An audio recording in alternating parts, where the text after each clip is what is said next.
子讲到第14句的经文，借假修真。那昨天呢，有这个网络传来了一封讯文，是98年9月12号正红佛堂的通讯呢。那么它里面呢，大概的内容我们稍微解说一下。那刚好呢，就配合我们现在所讲的借假修真这句经文的含义。他说呢，红尘到处是病毒，问途净土在何处？天地间正气不足，邪气难阻，世态动乱，人心不古。那他说呢，我们现在呢的这个人世间呢，到处都是病毒。那我们知道，现在在流行的一种病毒就是 H1N1。那这个病毒啊，以前被叫做猪流感，那现在呢，可能没有人再敢叫猪流感了。那现在这个病毒呢，还在发威之中。那么陆续得病的，或者是说因致病而死亡的，这个数字啊，还是在累加当中。那尤其是进入秋冬之际啊，那可能啊，这个病毒会更加的蔓延。那么除了这个病毒之外，我们这个世间病毒太多了。我们吃的菜、吃的饭有很多毒，我们喝的水也有毒，甚至我们吸的空气啊也有毒。所以一个人如何能够逃脱得了这个病毒的侵袭呢？当你处在这个社会环境，这个地球世界啊，没有一处你是逃得掉的。所以说到处是病毒啊。那这么多病毒在我们的生活环境之中，那我们唯一可以抵抗病毒的，就是身体的这一份抗体。事实上呢，就是我们的正气。那一个人的正气，它是从内在发出来的，它一定是自己在三纲五常、五伦八德的这种言行作为上啊，合乎自然的标准。那么这个病毒不是自然的标准。那么当人如果能够生活上回归自然的标准，那么他就有足够的抗体，也就是他有足够的这个正气，能够抵抗病毒，百毒不侵啊。但是如果说这个病毒啊，很持久的侵占在人世间的环境，那可能呢，所有的众生也没有办法住在这个地球很久了。那所以老师问呢，净土在何处？我们必须找出一个净土，让自己可以安身立命啊。那净土在何处呢？那我们试着来分析这段讯文啊，它里面也有提到，那天地间正气不足，邪气难阻。这个正气不足啊，这个就是世间的通病，世间的现象。那每一个人呢，他被外在的这些毒气五欲六尘所沾染了，那内在呢又有自己的那一份贪嗔痴慢杀盗淫妄这样的一个邪气内外交攻之下，人没有不生病的。所以呢，只有自己将内在的这一份毒气能够洗涤干净、净除干净那么至少还能够抵抗病毒一段期间那他说事态动乱，人心不古，丧失古道，失去本心，邪气至。事态动乱，那我们已经分析过这种现象。那么人心不古呢，当然就是人没有办法合乎天地的法则，回归自然的生活，所以造成了事态动乱。那丧失古道，古道是什么？古道就是三纲五常、五伦八德。失去了这个本心呢，那所有的这些邪气自然就会来侵扰你。其实病毒随时充斥在我们的周遭。那有的人还活得很好，不受病毒的侵害；有的人呢，一下子就得到病毒的感染。那这个都是因为他自己内在的那一份正气是不是足够？所以呢，素日不察，危机四伏不晓内省，改过向善，邪恶积聚，日久成习，迷失方向，乱了方寸，无力反攻，任邪恶扫视，恶性循环。那老师在这里指了各种的现象，那都是因为我们呢没有回归到自然的生活。那我们本心本性所发露出来的是自然的生活，但是呢，因为我们的习气毛病被世间的五欲六尘染着，习气毛病加上五欲六尘，结果呢无力反攻邪事横行以前孟子讲，扬州莫敌之言横行天下，将这个人世间带入禽兽的世界。那么我们现在何止是禽兽的世界呢？简直是混乱不堪的世界。那这样的世界，他说徒儿们我们觉悟了吗？你们觉悟了吗？那么这种事情谁可以说真正的觉悟呢？如果不是深陷痛苦的泥沼，然后有勇气、有智慧拔出来，没有人了解到那一份痛、那份苦那所以，今天我们修道人跟着世间的这些现象在生活，我们感受到世间的苦。感受到人心的那一份无力那我们是很清楚了，我们应该帮助老师，帮助仙佛来觉悟自己。觉悟自己就是让自己回归自然，回归自性。只有自己觉悟了，那么你才有办法去觉悟别人。所以老师这里问你们觉悟了吗？当然后面接着讲，所幸这人间唯一的净土，自信佛堂在徒儿的身上。这个人世间还好有一个佛堂，可以让我们安止。我们就在这个佛堂里面可以安身立命，长住久安这个佛堂在哪里呢？他说就在徒儿的身上，每一个人的身上都有这个自信佛堂。那么这种道理我相信在道场的人都已经很清楚了。老师传给我们道之后，我们内在就有一尊佛，那佛在的地方当然就叫佛堂。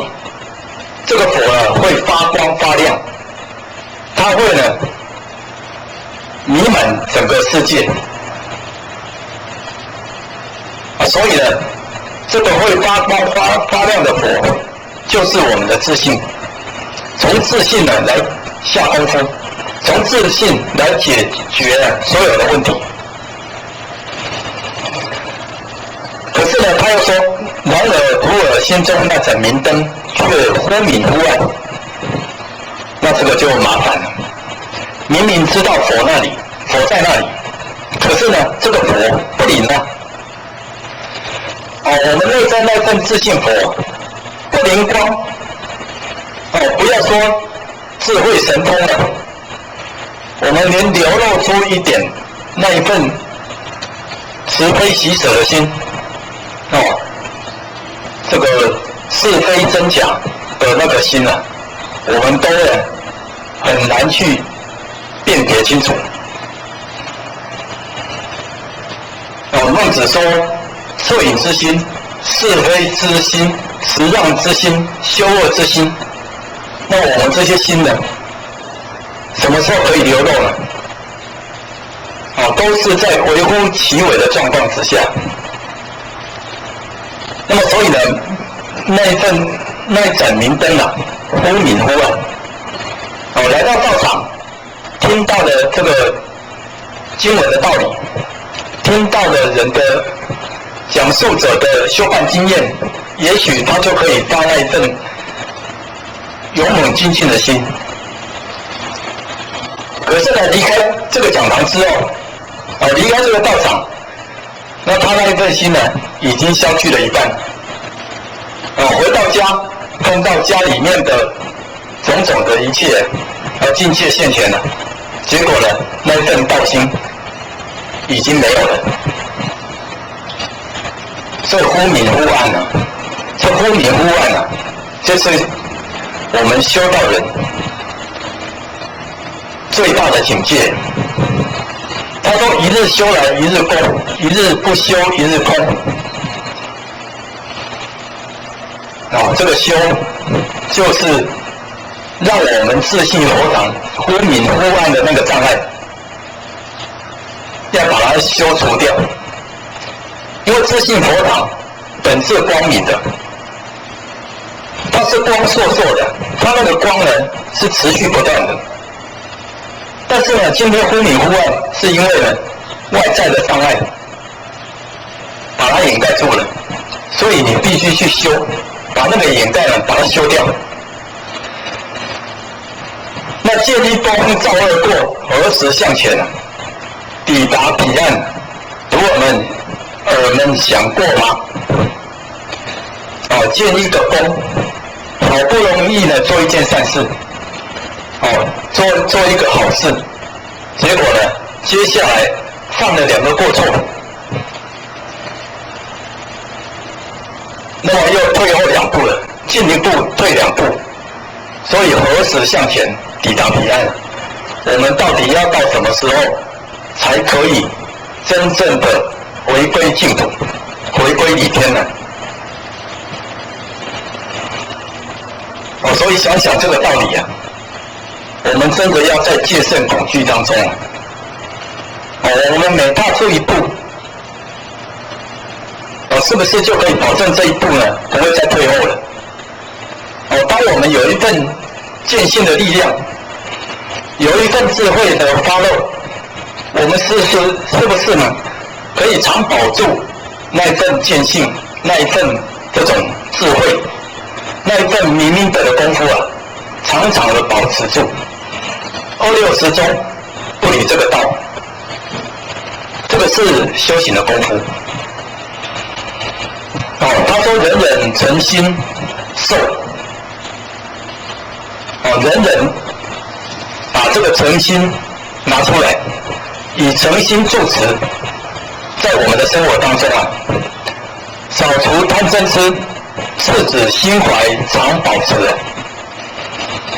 将我们的累劫累世的脾气慢慢的来扫除，保持那一份真心真性赤子的情怀啊，莫再制造毒素污染环境，人人扫清世界的毒，用道德伦常，由己做起，再造祥和清平之事。那他说呢，不要再制造毒素了。那么你想想看，我们世间人，其实当我们有一份起心动念是恶的，是为自己的，那就是呢自己在制造一份毒素，来污染这个人世间。这个起心动念的毒啊，是比其他所有外在的毒还要毒。那我们说这个贪嗔痴、慢疑、杀盗淫妄，这些呢都是我们起心动念的毒。那么你如果没有这些起心动念的毒，你怎么会去做这些事情呢？你不会说下了很重的农药，然后去种菜，用很不健康的水给人们饮用，或者是说制造各种的扰乱人身心的这种产品，甚至呢是伪药，你就不会制造这些毒素了。所以污染环境呢，事实上呢，不只是这些外在的东西啊，最重要的是人内在的那一份这个习气毛病啊，污染了整个世界。那所以你看，我们现在气候变迁，这个温室效应，让这个温度呢越来越暖，越来越热，这个呢是毒素啊，这个不是自然的啊。那没有自然，当然呢它就会累积那种不好的能量，结果呢人类呢自食恶果。所以人人要扫清世界的毒啊，这个世界的毒，人人有责。人人懂得来回归自信，回归伦理纲常，回归亲近平等，那么世间的毒必然会消失。所以他说用道德伦常，由己做起。道德伦常才是亲近世间最重要的一个要素。每一个人都能够回归道德伦常，那么他就不会再造毒。所以这个毒的环境是每一个人的责任，由己做起。想要有清平的世界，由每一个人做起。这个叫呢行有不得，反求诸己。一切呢都是因为自己的不好，造成这个世间的现象。这是真正的回头。回头诸恶莫作，勉励众善奉行。真正的回头就是回归到自然的生活。回归自然就是以伦理道德为标准。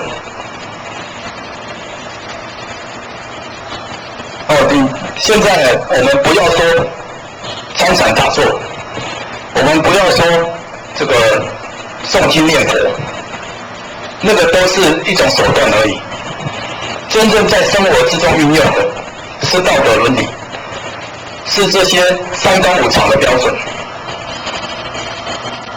那么儒家义运也告诉我们这个道理，只要我们把这个人道做好，整个世界就会祥和，世界的毒就会清除。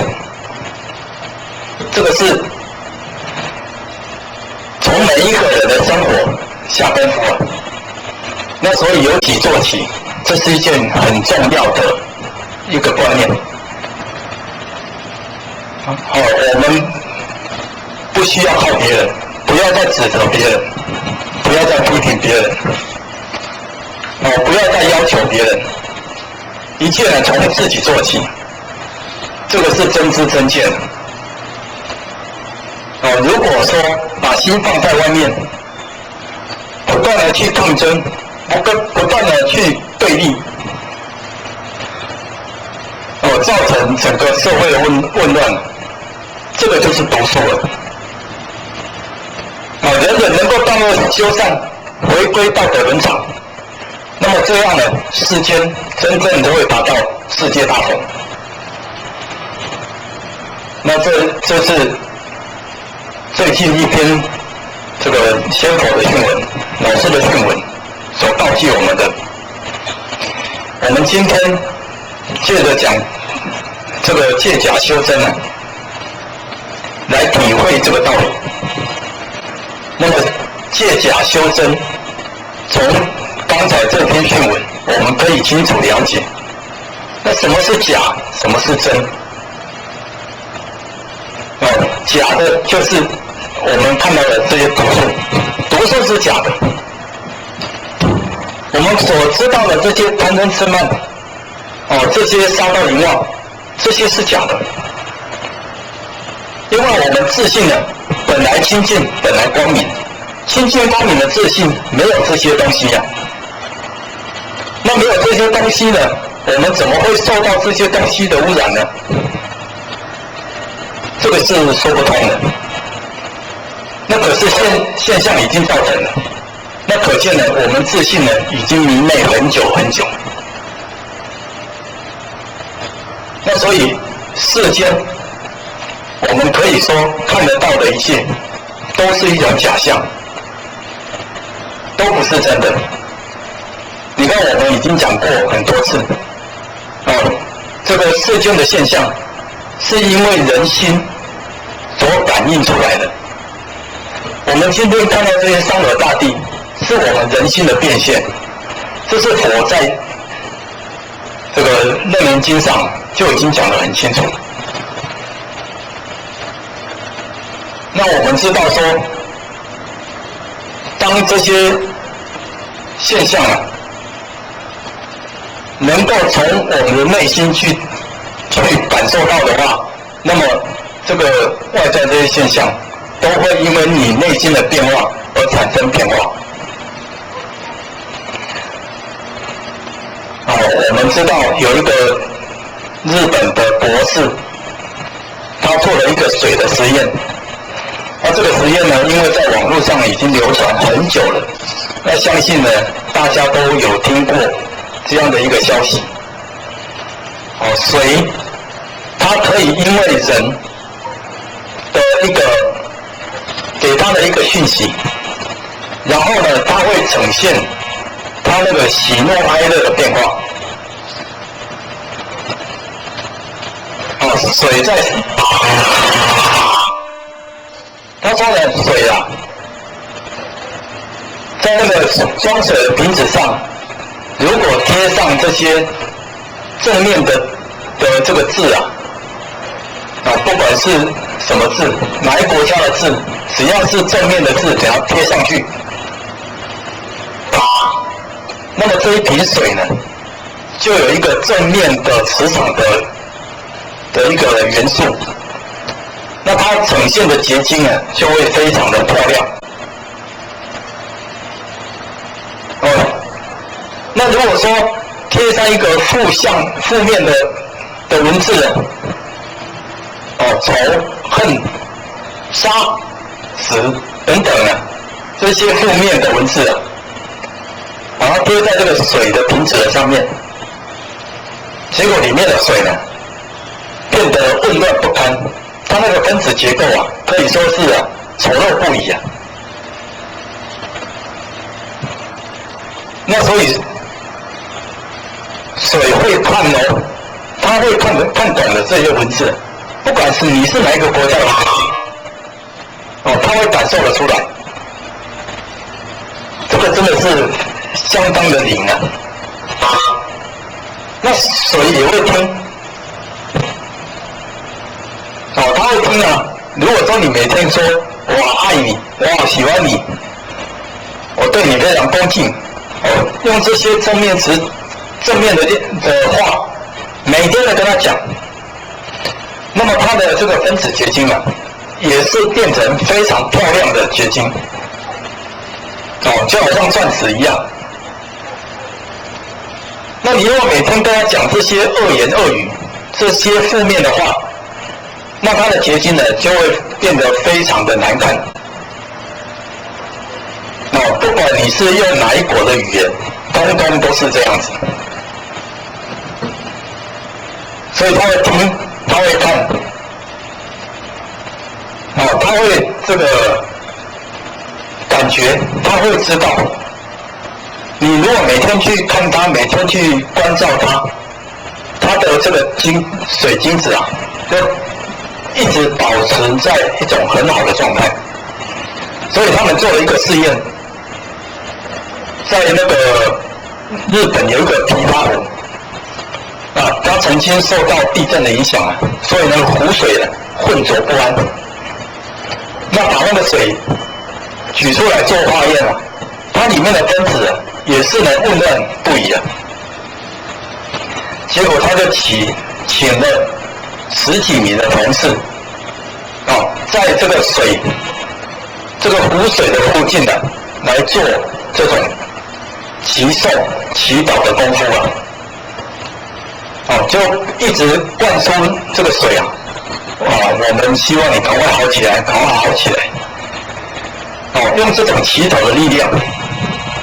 结果做了3天之后啊，再把这个水拿来化验，果然它里面的分子结构啊又变得很漂亮。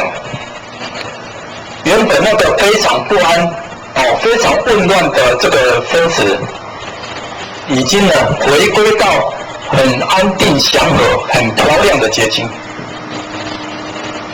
那所以从他的实验这个科学的数据我们知道说水有这个见闻觉知那它这个见闻觉知呢，可以依照人心的这个变化而产生感应。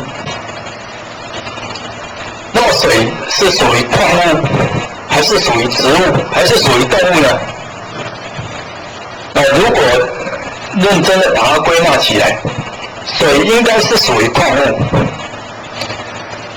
那么矿物它是所谓的无情，没有感受的。无情的众生在佛经的话来讲，那么无情的众生，他也会有见闻觉知。那他的见闻觉知是怎么样来的？那佛经说这个就是这个无情众生的这种法性。每一个万物都有它的性，性称为法性。这个法性在人的身上就叫做佛性。那么佛性呢，是他那个灵敏觉知会更加的敏锐。所以在人身上称为佛性。那么佛性跟法性有没有一样呢？其实佛性跟法性是同样一个性。同样那个性都是圆满无碍的。这个就是佛经讲的情与无情同源种质。同源种质就是它都是依此的那个本来的那个大本体的自性，所以它表现出来的那一份智慧是从自性发露出来的。所以同源种质这句话的道理可以说得很深很细。那种细微的感觉细微的印证我们必须达到佛菩萨圣贤人的标准我们才可以知道。但是透过佛经的道理，透过这些科学家的这种理论依据我们也可以知道佛所讲的事实上都是有它的道理。他的这个道理现代的人用他的智慧是没有办法去印证的，但是科学家慢慢的去把它印证出来。那可以知道说佛的智慧真的是无量无边如果说这些科学家也能够来学佛，来了解这个佛经的奥旨的话，那么他们对于他们的科学实验可能会有更加的突破性的发展，会让世人更清楚佛所讲的真理。那么我们知道，水既然是人心的感应，那么整个山河大地是不是也可以依照人心的感应而产生出它的变化呢？那这个答案呢，相信是肯定的。那所以我们说，天灾地变怎么来？人心的感应来的。那么这个山川河谷怎么来？也是人心的感应来的。每一件东西呢，都会应着人心的变化而产生的。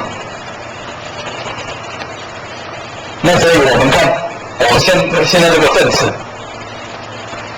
这是一块大理石。这个石头，照我们刚才讲的，石头也有法性。那么石头的这个法性，它可不可以成佛呢？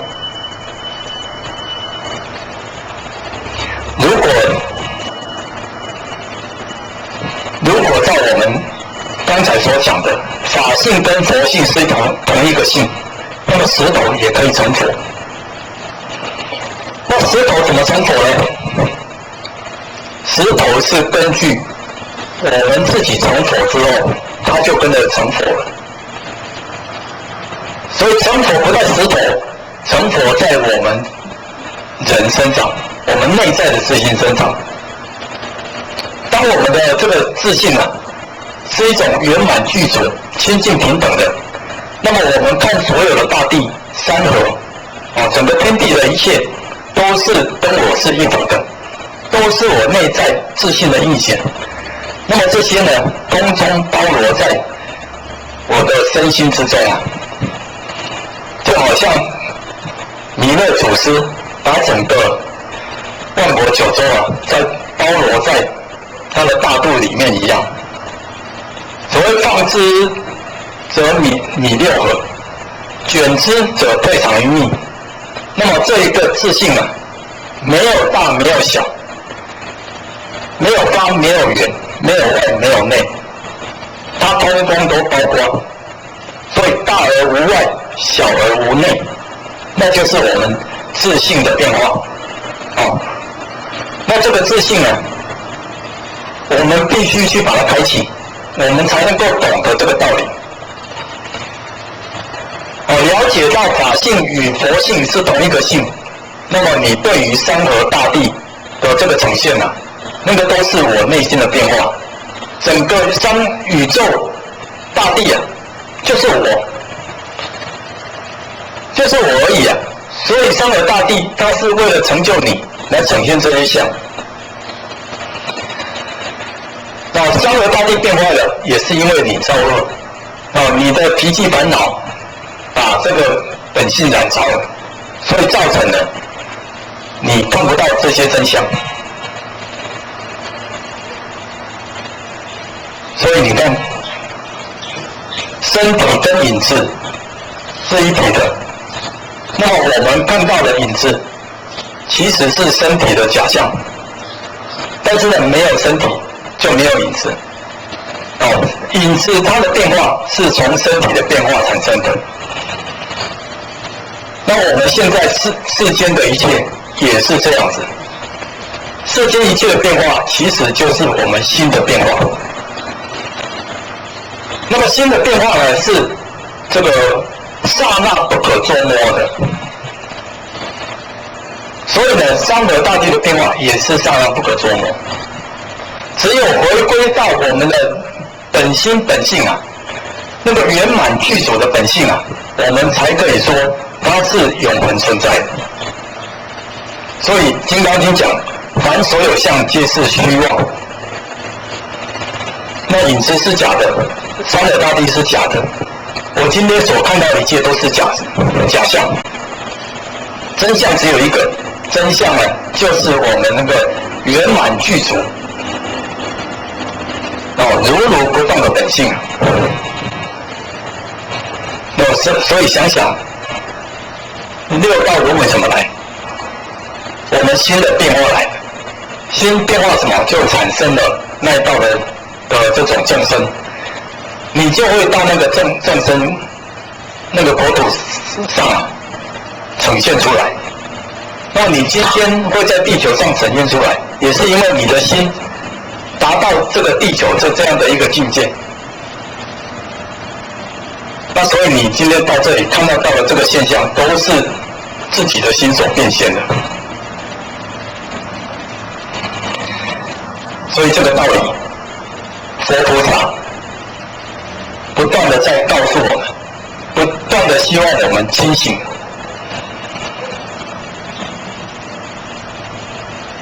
那所以我们说，古来圣贤皆寂寞。那么这些圣贤人，他们讲的话，众生不相信，而且呢不愿意去做。那么这些圣贤人呢，只好呢用自己的这个身体力行来做出来，表演给大家看，做出来示现给大家看。那么如果有人能够照着他的这个示现来跟循着亦步亦趋的来做，那么他也可以回归到本来的自信。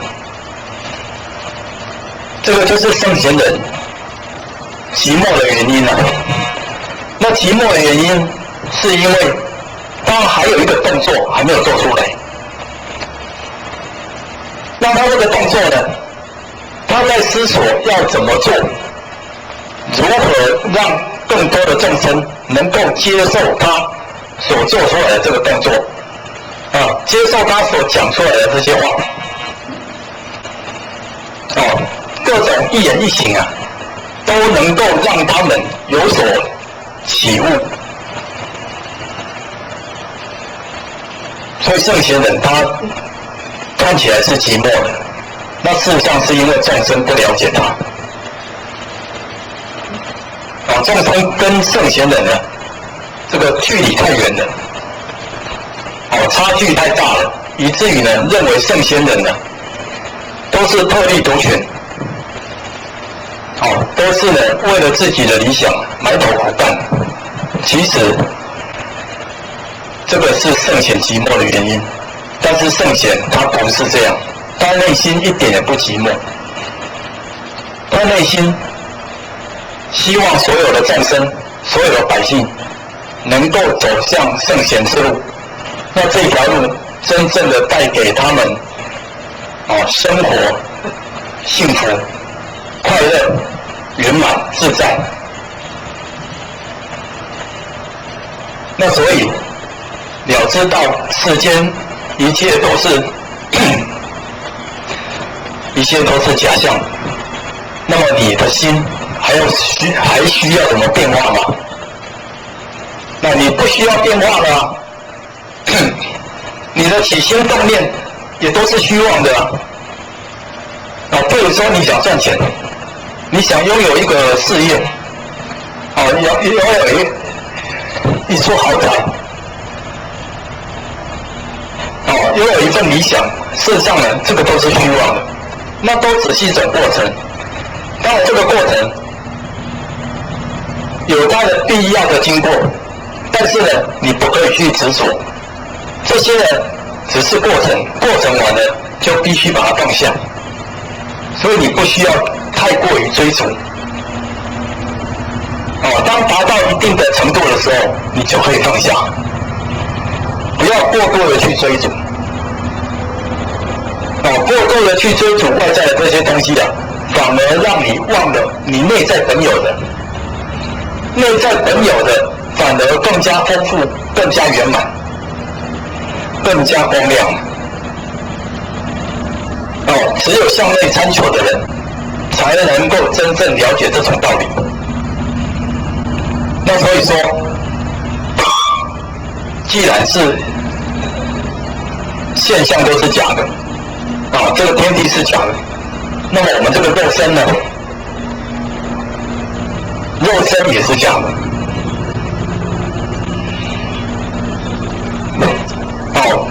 说我思故我在，我因为能够思考，所以我存在这个世间。那这是笛卡尔讲的，西方的这个哲学家。那其实呢，他的这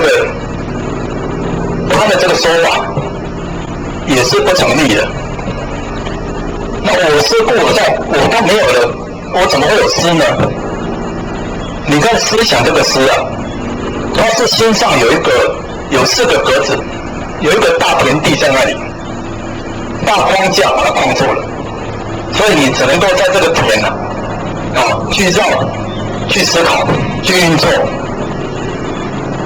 你的心就在这个田上，那怎么会对呢？我是无限宽广的，我是无量无边的。既然是大而无外，小而无内，我怎么会被这个框给框住呢？所以我是没有思的。事实上呢，连我都没有。什么是我？你要想想什么是我？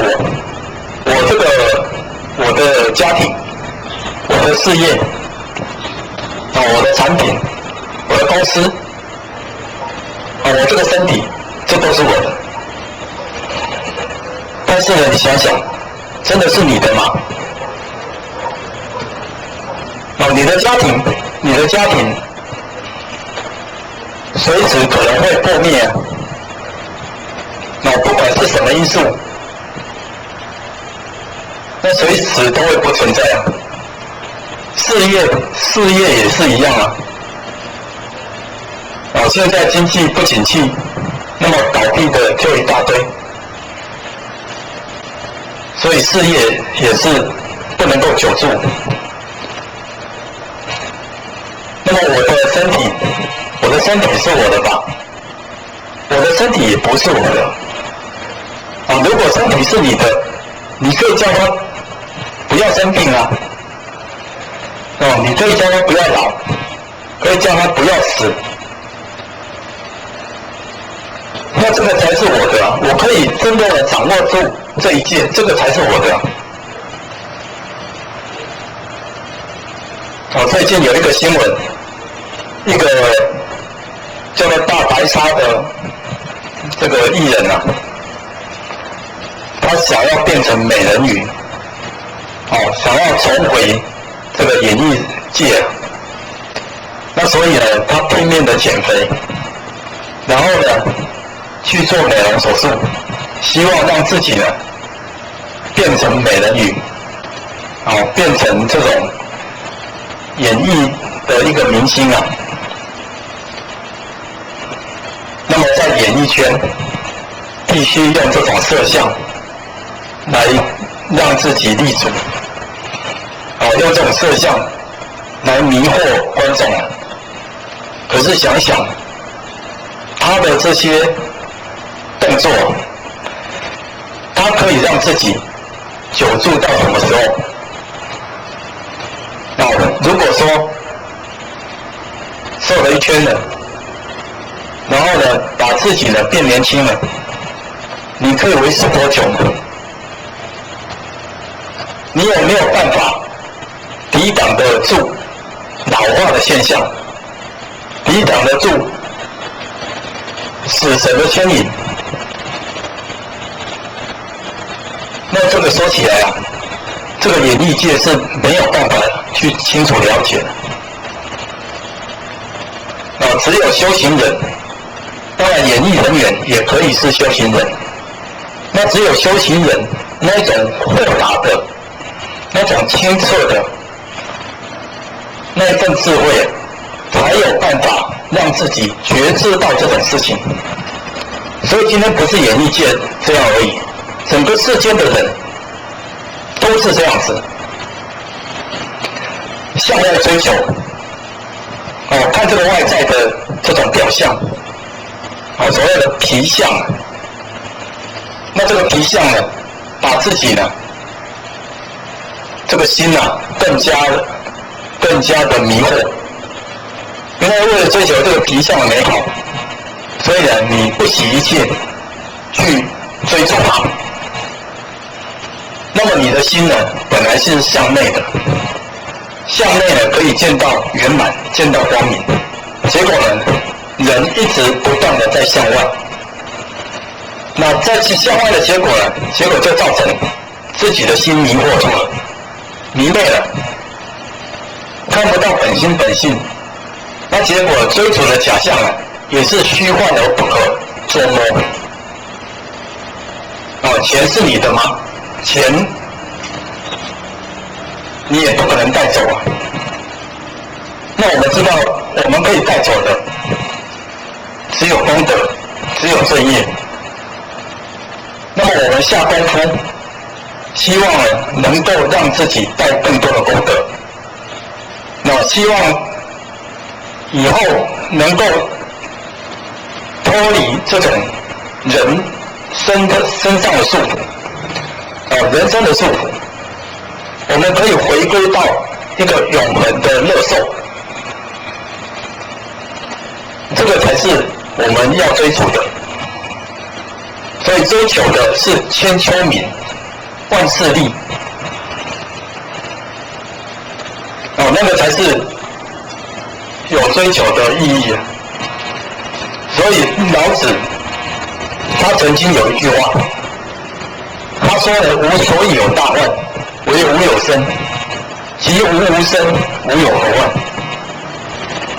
他说我有一个大忧患，就是因为我有这个肉身啊。台湾话叫无心啊。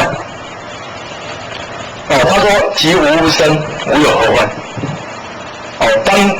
当台湾国心没有这个肉身的时候，我就没有什么忧患了。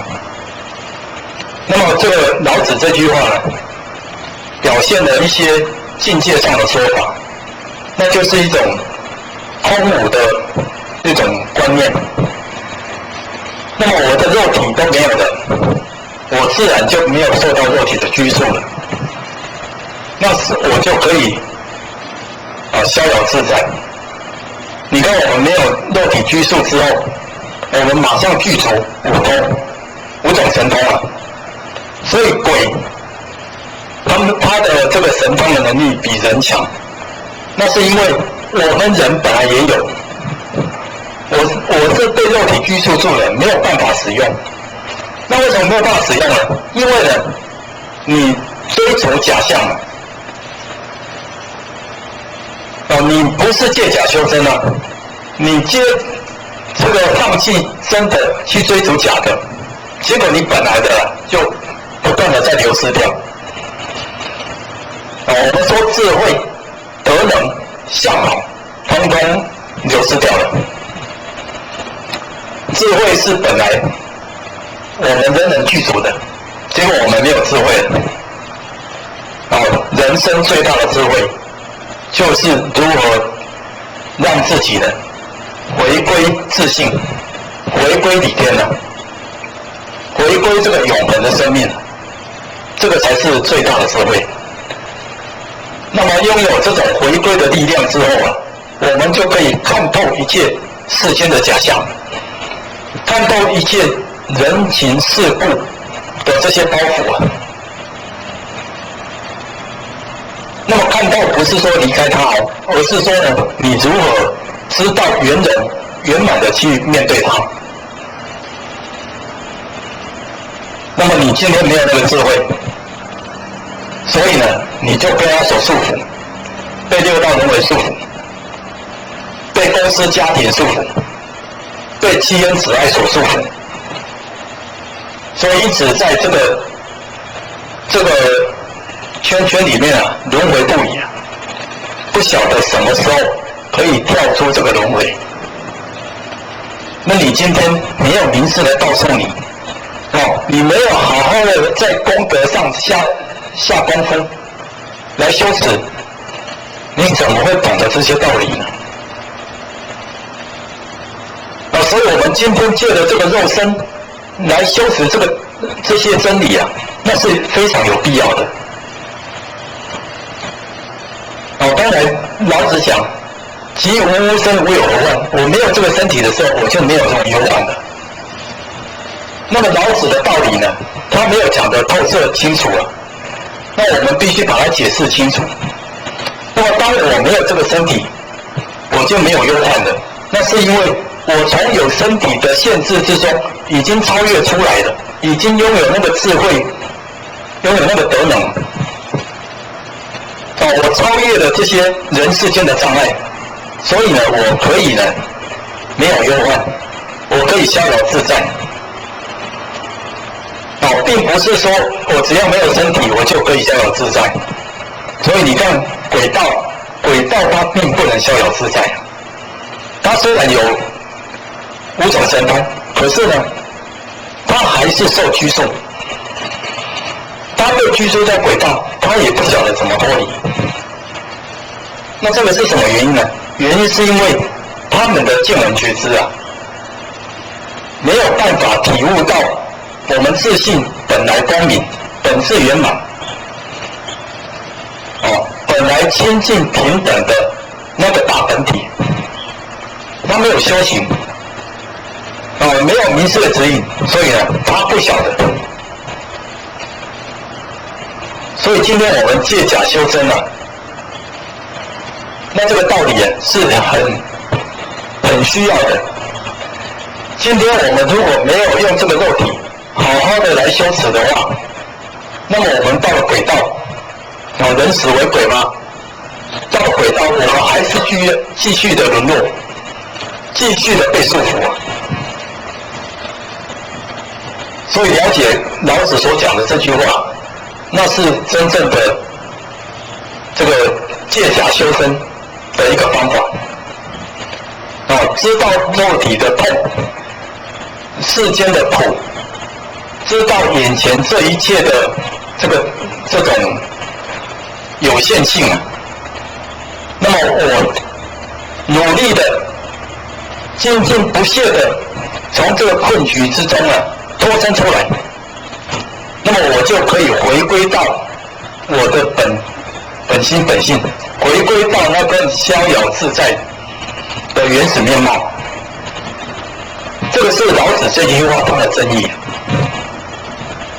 那所以借假修真，今天的这个课题啊，是因为我们有这个肉身，能够在此时此刻接受到明示的教法，接受到这个大道的熏习，所以呢，能够利用这个有用的肉体啊，好好的来努力修持。那你没有这个肉体之后，你想要再修持，也已经不可能了。那所以老天降大道的可贵啊，是可贵在这里啊。所以想想到底是灵性比较重要，还是肉体比较重要？那如果说用我们的观点来讲，借假修真，那么灵性跟肉体是同样重要。那为什么肉体也重要呢？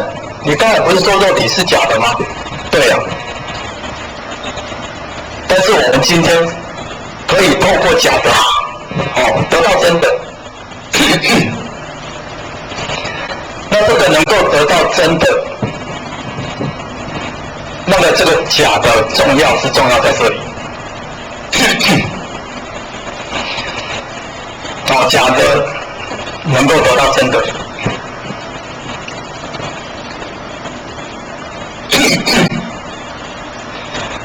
那么我们今天如果没有肉体，我们不晓得这种世间的苦，肉体上的痛，那种有限性的那种束缚，没有肉体，也没有办法承受这种大道的传承，名师的指授。所以在训文里面告诉我们，所有的众生要成就，都是从人生开始修行。那么如果说这样的说法的话，畜生是不可能，畜生是不可能修道回归本性。那么鬼道也不可能，地狱道更不可能，他们都必须成人生的样子，然后呢积功累德，然后呢才可以跳脱六道轮回。那这种观念呢，在各种宗教里面，都并不是很清楚，也没有很详细的说明。那今天仙佛告诉我们，我们能够得到这个肉体，能够又生逢名师降道，大道不传。所谓来得早，不如来得巧。那我们又得到了，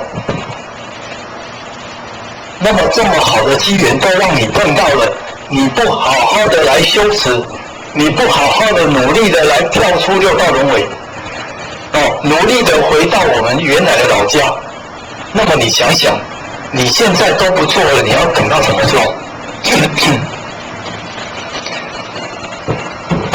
等到你有肉体了，可是呢，已经没有大道，没有名师在教你了，没有这个环境让你熏习了，那么你也是来了也是没有用。那所以现在修道最好的时机就在此时此刻。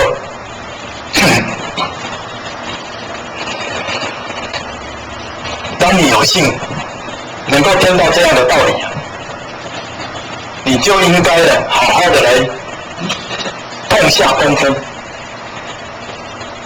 好好的来回归自然的生活。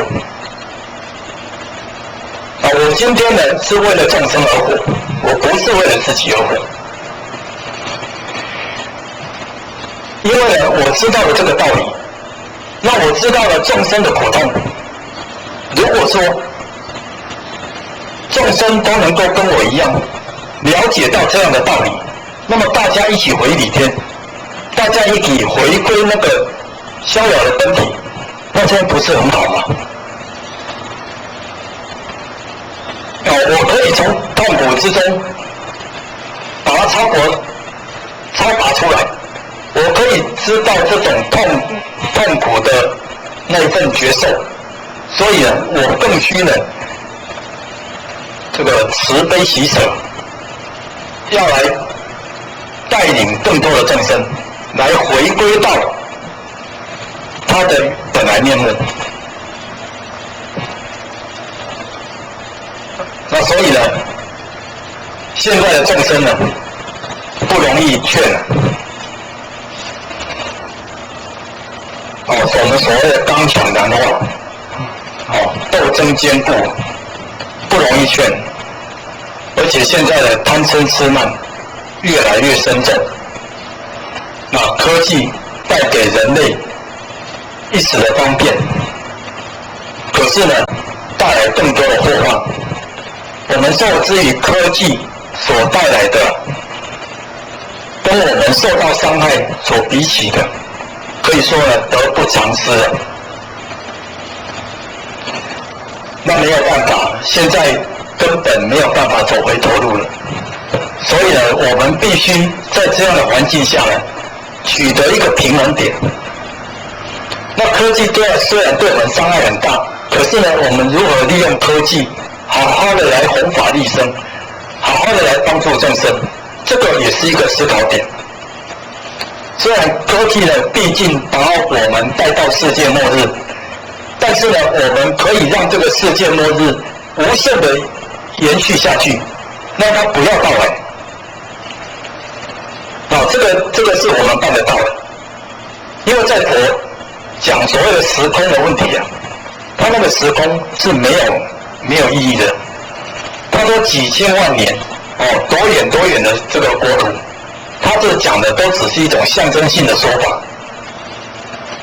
那人如果能够修到那个境界，悟到那个境界，人一刹那之间就可以到达。所以呢，时空呢，对于觉悟的人是没有意义的。觉悟的人没有时空啊，觉悟的人没有思想，没有念头了。所以我们刚才讲我思故我在这句话呢是错误的。我都没有了，怎么会有思？那我在哪里呢？根本就没有我，我是一个大本体，跟所有的众生都是一体的。那所以了解到众生的根性呢，我们就要用各种方法。我们这里用一个例子啊，他说呢，有一个老女人，她养了一群公鸡，那么她很相信整个地球都是因为她在转，因为呢，她养就是因为她的公鸡在叫，所以才会呢升上来，所以她跟人家讲，我是最伟大的，你们不可以欺负我，你们不可以没有我。如果我整个世界都是黑暗的，他常常这样跟人家讲，那每个人都笑他啊，这个人狂妄不已，这个人呢，发酒疯啊，不晓得他在讲什么，所以不晓得他在讲什么，其实也反映了我们世间人的现象，不晓得他在说什么，不晓得他自己在做什么。所以耶稣基督不是说嘛，神啊，原谅他们。因为他们不晓得自己在做什么，自己在说什么，那跟这个老女人是一样的。那么他听到了村里面的人都不相信他的话，结果呢，他就离开自己的村庄，另外一个村庄，到另外一个村庄住的时候呢，就发觉到说，只要他的公鸡一叫，太阳就早上就起来了。那他更相信呢，太阳是因为他的公鸡叫会升起的。那他是公的主人啊，所以他最伟大。一到他又迁离到乡村，事情都是这样，越来越相信自己是大的。大家好，道之宗旨讲到借假修真，庄子曾经讲过一句话，他说呢，智人用心若镜。那么智人当然就是指修行已经到达彻悟的人，已经修行到最圆满阶段的人。那么他的用心啊，表示说他还是处在人世间，对于这些待人接物的道理啊，他已经能够用最圆融的方法来面对它。那他所谓最圆融的方法，就是指像镜子一样，他的心像镜子一样。镜子我们知道是光明，是无瑕的。那他因为光明洁亮啊，所以他所呈现出来的这个物象，这些景象啊，都完完整整、毫不遗漏的呈现在镜子里面。那么当圣人他在面对这些人情世故的时候，他所呈现出来的这个样子，就是你所呈现的样子。也就是说，你是一个好人，他照出来的样子就是好人；你是一个善人，他照出来就是善人。当你有不好的一面，当你有这个罪过错的一面，它呈现出来的也就是你不好的一面，罪过错的一面。那这是智人用心若镜，所以这个智人啊，他不会跟人家争。他看到了这个事情的真相，他知道说，这个地方是不圆满的，这个地方呢是有需要去修正的。他的内心会知道这个标准，但是呢，他不会去跟你说明，他不会去强加于你。那也就是说，圣美的标准啊，它不会把它的善，它所谓的美、所谓的好，强加在众生的身上。它只是很自然的，如如实实的把本来的面目、把本来的真相，把它呈现出来。那这是自然。所以讲到这句话，来呼应我们今天讲借假修真啊。我们对于世间的万事万物，其实就是应该这样子。那我们为什么会对于世间有所谓真假、好坏、对错、善恶的分别呢？那这个分别呢，就是因为你的心呢有所偏执，你的心没有办法像镜子这样子很如实的呈现出来。你是偏心的，你喜欢某一个人、某一件事情，你好恶某一个人事物，那么这个好恶啊，会在你的言行之中表现出来。你的心是不诚的，你的内在呢不够诚恳，所以呢表现出来的当然也就不够诚恳，也就不够如实。那我们说实相的道理啊，就是大道呈现的自然的状态。那大道呈现的自然状态，它没有区分你我，没有区分对错，没有区分好坏。那这个是成于中行于外的一个修行的道理。那我们说借假修真，我们看到了世间万事万物，然后体现到我内在那个如实的本来面目，透过万事万物的这个启发跟指点啊，我应该悟出这样的道理，了解这样的道理。那么我们生命的现象，就是来到人世间来了解这样的道理，因为很多事情你都还没有想透，很多人情世故你都还没有过关，有些所谓的欠债，我们说业障，你必须去还清，有你的这个使命与责任，你必须去把它了。这个是我们人来到人世间的目的。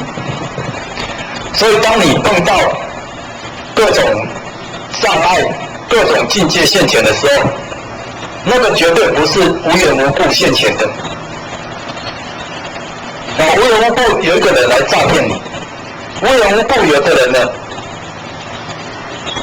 来批评你，或者是说伸出手对你指责谩骂，或者是打你，这个呢你要想想，一定都是事出有因。世间的人事时空这么多，为什么只有你呢会单单出现状况呢？那么这个要想想，那一定是呢，我在跟他的对应之中有一种因缘的牵引。那这种因缘的牵引啊，是很维系的。这种维系啊，维系到我们自己都不知道。那事实上我们说是因果。那因果的道理呢，在中国一直都存在。那只是说呢，被佛家它特别凸显出来，所以我们认为这个是佛家的思想，其实不是这样子。那我们相信因果，就会受因果的报应。那不相信因果，就可以不受因果的报应，这是有可能的吗？答案是否定的，这是不可能的。你不相信因果，你还是一样会得到因果的报应。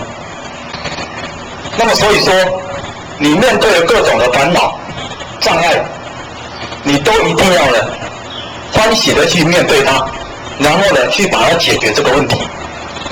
你绝对不是逃避，你不是恐吓，或者是说你用各种权势的方法去把它压抑住，这个呢都不能够解决问题。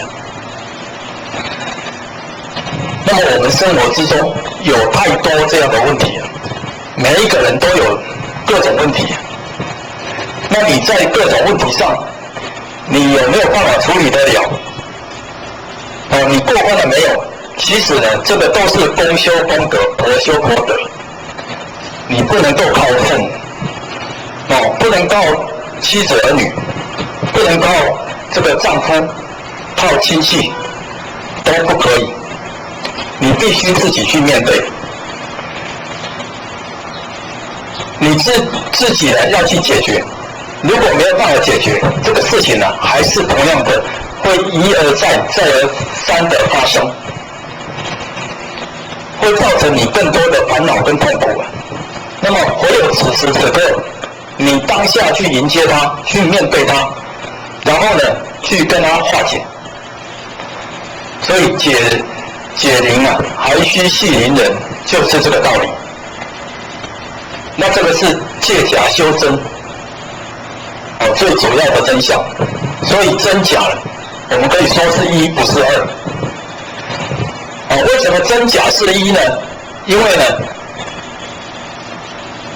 真的里面它的一个波动会产生假的，真的里面虽然没有假的，但是呢，它新的印显呢会产生假的。那个新的印显呢是人在无知、无明的状态下产生的。我们说动。所谓一动不如一静啊，但是这个动呢，是它的一个时空背景的因素。那它动了，就会产生各种的相出来。那只要呢，心有所偏执，这些相呢，就会成为一种偏执的相，成为一种妄相。那人会把这种妄相当作是真实的。那这个是因为人不觉的关系。不解的关系才有所谓的各种无明对待的产生。那我们想想，我们生活之中，我们要面对的人情世故了，那实在是太多了。我们以前小时候还有父母，他可以帮我们处理一切事情，但是我们长大之后呢，父母他没有办法帮你处理各种事情，父母已经老了，那么你必须承担起照顾父母的责任。现在父母的问题是成为你的问题，儿女的问题，而且你要这个甘心情愿的，你要欢欢喜喜的帮父母解决他们的问题，那这个才是人生的意义啊。我们今天讲孝道，那现代人都不喜欢听，那因为现代的家庭都是小家庭制，所以这个媳妇不喜欢跟公婆在一起，甚至呢儿子也不喜欢跟爸爸妈妈住在一起。现在的爸爸妈妈都有不敢养儿防老这样的一个观念，都必须自立自强。都得靠自己啊，即使是老了，还是得要靠自己啊。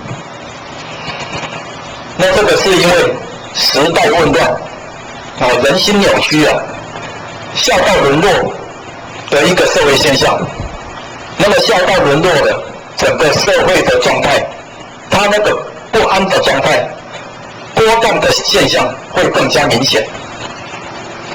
因为在人主要的一个基本德行已经呢土崩瓦解，既然孝道已经瓦解了，那么人想在其他的德目上建立起来，那是不可能。你要透过制度，透过整个团队的一个规章，或者是透过整个社会的氛围，你要来保有整个社会的秩序，这个是相当困难的，也是治标不治本的做法。我们知道社会是由家庭组成的，那么家庭呢是夫妇之间组成的。那夫妇呢，夫代表日，父代表这个月，日月合起来才会泯，日月才会和合，和合啊才能够产生整个和谐的状态。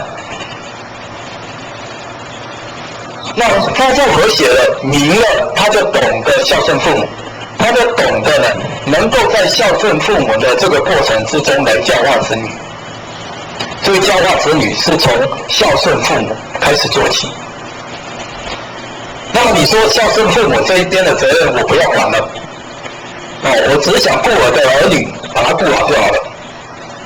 结果呢，所有的这些因缘果报就通通跑到儿女的身上，那是你的问题啊，那是你问题没有解决，你把问题丢到另外一个人身上。那孝道最基本的德性没有尽了，结果呢，你把这种没有尽到孝道的这种因缘果报，结果丢在孩子的身上。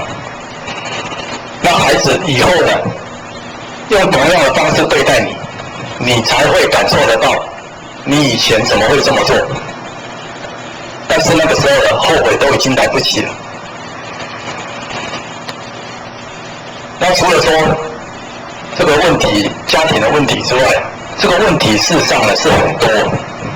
我们呢，如果能够好好的来分析好好的从这种人伦制度来分析那么你会发现到说，这个世界混乱天灾地变它所有解决的方法都是在家里面就可以解决。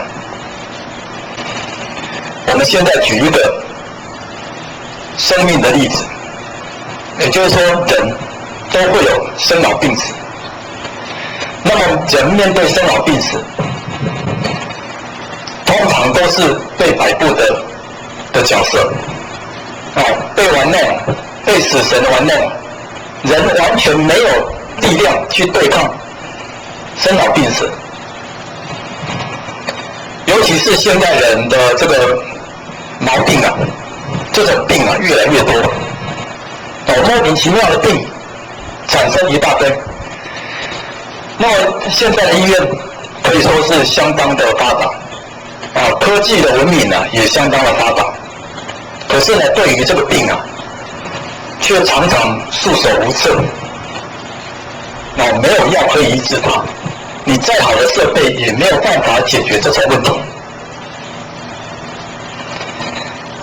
你看现在 H1N1， 我们看来只是一种流行性的感冒，那么流行性的感冒竟然扩及到全球，让全国、全世界的人人心恐慌医师们束手无策，只能够用这个疫苗，只能够发展这个抗药物来抵制它。但是这个抗药的这种药品抵抗的这些药用多了会让这种病种又突变了。结果突变之后那医学家又得伤透脑筋了，又没有办法对治了。他必须去开发更新的药、更强的药来抵制它，来杀死这个病毒那这样想想，这种现象是不是有一点像我们人世间所讲的冤冤相报现在我没有力量抵抗你被你杀死，将来我更有力量了，我就把你杀死。那杀来杀去，结果到底谁会赢呢？冤冤相报何时了？那么我们面对这些疾病，面对这些病毒的状态我们只能够用化解了。化化解的道理在哪里呀？化解的道理在于人心的祥和，人心的清净。心如果说没有贪嗔痴了，你没有想要杀害对方的念头，你跟他和平共处，那么这个病毒啊，它自然就不会这么猛烈，它自然也就和平起来了。所以我最近因为呢，在家庭里面面对的这些生死的问题啊，让我特别的感触啊。我的妈妈在今年去年的年初的时候，那就因为呢，这个脏腑的功能衰竭，那尤其肝脏呢，肝脏也有硬化，甚至呢长肿瘤，吐血不止啊。那么就这样离开了。那么我们会想说，这是老人病啊，老年人他就会得这种病，他会因为病而死。这个我们那时候理解是可能是这样啊，但是没想到1年之后，我的妹妹竟然也死了。这个消息啊，让所有的人非常的震惊啊。那我妹妹呢，她可能还不到40岁，虽然注文上写40岁了，但是呢，她实际的年龄可能是38岁或39岁而已。那么我们就把它当作是40岁，40岁就离开人世间了。那病因是什么呢？病因是不明原因，不知道原因，然后就过世了。那你想想，这个人世间这种无常的到来啊，它是让人不可想象的。死神的招手啊，你没有办法抗拒。那你唯一抗拒的力量是什么？就是你在此生，你对于这颗心的一个修持，你对于这个世间的奉献，所谓善，所谓功，所谓德，你做了多少？这个是你可以跟死神谈判的筹码。那这种道理呢，要好好的讲，细细的讲，才能够打动人心，才能够让众生呢，真正的从这个迷昧之中醒过来。好，我们说我妹妹40岁就走了，不明原因就走了，留下2个孩子，一个现在上小学，一个在上国中，年纪都还小。那整个家的家计啊，的家务啊，本来都是她在操持，那她自己还要工作。那丈夫呢，在外面工作，很久才回来一次。那你看现在呢？现在这个父亲啊，要单独的面对一切。那么想想，我们在生活之中，常常听到说某一个人又怎么样了，我们什么人的亲戚什么朋友他又怎么样了，这样的讯息啊，常常传到我们的耳中。那我们呢，有时候呢感触很深，有时候呢无关痛痒。你看我太太，她每天在加护病房工作，那她在工作的这个阶段啊，看尽各种生死的状况。那对她来讲，她可能也是不痛不痒的，偶尔会有很大的感触，但是呢，总是一种不痛不痒的心态。说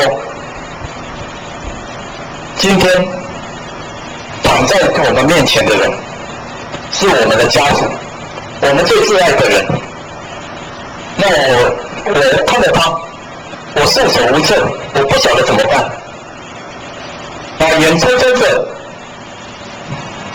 望着他，人讲目睭金金，人相中。这样眼睁睁的看着死神把他带走。那对于世间的这些疾病，我们到底要如何医治它？如何对治它呢？如果说我们都想跳出六道轮回，我们都想解决问题，可是呢，我们自己的生死，甚至这些疾病，只是生死之前的花报。那这个花报的问题，花报也是一种报应啊。你种什么因得什么果，这个果还没有结成之前先开花，这个花就是你的报应啊。但有时候花是很漂亮的，那当然就是善果、好果。有的花是很不好看的，有象征意义不好的这个花，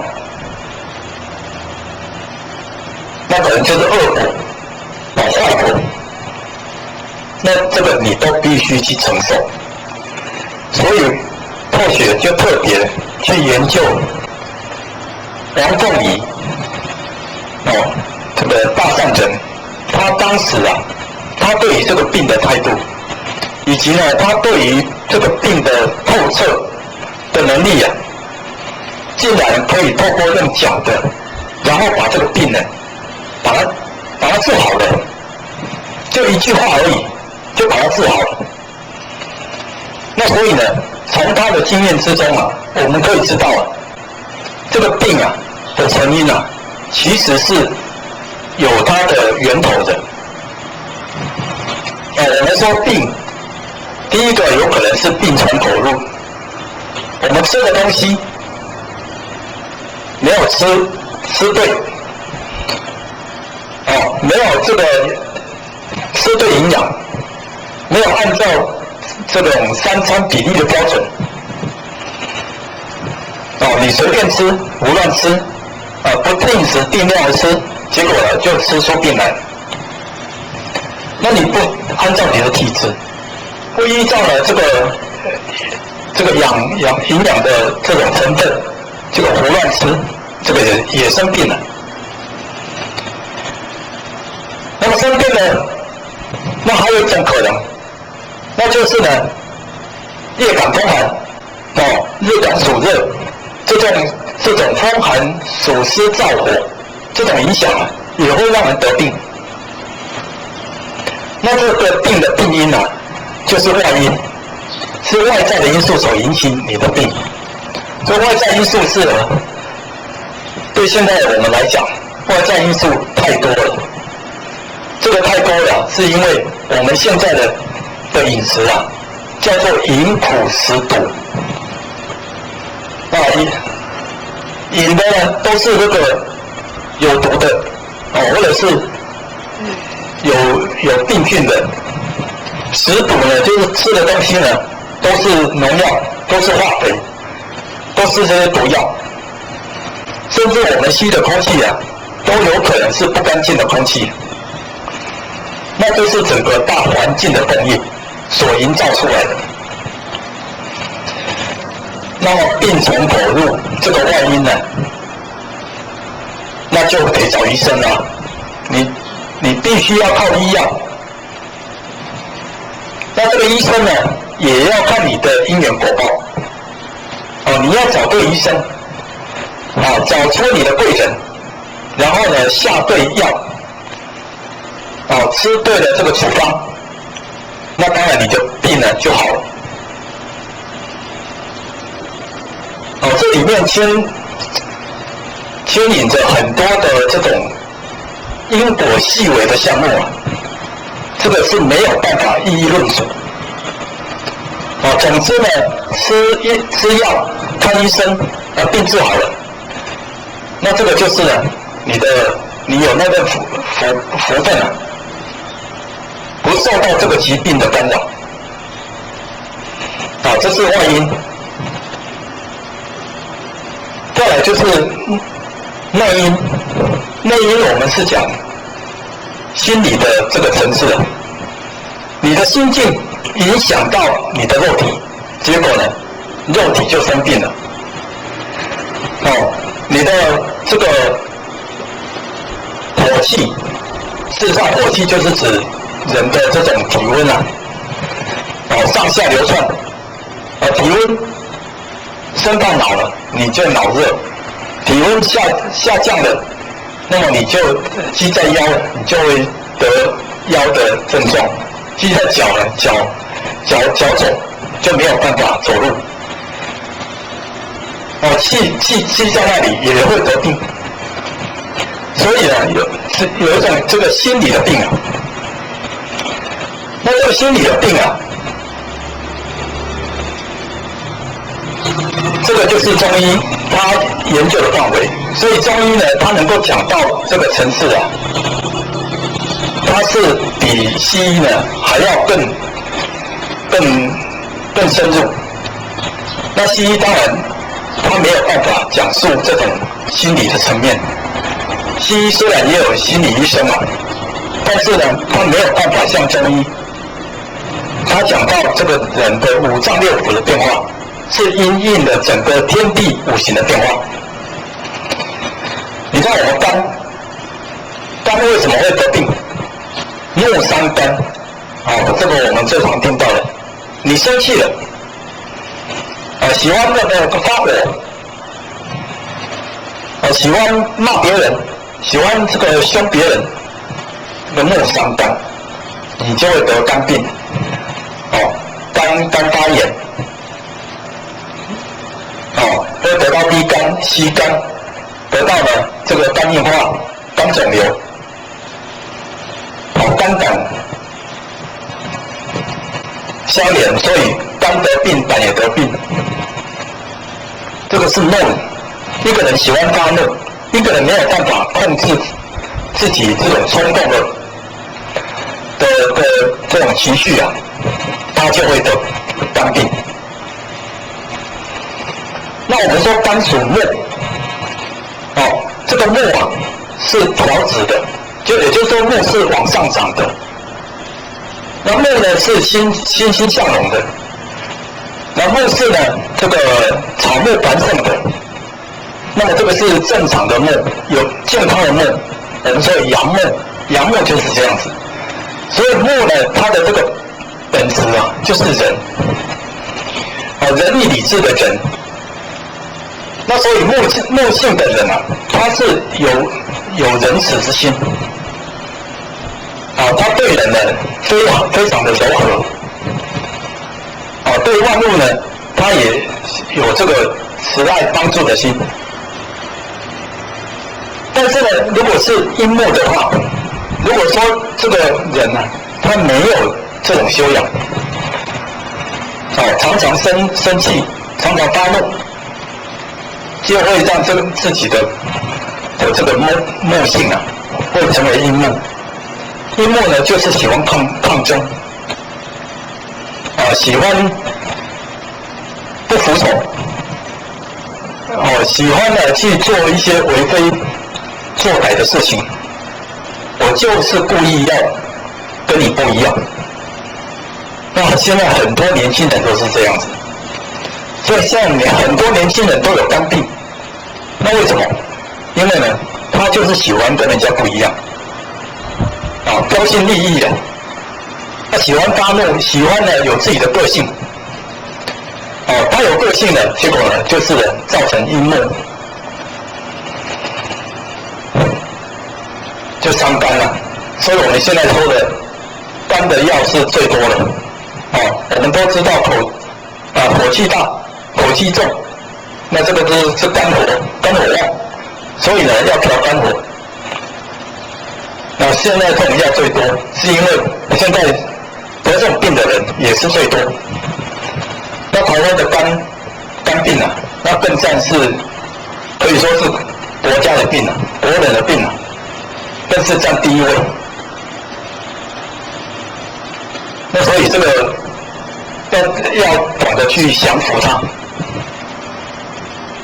年轻人太有个性，不听从父母的话，不听从师长的话，结果呢就给自己累积那个气郁积在肝，结果呢就生病了。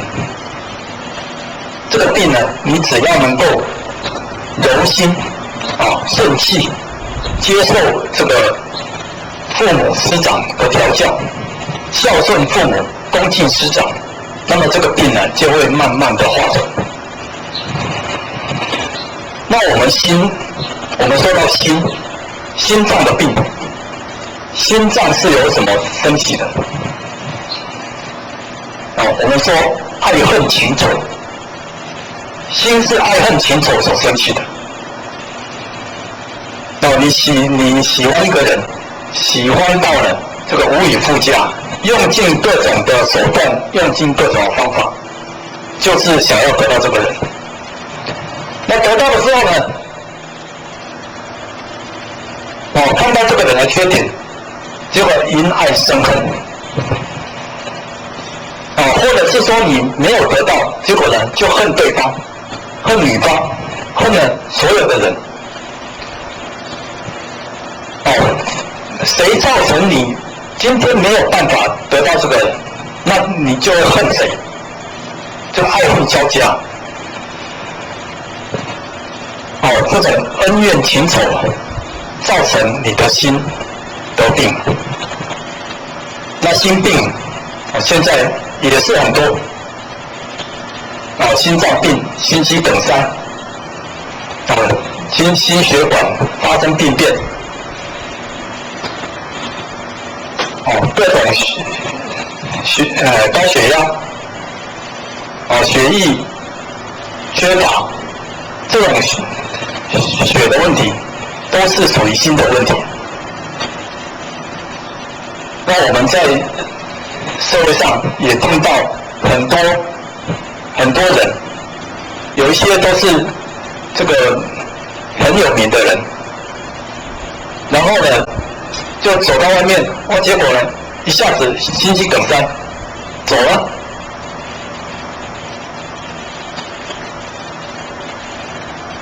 甚至呢这个年纪很轻的这些青少年也会中风，也会得中风，然后呢因为中风造成了这个植物人，造成了家人的这种负担也是有。那这个心病产生的原因，就是因为他对于事情的这种爱恨太明显了，爱恨太明显了，就产生了这个心的疾病。我们说心属火，这个火是指我们人体内的这个温度，那这个温度的不协调，火是属于上升的，火气上升，这个火呢上升，这个结果呢就累积在我们的这个脑里面，所以脑产生的疾病也是心所延伸出来的。脑，比如说这种老年痴呆症，比如说这个脑血管爆裂，比如说这种失眠，甚至呢我们说精神病，这个呢都是因为爱恨情仇造成心的火气积在这个脑里面所引发出来的疾病。那么火的本性有阳火跟阴火，阳火是正规的火，我们说这个心属火，火是属于礼貌的礼。那么火性的人呢，他是光明的，因为火象征光明，火性的人是光明坦荡的，而且呢，这个人呢很有礼貌，他这个人呢很谦虚。那虽然呢，火这个动作是很快，也就是说火性的人呢，他会动作会比较急，讲话会比较急，可是呢，他是正大光明的，他是这个依照这个法律制度中规中矩的，这个是属于阳火。你看很明显的那个关圣帝君，我们知道关圣帝君的脸就是红的，所以我们知道他是火性的。那他的一言一举都是合乎道德伦理的标准，所以他是守法守礼，这个是阳火。那阳火呢是正常的火。那如果说呢，这个阳火你不去培养它，结果呢，你让你的爱、你的恨超过了你的本性，泯灭了你的本性结果呢，就造成阴火。那阴的火，那就非常可怕阴火在烧阴火在烧呢，它就会把整个神经系统，把整个人的精神通通会烧毁掉反射在我们心上、身体上的血管的疾病、心脏的问题精神的问题，这些都是阴火所造成的。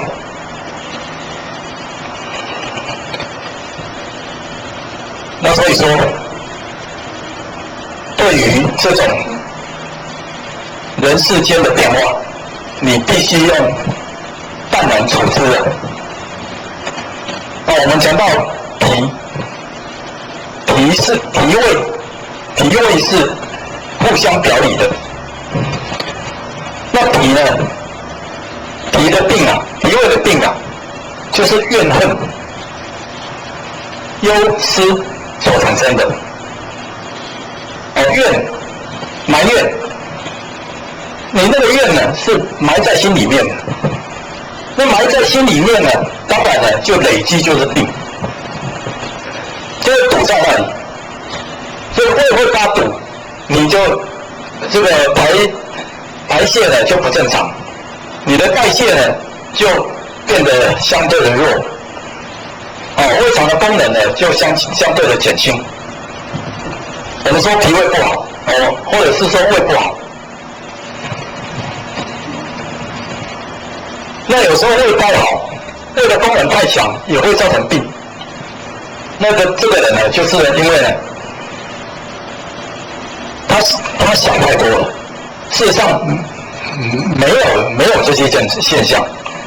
你看上次我们在看电视的时候，在报道一个胃病的情况，就是因为胃功能蠕动的能力太强，结果引发他的胃病引发他胃病，结果造成他的三餐也吃不下，人越来越消瘦。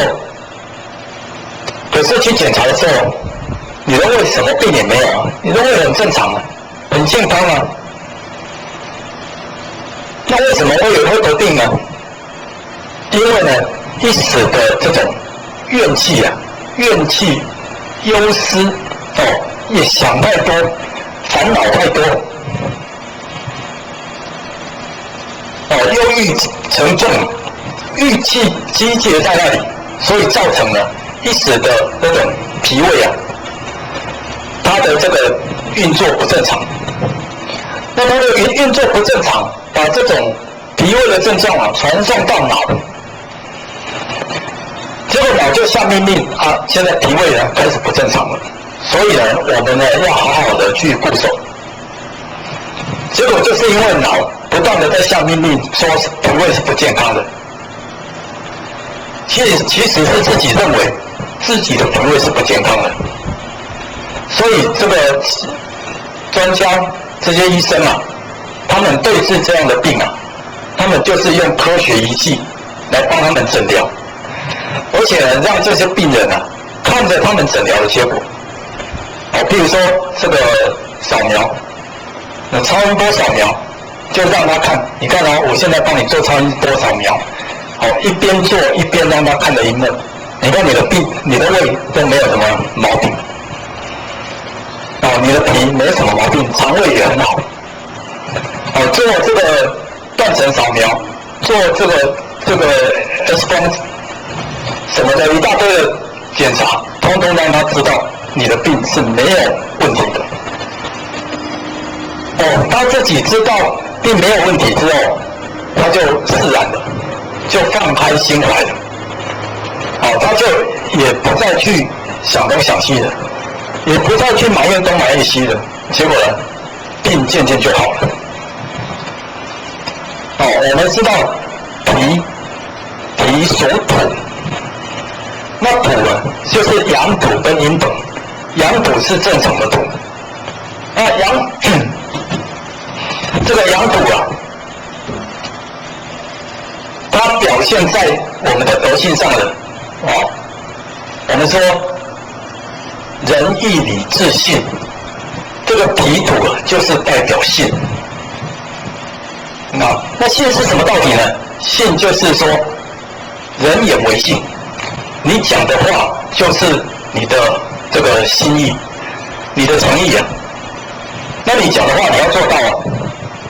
那你做到了，不管对方的反应是怎么样，你都不要再埋怨，你都不要再担心了，也不要忧虑了，你就好好的表现出你自己的那一份诚心敬意，诚于中行于外，把它表现出来，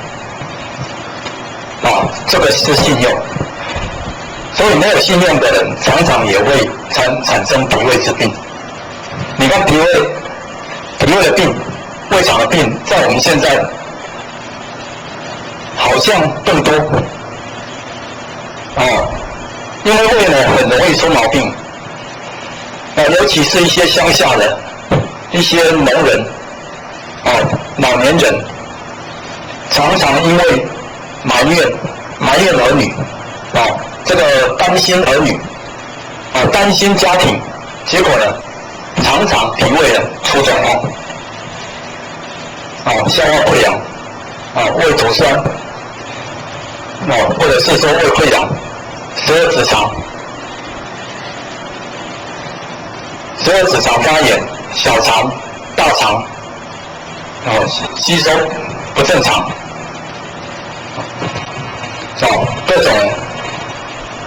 各种肿瘤在胃的也很多，肠胃也很多。那么这种消化系统的问题都是你埋怨所造成的。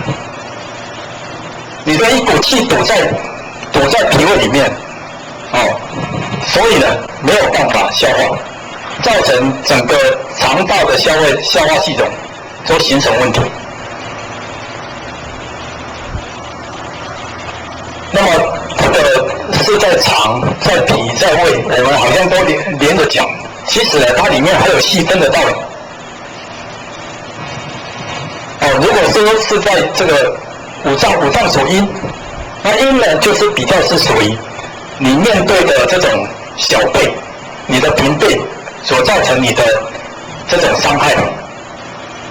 你埋怨你的同事，埋怨你的同学，或者是说呢埋怨你的儿子、你的女儿，担心你的儿子女儿，担心这些小辈，结果呢就会造成脾脏出问题。你埋怨大人，埋怨你的上司，你的长官，这个就会是肠的问题。那么我们说脾属土你要这个有阳土跟阴土你要变成阴土的话呢，你就是生闷气你就是埋怨你就是不停你就会这个郁郁寡欢这个是阴土。那我们要把阴土呢翻过来成为阳土。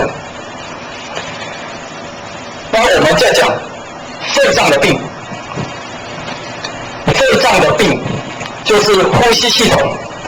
那呼吸系统有毛病了，那呼吸属于这个肺，肺跟皮毛是相表里的，所以皮肤的问题也是属于肺的。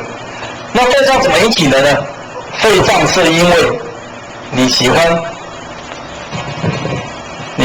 这个恼人，伤脑筋，你让伤脑筋啊，这种情况啊，不断的累积就会产生肺病，或者是说你悲伤，你会悲伤，常常呢面对事情呢无法自主，不由自主的就悲伤起来。这个杞人忧天呐，那这个悲伤呢，就产生你的肺的症状。你的恼人的事情太多，也会产生你的肺的这个症状。那肺的症状有很多你的这个呼吸系统造成问题，肺积水、肺肿瘤，那肺这个呼吸道障碍，或者是说整个皮肤、精神气色不佳，皮肤这种脸色萎靡等等这些都是肺脏所造成的一个问题。那我们知道肺在五行的德性里面，肺属于这个金，五行属金啊。那德性呢，德性属于义。我们说仁义礼智，这个义啊，就是属于肺。所以当一个人他没有道义，他不讲义，义就是我们上次讲到合情、合理、合法的言行举止，那就是义啊。你没有言行举止的标准，那么你常常在那里伤脑筋，或者是说你常常会悲伤自己做不到，或产生了各种的难过的现象，那就产生了这个呼吸道肺脏的毛病。那肺属于义，肺属于金，金有阳金跟阴金。阳金呢，阳金就是一种这个开怀的，一种喜乐的，一种我们说乐观的想法。你看金呢，就是这个一块在那里，你看那个金的那个筷子，就是它非常的刚硬，它非常的坚强。那么呢，它也代表一种折善固执。这样的人呢是属于阳金，他对于人生啊都是正面的想法，所以呢他都会积极的去处理各种事情，他不会萎靡在那里，也不会消极，他会像刚健不息一样，像这个太阳那种力量一样，这是属于肺。那阴经呢，就属于那种消极的状态，悲悯，或者是说烦恼，这样的状态呢，就产生肺病。再来就是说肾病，肾脏病，肾属水，所以当人厌烦的时候，当人呢会恐惧、会惊慌、会厌烦，这个就会产生肾脏的病。肾脏的病呢，包括医疗系统，包括整个妇科的疾病，这个都属于肾的病。那肾肾的病啊，那尤其像妇科的，现在呢也是很多。那这个是为什么？这个妇女啊太超凡了。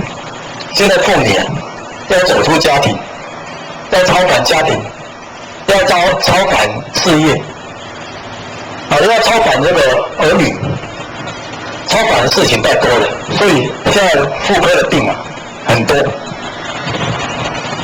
那么男科的病啊，我们说肾脏病啊也不少。现在的男性啊的性功能不全，或者是说这种射物腺肿大，或者是说这种体力不佳等等啊，都是因为这个操劳烦心，都是因为呢这个生活在惊慌恐惧之中，就会得到这种肾脏的病。那我们说肾脏是属水，阳水是正常的水，阳水是干净的，阳水是滋润的。那阴水呢？阴水就会造成这个土石流，就会造成水灾，就会造成呢这个臭水沟的水。那臭水沟的水就滞留不通，会发臭。那你看人如果说整个泌尿系统发臭了，那么你也要烦恼了，你要洗肾了。那现在洗肾的很多，整个这个排泄出了问题了。那这是为什么？超凡的事情太多了。你的惊慌的事情、恐慌的事情太多了。所以阳水要把它恢复成阳水，不要让它变成阴水。阴水就是我们刚才讲的。那肾在这个五德之中，它是属智慧的智。那这个智呢，在我们的这种修行的这种经典来讲，智是最重要的。智是所有的修行里面一个很重要的一个德目。也就是说，当我们不迷了，我们就会产生智慧。当我们心定了，那个智慧油然而生啊。智慧本来圆满具足，结果呢，今天智慧没有办法具足，没有办法朗现，这个都是因为我们被习俗所染，对于整个人情世故的这种微理细节给障碍住了。为什么变成礼教吃人呢？那因为你的智慧没有办法流露，所以你认为礼教会吃人。那这是我们大概说五脏的疾病，这个是内因，这个是心理的病。心理的病呢，要透过你的调心，我们说的今天说的这个借假修真啊，你要借着这个身体啊，来把你的心调好。借着这个现在啊，有这些名师，有这些同修，有这个大道在指导你，你要赶快把它调好。所以这个仁义礼智信，你要把它做好，五常之德，你要把它恢复起来。这个呢，是我们今天修行是一个很重要的标的。所以修行人，他本身呢身体要健康，他精神要清朗，这个要清安自在。修行要达到这样子，人家才会对于修行产生向往，产生肯定嘛。那今天修行人也是病气奄奄的，那你怎么样去影响别人呢？是没有办法。所以我自己也最近因为受病所苦就感觉到这个病一定要把它克服，把它治愈。那当然找了很多方法。那如果说你的病因是从心里面引起的，那么你必须重新调起啊。你找外面的医生是没有办法治你的心理的病，心理医生也没有办法治你的病。因为呢，你这个人情世故你都没有做好，你在这个周围环境之中啊，你跟人的互动是不协调的。那不协调，你自己呢又把这个垃圾放在你的心里面，躲在那里就生病了。那你气不顺了，那你就生病了。这个病呢，心理的病是从气堵了，这个火发了，这种现象所产生的。那所以在公司上，在家庭里面，在学校里面，或者是说在道场里面，你都要记得把这种仁义礼智信这些德目把它实践出来，而且呢，把这种仁义礼智信的德协调在整个身心里面，绝对不是强加的，也绝对不是呢你要求别人，或者是说别人强加于你，都不是这样子。你自己内心要有所觉悟，因为你做人没有成功嘛，你这个做人的道理没有做好，所以呢就累积成你的病。我们讲做人没有成功那希望呢大家不要听了这样之后就对后学的话产生的反驳。那很多病呢，其实原因很多，我们只是讲心理的病来分析它的原因因为我知道很多道场的这个前辈我们说前人或者是典传师或者是这些法师牧师，那他们的这些病的产生有时候呢是为了这个道场而累积下来的，也就是为了众生而产生这个病。它有一种顶劫救世这样的一个原因所以这种原因呢，我们没有办法去了解，也没有办法去解说。我们看到很多祖师大德，他走的时候呢，也是视线病态。视线病态呢，这个病呢到底是从何而来？我们没有办法说他修行修得不好，也不可以说他做人做得不好。他在这某种方面呢，在这些修行方面都做得很好，可是呢，他还是呢得病而死。这些是很多微理细节是没有办法在这个心理层面讲说的。你看这个孔子去看他的学生冉伯牛，摸了他的手说时矣，斯人也而有斯己。斯人也而有斯己。哎呀，没有办法救了，这个人这样的好人怎么会有这样的病所以孔子也很无奈。你看好人也会生病那么我们今天从心理的方面来细说，希望呢能够借着这个心理的调养、阴阳的协和，让我们的身体呢达到一个没有病的状态。这种没有病的状态是我们现代人希望去追求的。所以透过病呢，也能够让一个人觉悟，让一个人觉知走向圣贤之路。这个是我们今天讲病病的原理是一个很重要的契机那我们还有一个心理上的病还没有讲。那这个心理上的病那就更是人心理的病也是跟欠债主、跟各种这大环境是没有关系的。这个它是要好好的慢慢的来分析来解说但是呢重叠假修正，这假，你看，大家早安。今天我们讲到第15句的经文，恢复本性之自然。那自然就是道，所以呢，恢复自然就是恢复道。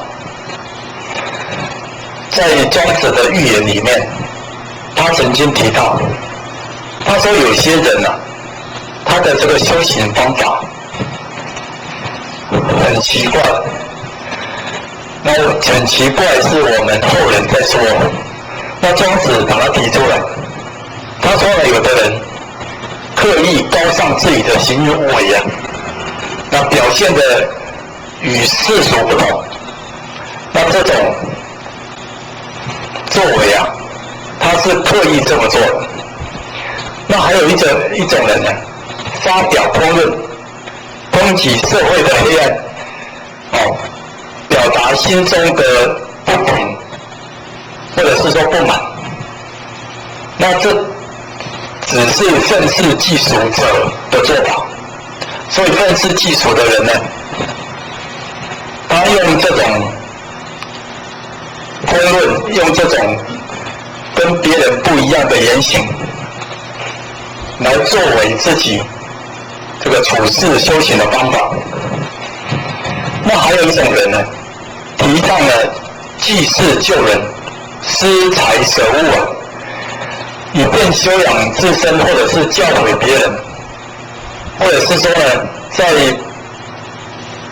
固定地方讲学，这个呢都是这个修缮人事的做法。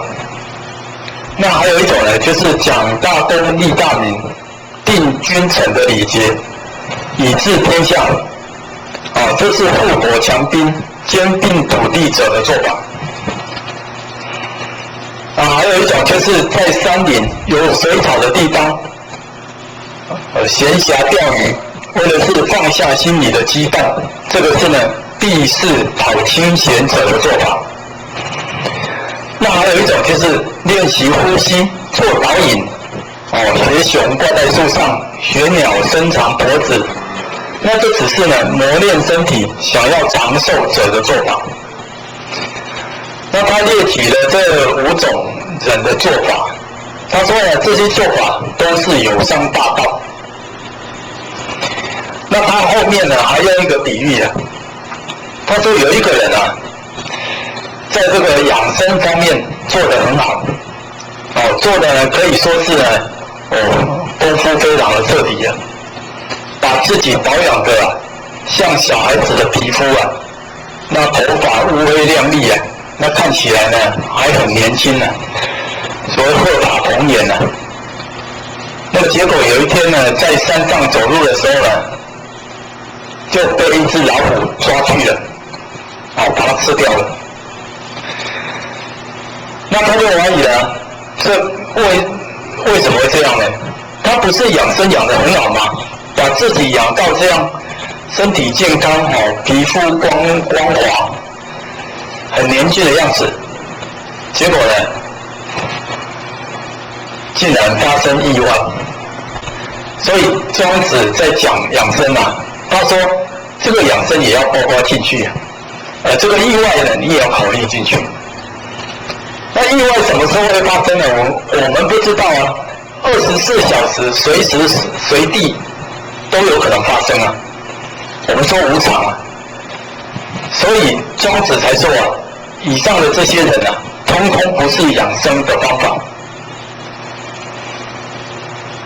你看我们如果说在道场修得很好，被人家说修得很好，结果呢出外发生车祸了，或者是说这个身体严重受到伤害了，那么你说你修得很好，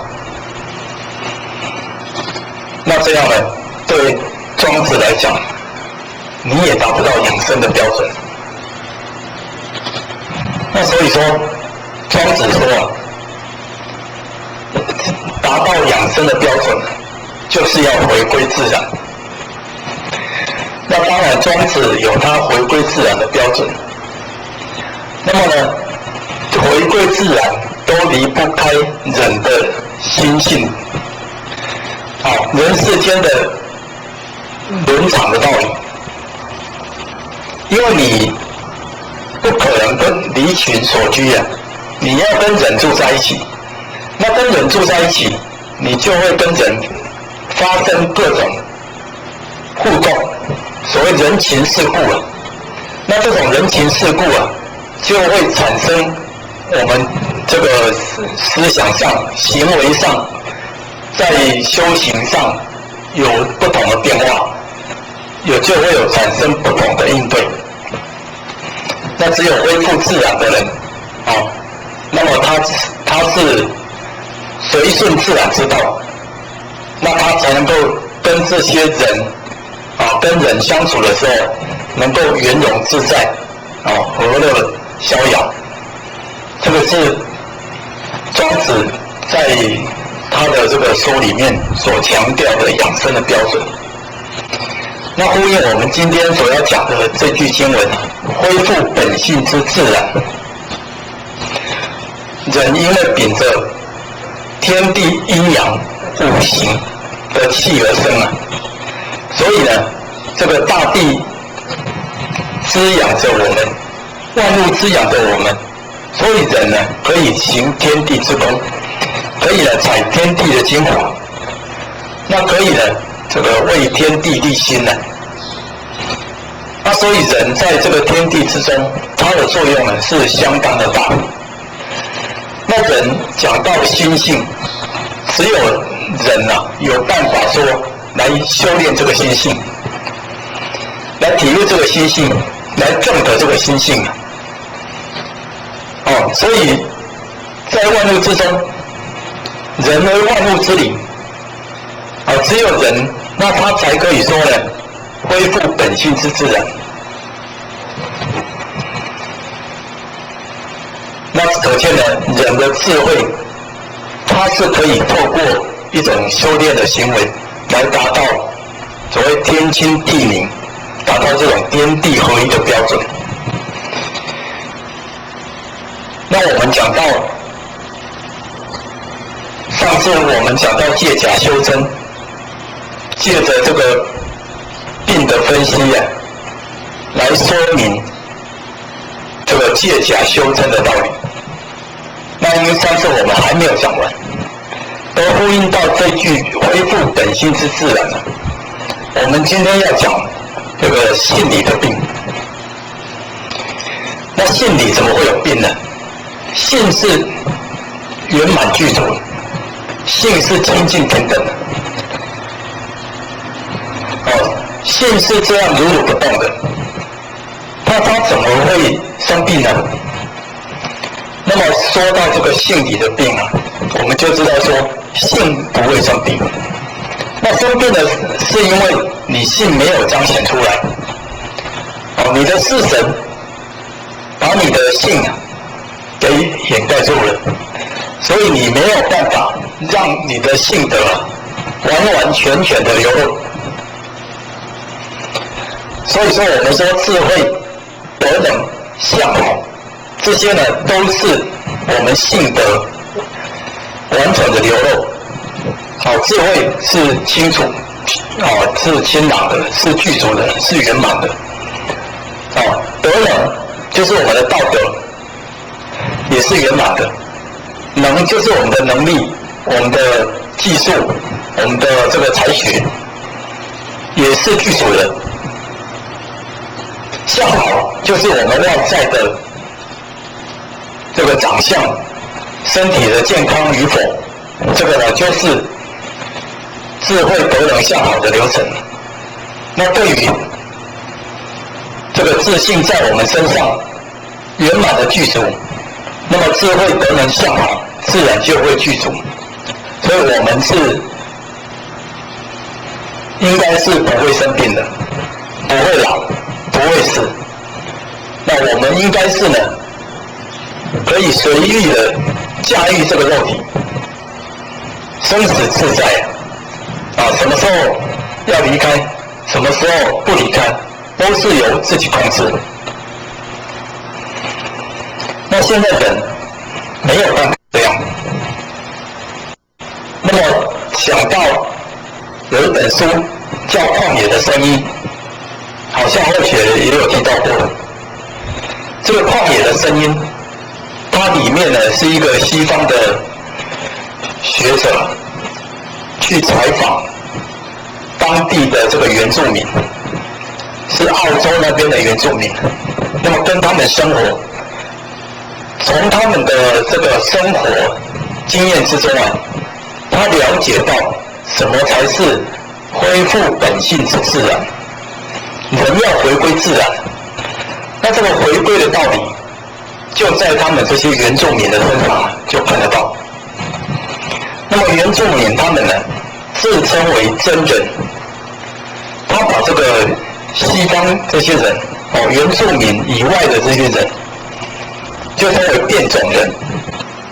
他是从真人然后变种了。变种的意思当然就是不好的，变得不好了。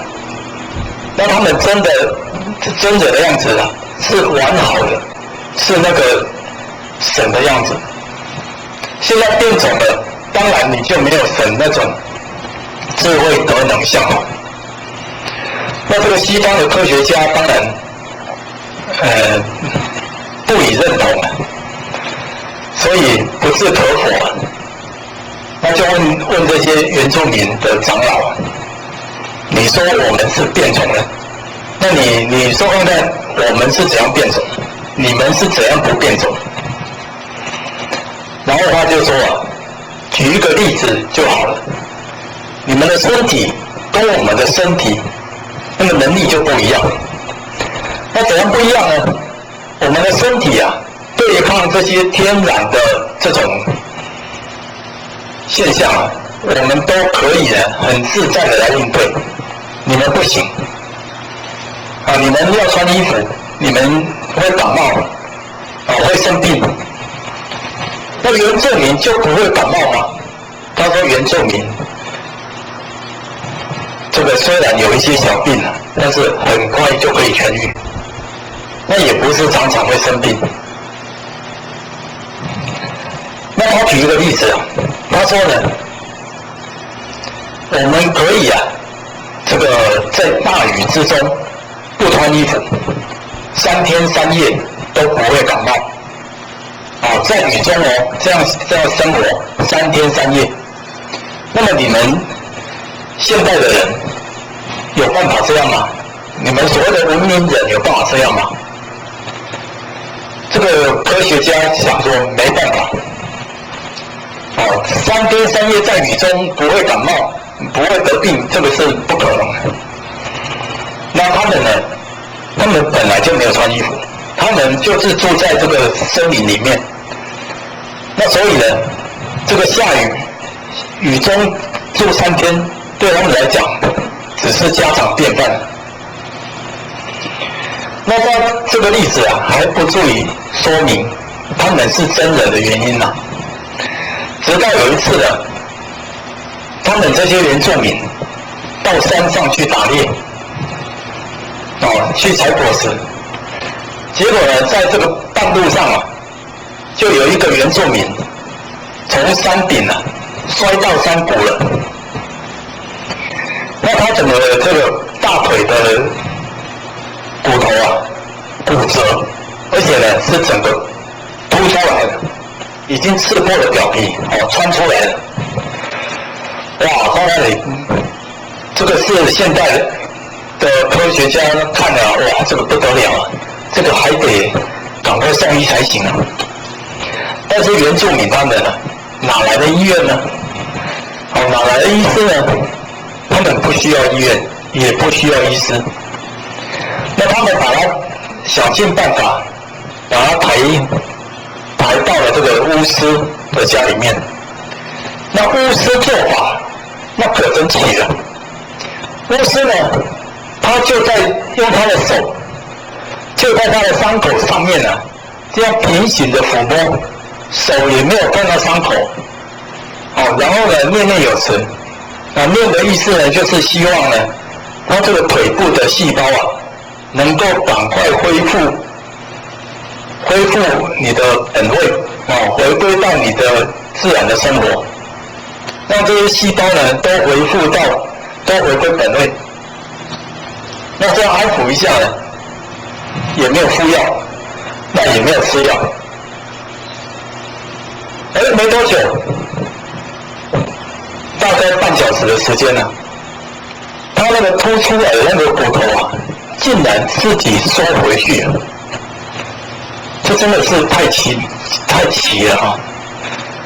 那中医可能也不相信这种道理。那骨头缩回去，那他那个伤口呢，用草药敷一敷。不久之后呢，大概2-3天啊，这个人的骨折好了，外表的这个伤口也好了，没有吃药。那也没有说看医生了，他只是就要安抚一下。没想到就这样发生这么神奇的事情。那当然，这对我们来讲是非常神奇的，对他们而言可能是家常便饭。那他们随时在跳舞，随时在祈祷。他们说呢，在跳舞、唱歌、祈祷过程当中啊，就是在跟天沟通。所以他们可以常常知道天的旨意，那他们的做法呢，也不会违背天的旨意，甚至呢，他们可以随时回去。他说他们的身上有一种开关，生死的开关。那如果想要回去了，把那个开关一关掉，那这个人就回去了。那不想回去呢，你就不要去等他，就一直生活着。所以这真的是太神奇了。我们说真人，那他们可能是真的是真人。从这个例子啊，我们看到他们的这个德能啊，至少比我们好。身体状况啊，比我们好。那我们修行，第一个表现在我们身上的就是我们的身体。身体不好，身体会得病，那都是呢，我们这个自信啊，被泯灭住了，自信没有办法彰显，没有办法恢复到这个自然的本性。那所以，我们讲到生理的病、心理的病跟性理的病，这3种病啊的原因，如果能够了解清楚，那么我们相信呢，世间的人包括修道人，他不会再生病。生理的病我们已经讲过，其实就是我们的这个伦常关系啊，我们人没有离群所居，跟这些人情世故处在一起，所以人跟人之间的互动啊，就产生了这种生理的关系。那如果产生了病呢，必然是在某一个伦常上啊，你发生问题了，所以你那个地方就会得病。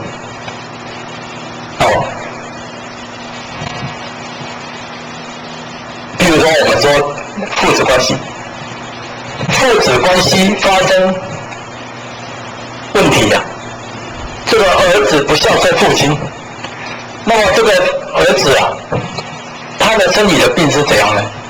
他就会常常头痛或者是说心血管的疾病或者是说这个腰弯肩膀酸痛这个上焦部位不舒服，一定是会有这样的病症产生的。所以我们看到一些为非作歹的人、不孝父母的人，他们还是一样腰三颗四、大吃大喝，完全的没有病的样子。那是因为呢，它的那个恶的能量还没有累积到让它生病，那么迟早会生病。那如果还没有改善的话，那它就会生病。所以生理的关系是我们人跟五常，跟五轮之间的关系。那心理的病，上次我们也讲到心理的病。那心理的病呢，就是你的喜怒哀乐。我们上次讲的这个肝就是怒，那这个心呢就是爱，就是恨。这个土呢就是忧，就是闷。那肺呢？肺就是恼、悲。那肾呢，就是烦，就是惊恐。这些心理的变化就会产生我们这个身体内脏上的对应部位产生不舒服的状况。这个我们在上次都有提到过了。那只是说这套系统是一个很繁杂的系统。那么在王凤仪言行录里面呢，他把这个讲得非常的清楚。那我们有机会呢，可以来参考。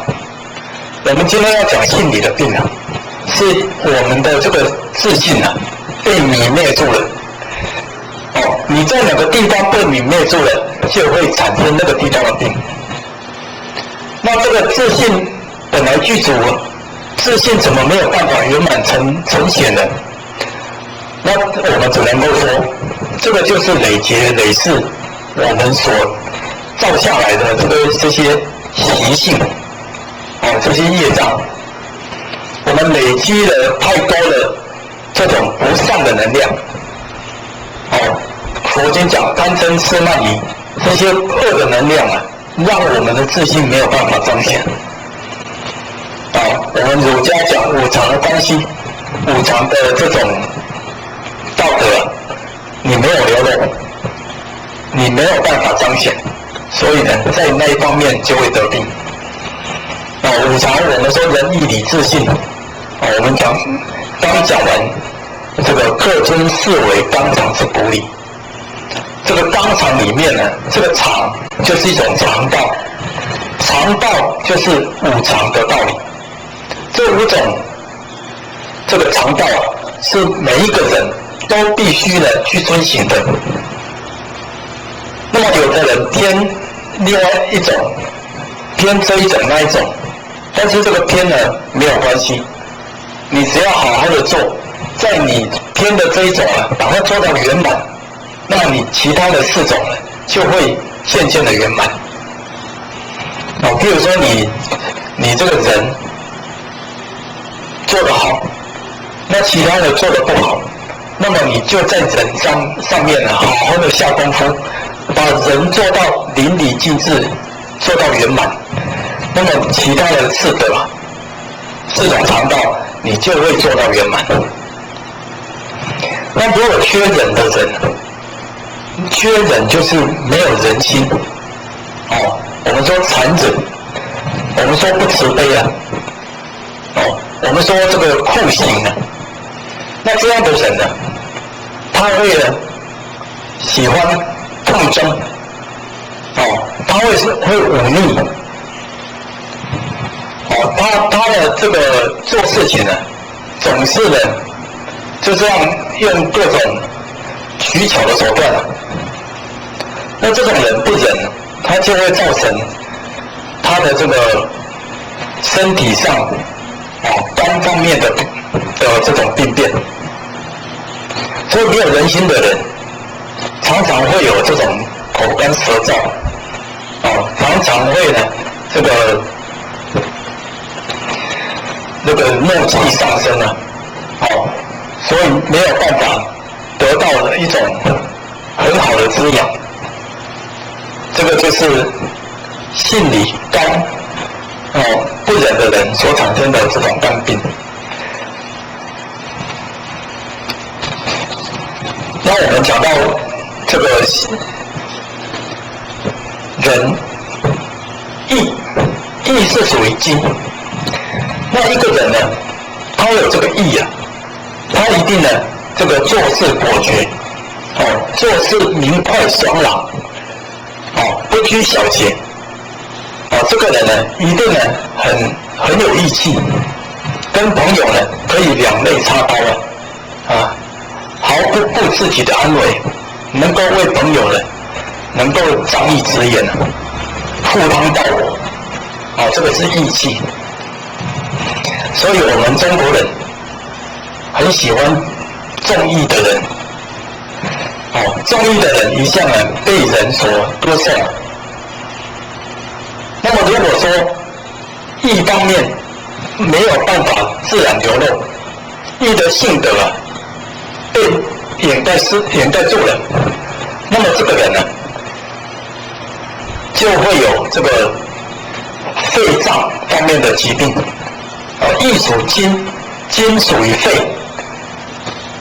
肺是指那个呼吸系统。那肺跟皮毛又互相表里，所以呢，皮毛也会有关系。那整个呼吸系统发生变化了，那就是呢，这个人不讲义气。那不讲义气当然呢，他就会得到相对应的病症。我们讲到的义离，离就是属火，火是属金，火是光明的，火是这个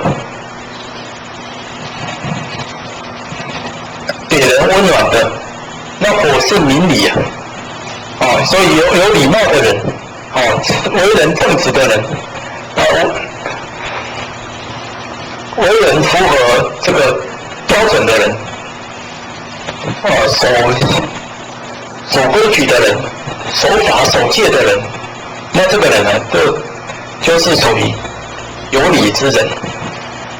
那如果说不是这样子呢，没有礼貌，那又呢不守法，不守规矩，做事情呢随意有为，那他的这个心脏、心血管的这种器官就会相应的发生问题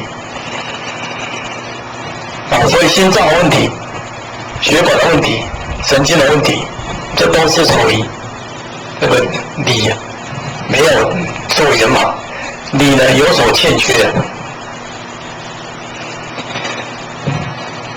那我们讲到这个信先讲智，智是属于水，那水是智慧，水是柔和的，水是清澈的，那水是这个公平的。我们说这个一碗水要端平的，这个水是平的，是水平面嘛。水是平的，所以呢，他待人处事是平等的。那水又清澈，水可以洗涤万物，可以滋养万物。水可以帮助人呢，这个清醒。水是柔和的，它遇到圆的就形成圆的状态，遇到方的就形成方的状态。那所以呢，这个水就是人的智慧，有智慧的人自然呢，他就懂得柔软，他用事情看得很清楚，明白这个道理，所以他处事待人的方法就是很圆融，这个是属智属水，那水呢是属肾，那如果不是这样呢？做事情呢，就是要横冲直撞，爱怎样就怎样。这个水泛滥成灾泛滥成灾呢，就好像土石流一样，流过的地方呢，都一定受到伤害，那会把人淹死。所以这个聪明好辩的人，他他用道理把人淹死，那钱财万贯的人用钱把人淹死，这个呢都是不智的行为，所以相应的这种病症啊，就发生在那个肾脏的问题，泌尿系统的问题，或者是妇科的问题，这个都是没有智慧，没有智慧所产生的。那么我们讲到性就是从性，性就是属土。那么土呢，是看我们的大地很敦厚、很朴实，土能够长万物。土呢是这个很厚重，那土不争，土很实在。我们说一步一脚印的，所以真诚的人，有信用的人，这些人人家都很喜欢。这样的人呢，他就可以成就。那如果说不是这样的人，讲话不守信用，那做事情呢很刁钻刻薄，这个不愿意呢把自己的好去跟别人分享，那这个呢，这个就是没有厚道、很刻薄的人。那这个相应的对象呢，就是这个消化系统上的毛病，就是脾胃，这个大肠、小肠，这些毛病就会产生。这个是大概讲这个心理上面病。那如果说分析里面的道理，它也又可以讲得很广，所以我们大概呢，在分析这5种关系，就可以了解到。那所以这个不管是生理的、心理的，包括这个性理的，这个都是呢我们人在这个世间所要学的一个标准。所以成佛，我们说成道，我们最主要的一个标准就是在做人，把人的本分做好了，把人的道理做好了，那么你就可以成佛、成道、成圣。那人的道理做不好，人还有1分的亏欠了，你就没有办法圆满，就没有办法回归本来面目，你就没有办法恢复自然。那所以我们说要修不是跑到庙里面去修，跑到深山里面去修，那是弘扬起的修法。你跟这个社会人相处，你在社会里面修，你自己呢有一个家，夫妻和合，夫妻共同来修，把这个家撑起来。那么你一个人把这个家呢发光发热，其他的家呢就会跟着你一样发光发热。夫妇合起来，你看夫代表日，妇代表月，日月合起来就是明，就是一个太极。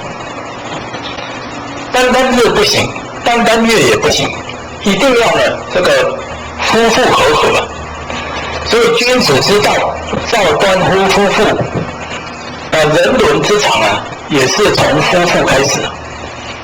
把夫妇关系搞好了，然后呢，家庭的运作顺畅了，那么你的社会就和谐了。社会和谐了，世界就会和平。世界和平了，大家就自然得到逍遥，得到快乐。那这个呢，才是恢复本性之自然最主要的一个做法。那所以现在我们讲，透过这个我们刚才讲庄子的那些透过念佛，透过这个打坐、画符，透过这个瑜伽导引、打太极，包括这个山林的这种接近，那就想要得到养生的道理，结果呢，不晓得世间的变化，你做人的道理都没有做好，你单单去做那些，你还是没有办法做好。所以为什么现在念佛不能成佛？其实这个拜佛不能成佛，讲经说法不能成佛，打坐参禅不能成佛，吹拂念咒也不能成佛。你这个打瑜伽、学太极也不能成佛，插花、这个书道也不能成佛。这些说起来都是一种小道，小道呢跟大道是没有直接的关系的，但是呢可以回小向大。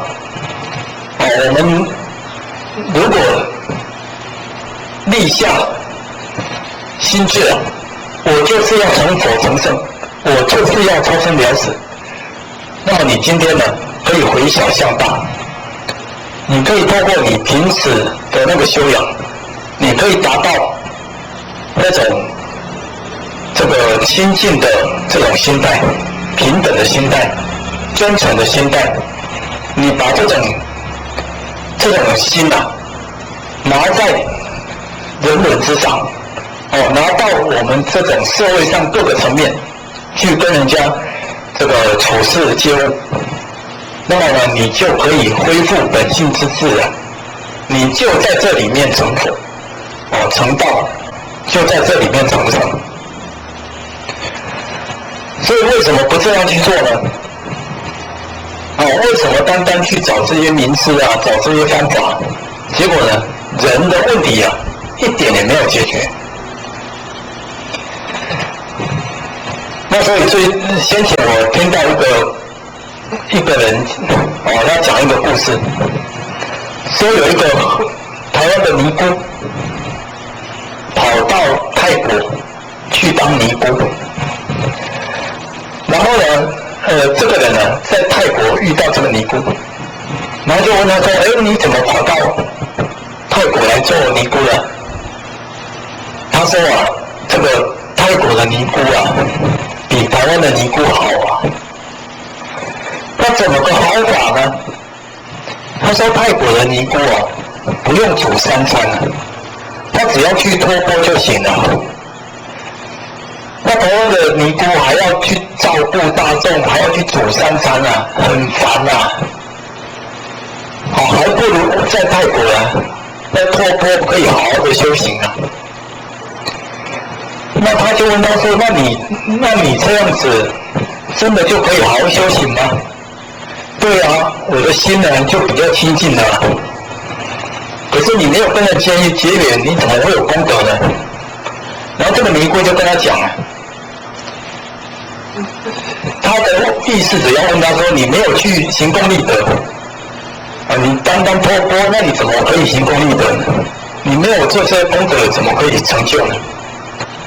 他就说了一句话这个尼姑说清净心就是功德那这个问他这个人他是我们道场的道信，然后就好像若有所悟觉得说这个尼姑讲的话很对，清净心是功德所以就认同了他这件事情。那当他在讲这件事情的时候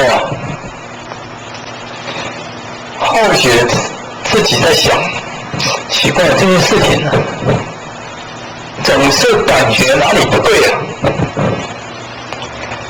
挑在心里真的是觉得这个事情怪怪的，是哪里出错了呢？没有错，清净心是功德，一个人能够修到清净心那他的功德真的可以是度化无量无边的众生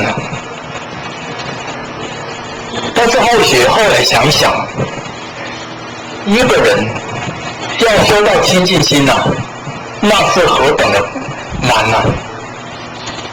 难的原因是因为现代的社会啊，要修清净心啊，真的是不容易。所以为什么现代的人参禅打坐他不会成就？参禅打坐要在慧能那个时代才可以成就。因为佛陀曾经讲，这个正法持时期啊，这个守戒戒律坚固。那相法时期呢，就是禅定坚固。那么慧能这个时代啊，是刚好是禅定的坚固的相法时期。那末法时期呢，道争坚固。那斗争不是本性嘛？借由斗争你不可能成就，你只有会更加堕落。那么我们说现代的人，现代的和尚尼姑要修清净心，你没有办法得到禅定的，你怎么修清净心呢？那么你不去煮三餐，没有这些烦人的事情，结果呢，你去托钵，借着托钵省去这些烦事，你就以为你得到清净心了，其实那不是真正的清净心，那是怠惰的心啊！那怎么会是清净心呢？现在要修清净心真的是相当的难，所以现在只要有人讲清净是功德，那我觉得这句话需要再斟酌。因为现在竟然没有办法得到清净心了，那么你在这个修行上怎么会有成长呢？那么怎么办呢？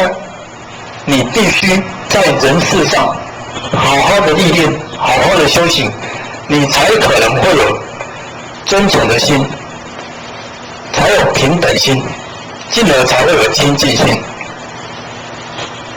你的心不真，心不诚了，你面对的这些人情世故，这些伦理纲常的事情啊，我们说五伦八德的道理啊，你都没有做到了，没有做好了，你怎么可能会有真诚心？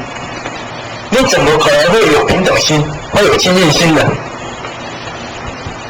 所以这个故事啊，这个尼姑讲的话是有需要质疑的，有问题啊。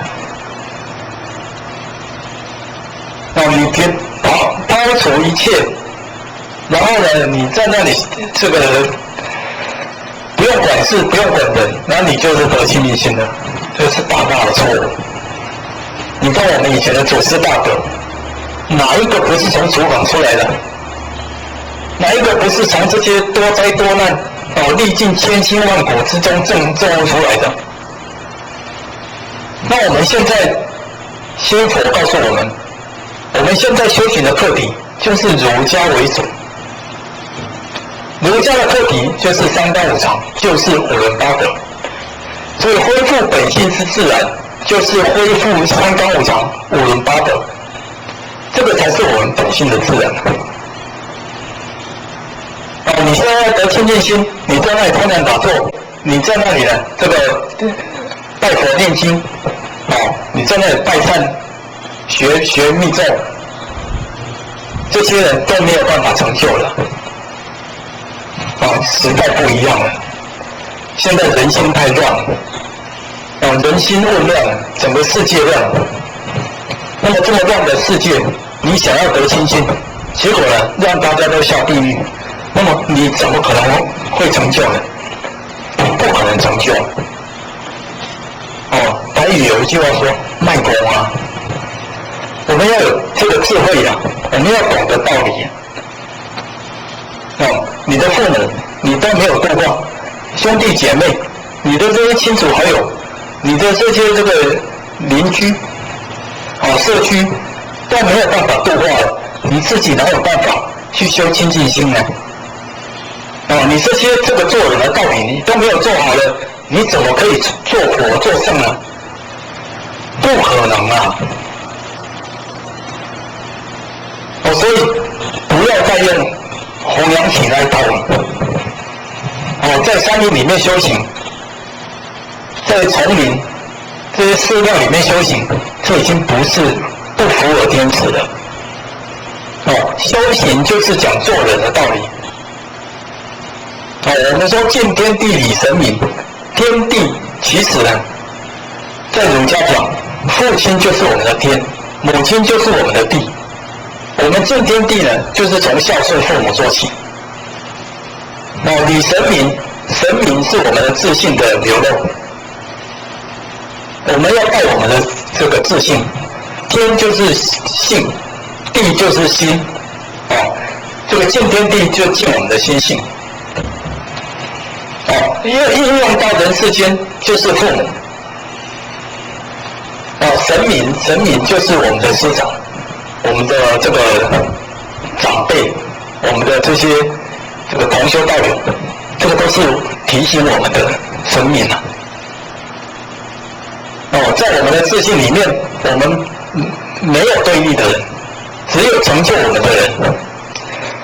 所以孝父母重师尊是在人的身上就可以看得到。今天要修本性之自然，老子说若得一万事毕，若得一的道理，那就万事毕了。万事毕就是说什么事情都圆满了，什么事情都完全了。若得一啊，这个一的道理是什么？一的道理啊，就是呢，你把人道做好，这个就是一的道理。人道做好了，天道就圆满了。这个是现在修行啊最主要的课题啊，不要认错题目了。所以你看，现在佛家晋中的这个修行道场，为什么在提倡《弟子规》？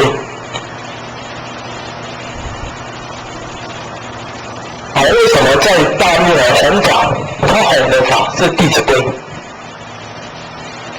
在世界各地讲也是讲《弟子规》，《弟子规》是儒家的这个思想。清朝的一个学者把孔老夫子这些理念，用一些简单的字句把它表达出来、集结出来，成为一本《弟子规》这本书。那么他讲里面呢讲的也很细微，把这个从这个儒家的理念呢，他做了一个很有调整的这种归列。所以现在影响现代人很大。那么佛教的人透过《弟子规》来修行，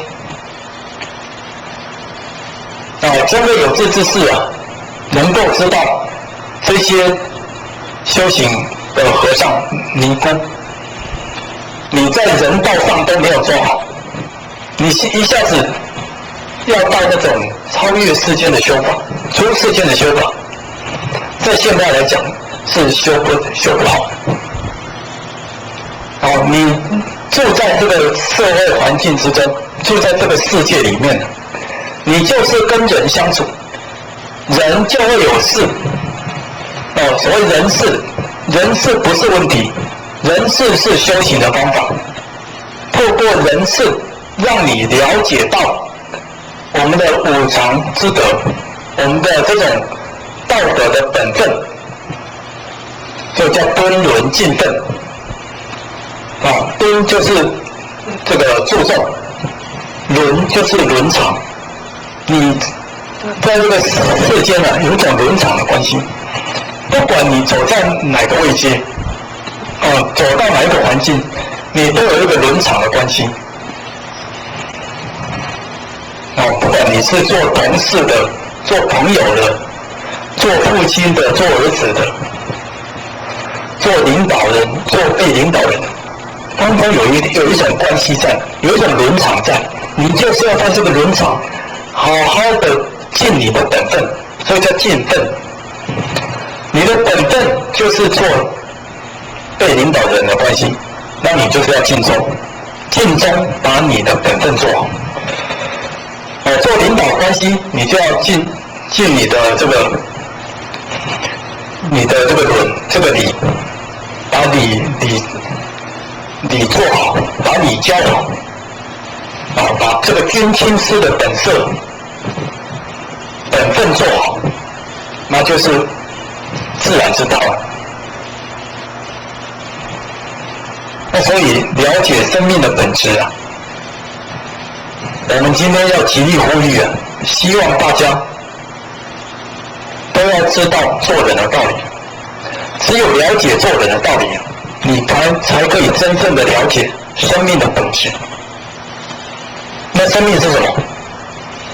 我们今天这个肉体来到人世间，灵性寄附在肉体之上，借着这个肉体的方式来到人世间，来聊我们的这种职责，那也可以说是聊我们的业。我们要把这些业，把这些使命把它做完，那你就可以回归本来面目。这个就是生命的本质了。还有比这个本质更清楚、更明白的呢？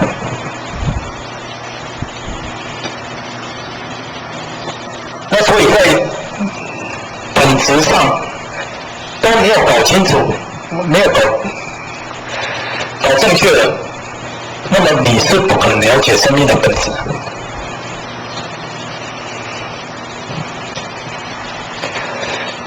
要了解生命的本质，我们这里透过一个寓言故事来跟大家说明。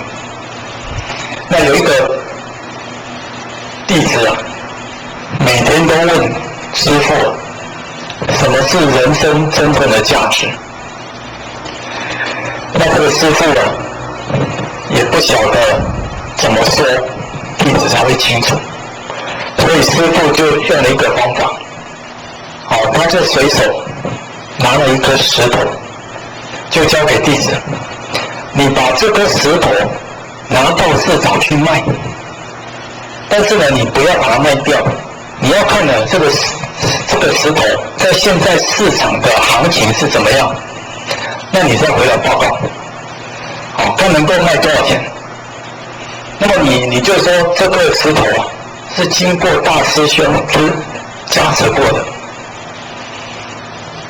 那个弟子就拿这个石头到市场去卖。本来没有人问津了，结果呢，他一喊到有大师兄的加持了，哇，这个很多人就觉得说这个石头不是普通的石头，一个人就出价1000，后来出价1000的人太多了，结果呢，出价到1万。这个石头价值一下子被提升到1万块了。那这个弟子就说，那你们改天再来吧，我去请教一下师父，看他愿不愿意卖。那么这个弟子回去之后啊，把这件事情告诉师父，说这个石头人家要价1万块，那师父再说，你隔天呢，你再把这个石头拿去卖，你就说呢，这个石头是师父供奉过的、加持过的，那看它的行情怎么样。结果隔天呢，这个弟子啊，再把这个石头拿到市场去卖，改口说，现在这个石头啊，已经被师父加持过了。哇，被师父加持过了，这个就有人开更高的价钱了，10万、20万、30万，一直到了30万，这个弟子都不愿意卖。那买方呢就觉得很生气呀，那你到底要多少才卖啊？你就开个价了。这个弟子也不敢开价，于是呢就对买家说，这个师父还没有说要卖，所以呢他要去问一下师父。那回去就跟师父讲，这个石头啊已经开价到30万了。那师父说啊，哎呀，这个一颗普通的石头，我只是加了不同的说法而已，结果呢就造成不同的价值。那么你不是在问什么是人生的价值吗？那么你的价值啊，都是用世人的眼光在认定价值，就好像这个石头被赋予世人的价值一样。所以它的价值是不断的在变化的。也就是说，世人的眼光如果调整了，你的价值就跟着变化了。那你要知道，一个人呢，他的心性那是无量的高贵，所以一个人内在的那个珠宝是无限的价值，不可以用世人的眼光来衡量。所以人要有超越珠宝的眼光，那么才可以看到人生真正的价值。超越珠宝的眼光，也就是说，你这个石头象征的那颗珠宝，你要有超越这颗石头的眼光啊，你才能够了解人生的价值。那意思就是说呢，你不要把这个我们的良知本性啊，这个物化。你不要用世间的标准来看你内在的那颗宝珠啊。你要超越这些世间的看法，那么你才可以看到人世间真正的标准。你当一朵花，它插在花瓶里面，那么随着时间一久啊，它就会凋谢了，被人家扔掉了。那花开花会谢，月会圆，月就会缺，人会生，人就会死。你看它这个过程啊，它从被重视一直到被漠视，这都只是一种世间人对它的这种价值的看法，所以它的价值是随世间人的变化而变化的。但是一个人他的这个人生的价值啊，他不是在世间人的看法，他是在回归本性之自然，那个价值才高贵啊。因为那个人生的这个真理啊，是不生不灭的，只有超越这种生死，超越代谢，超越圆缺这种道理啊，你才有办法看到那个本来的面目。那个本来面目不生不死啊，那个才是人生的价值。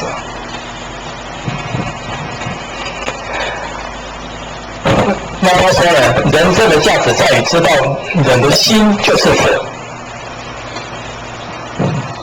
那佛已经是看透众生的真相，那众生呢是还没有开悟的佛，所以众生跟佛是一体的。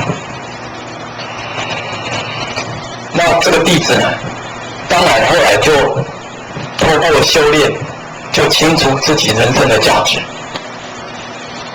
那我们从这个故事啊，从这个寓言啊，我们知道说啊，在我们的人世间，其实有整个过程都是不断的在变化的。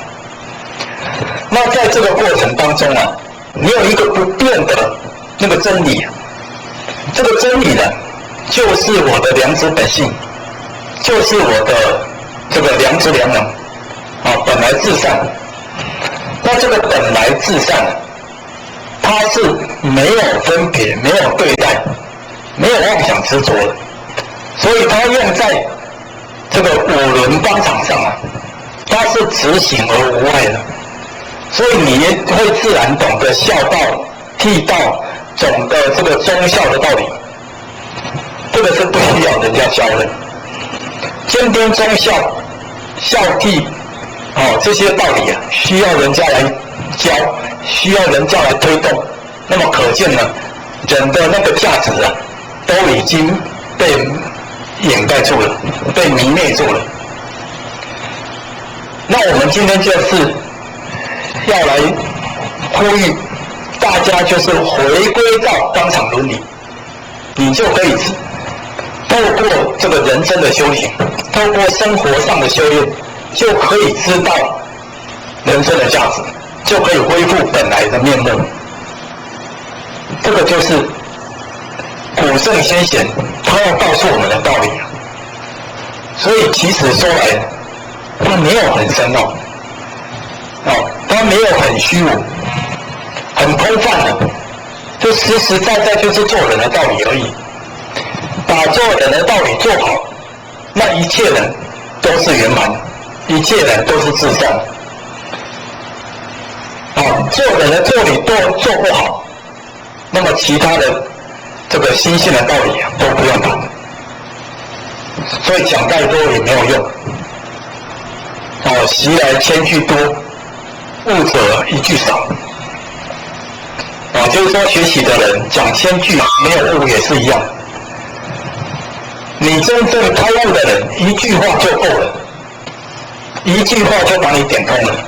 这一句话就是你去把你的本分做好，你的伦常尽好，那这样呢，你就会开悟了。这个就是儒家，儒家告诉我们的道理，也是我们这个白羊己应运这个儒家收圆，他告诉我们的做法。就我们这样，孟子曾经说：“人有鸡犬放，者之求之；有放心而不知求，哀哉！”那人这个鸡犬走失了，知道要去把它找回来，可是心放失了，却不知道把它找回来，这个是很悲哀的。那么这个心呢，就是我们现在人世间三纲五常五伦八德的心没有人知道孝道的重要性，没有人知道这个忠道的重要性。这个忠孝在人世间是一个无形的价值，这样的价值呢，可以产生很大的这个社会意义。那么忠孝是我们的自信所发，是我们的本心本性，但是呢，这个本心本性失去了，却不晓得去把它找回来。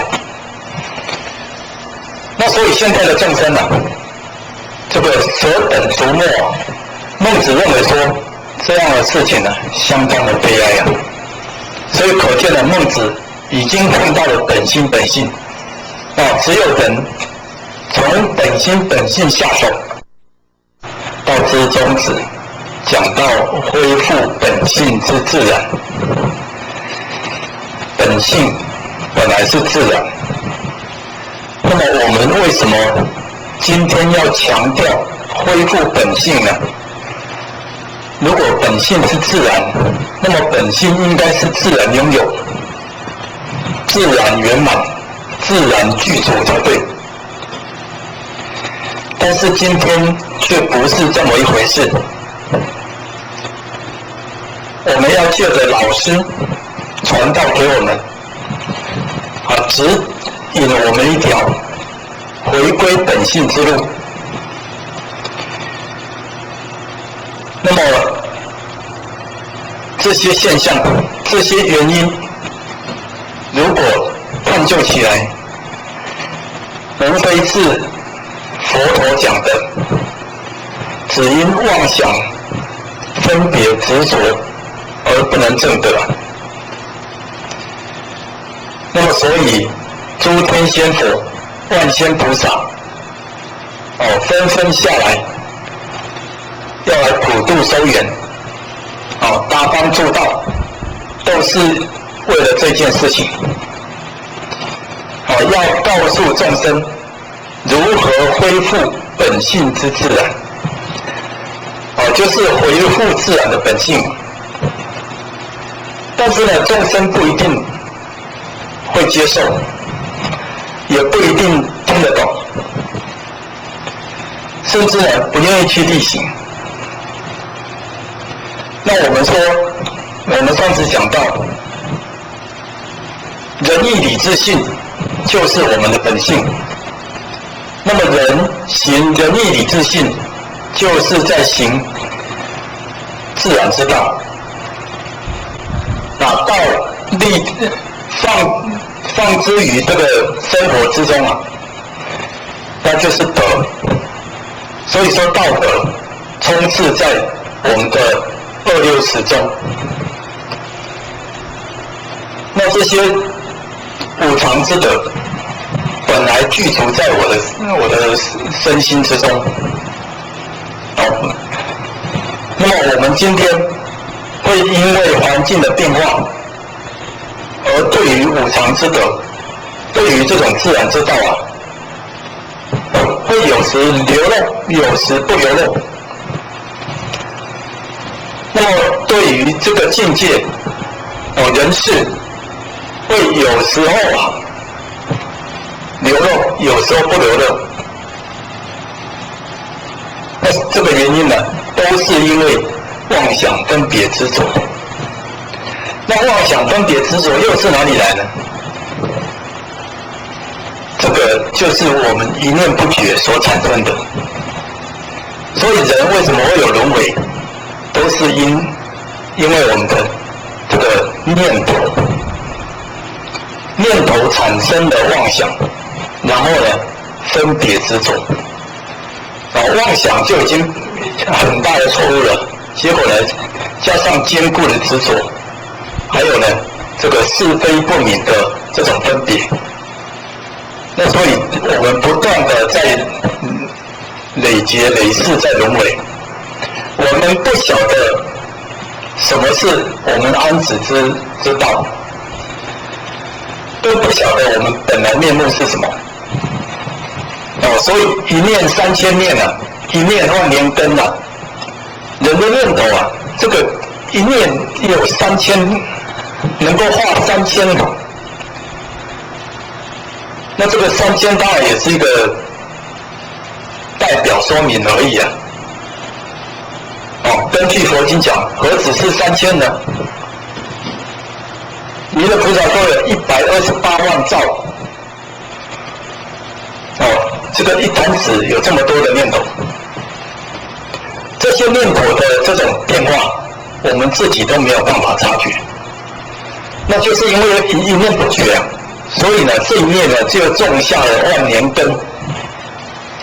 万年根这是指我们轮回6万年来的这个沉沦的一个源头，就是这一念。那么佛本来是无念的恢复自然之性，自然之性是无念的。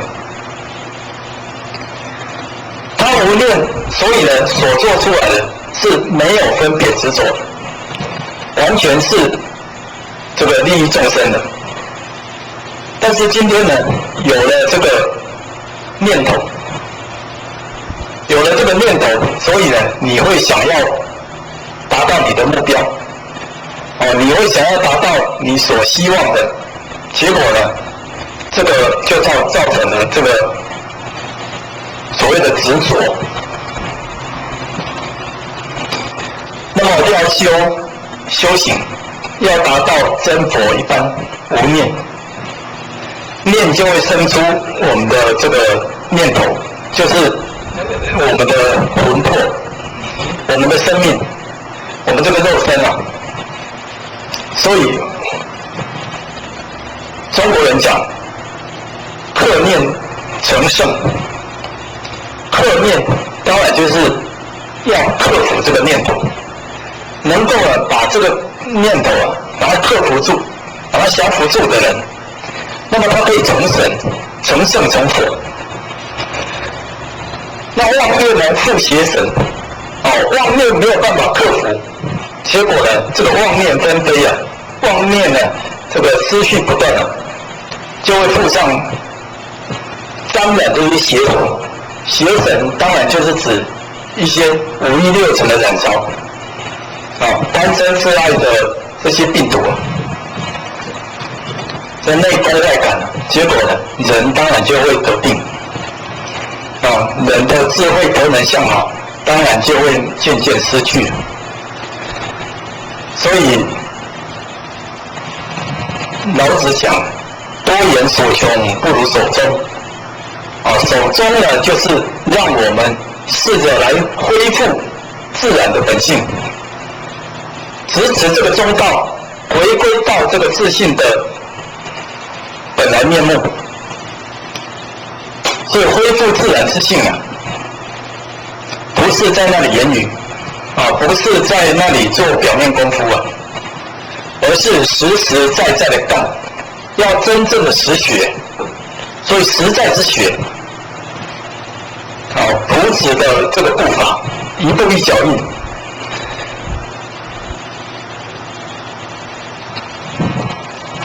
所以儒家也讲止于至善，真正的知止，止到这个至善的宝地。那知止是什么？知止就是我们要知命立命，我们要这个了解人今天所造成的这些现象，它那个道理是什么？那么我怎么突破？那么我怎么回归？这个就是知命立命的道理。知命了解到人有一股天命，有一份那个自然的本性。无极老母，这个天赐给我们这个永恒的这个命啊。那这个命呢，可以让我逍遥自在，可以让我呢无拘无束。所以我具足的这个智慧德能相好，都是圆圆满满的。我的道德流露是全德的。所以以前人为什么来人世间这样走一遭，他就可以回去？我们上次讲那个原住民，他可以知道生死的开关，他可以随时回去。那现在不行了。所以这个止于至善，儒家教我们把我们的念头止在这个至善的宝地，因为我们的心性，我们这个性是本善的，那本善呢是无私无邪，无善无恶，纯然至善。所以为什么说五常之德所流露出来的都是自信的发端？因为那个是无私无邪，无善无恶，没有对错的，就是全然至善，这个就是无念。所以全然至善，这个就是达到回归到无念的状态。那当然，三教的说法会有它的切入点不一样，但是呢，在讲的通通都是一个，都是在讲那个道。所以我们今天讲恢复本性之自然，都是在讲这个我们的这个心性所以当时尧传位给舜的时候，也将圣人的道理传给他。那他讲了一句心法，那就是人心回伪，道心回微，毁精毁义，允直绝中。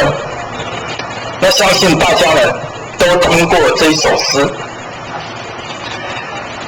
那我们知道人心的这个变化是不可捉摸的，这个不可捉摸的变化让我们没有办法从这个道理之中呢厘清出来，从混乱的这个六道轮回里面清醒过来。所以人心为伪，它一个念头的偏差就可能造成整个局势都完全改观。那你看有一个出家人，是一个尼姑。那么呢，因为他们的道场常常有外面的这些人来参访。那这个尼姑呢，有一天呢，看到一个男众讲得非常高大标致，那他就动了凡心。动了凡心之后呢，后来又想说我现在已经是出家人了，那我怎么可以又动凡心呢？所以呢，就把念头又归回来。可是呢，就这一念之差，让他治下了各种的这种病根他就产生了这个子宫方面的病变，甚至呢要开刀。那他自己呢不晓得这一面的变化，让他这样子，要开刀的前夕去接受一个大师的指导。那这个大师呢也不敢在众人面前讲他的过错，就偷偷的告诉他的朋友，要他的朋友问他有没有在男众方面曾经起心动念过。这个尼姑的朋友来转达大师的意思结果这个尼姑一听眼泪就掉下来了。他知道自己曾经有这样的一个概念，那所以呢，造成今天让自己的身体有病变。那这个尼姑呢，一面哭一面就吐了，就把他的病根给吐出来了，忏悔自己的不是，承认自己的错误，那病根就吐出来了。那么隔天本来要去开刀了，结果要医生呢再做一次检查，检查已经没有大碍，不需要开刀了。所以你说这个念头这么样可怕一丝好的动念，你看一念之差而已，但是他又没有说没有马上改正，又马上改正了，又马上回归这个至善了，但是呢，这个已经种下了祸根，这个叫这个念头的差池，这形成了天渊地别。所以我们讲进天地的时候其实我们要知道，天地不在外，天地在内。我们那个性就是天，心呢就是地，天清地宁我们性要清，地要宁，心性达到清达到宁的境界，那就是止于至善，那就是手中的状态，也是我们这里所讲的本性之自然那所以这个本性之自然这个恢复是一个重点。恢复这个动作就是我们说的修行。那修行就有千百万种不管千百万种只要你能够恢复本性之自然，那么你修行就已经是用对功夫。所谓父子登山各自努力那登山的路有很多条，但是只要能够登上山顶，那就算成功。那所以世间有五大教，我们也讲过五教圣人的奥旨，这五大教通通是很好的宗教。所以我们可以在五大教里面选择一个法门来作为修持的方法。我们把道的这个理念，把明师这个道进入到五大教里面去修持，那么你一定会成功。所以你不需要改变你的宗教，你不需要去变化你的生活，你就在你的原本的这种文化基础上，宗教信仰上好好的下功夫。当你一直下到最深功夫的时候，你看到了这个本性之自然你会知道说，原来五教所讲的通通在讲一个道理，那就是心性的道理。那人的那个心，人的那个性性是纯然至善，心是圆满无碍。那心一念不绝又有差池了，所以要让它不要有一念不绝，不要有这个烦恼无明的现前那就是时常要守住二六时中不可须臾离也，这个道你要守住这个道，所以起心动念都是性德的流露，都是呢这个五常之德，就是三纲五常的标准。那么如果说现在有人问说，那到底我应该修持什么？我应该在哪一个方面下功夫呢？你刚才说五教，那我不晓得五教到底我要修哪一教啊？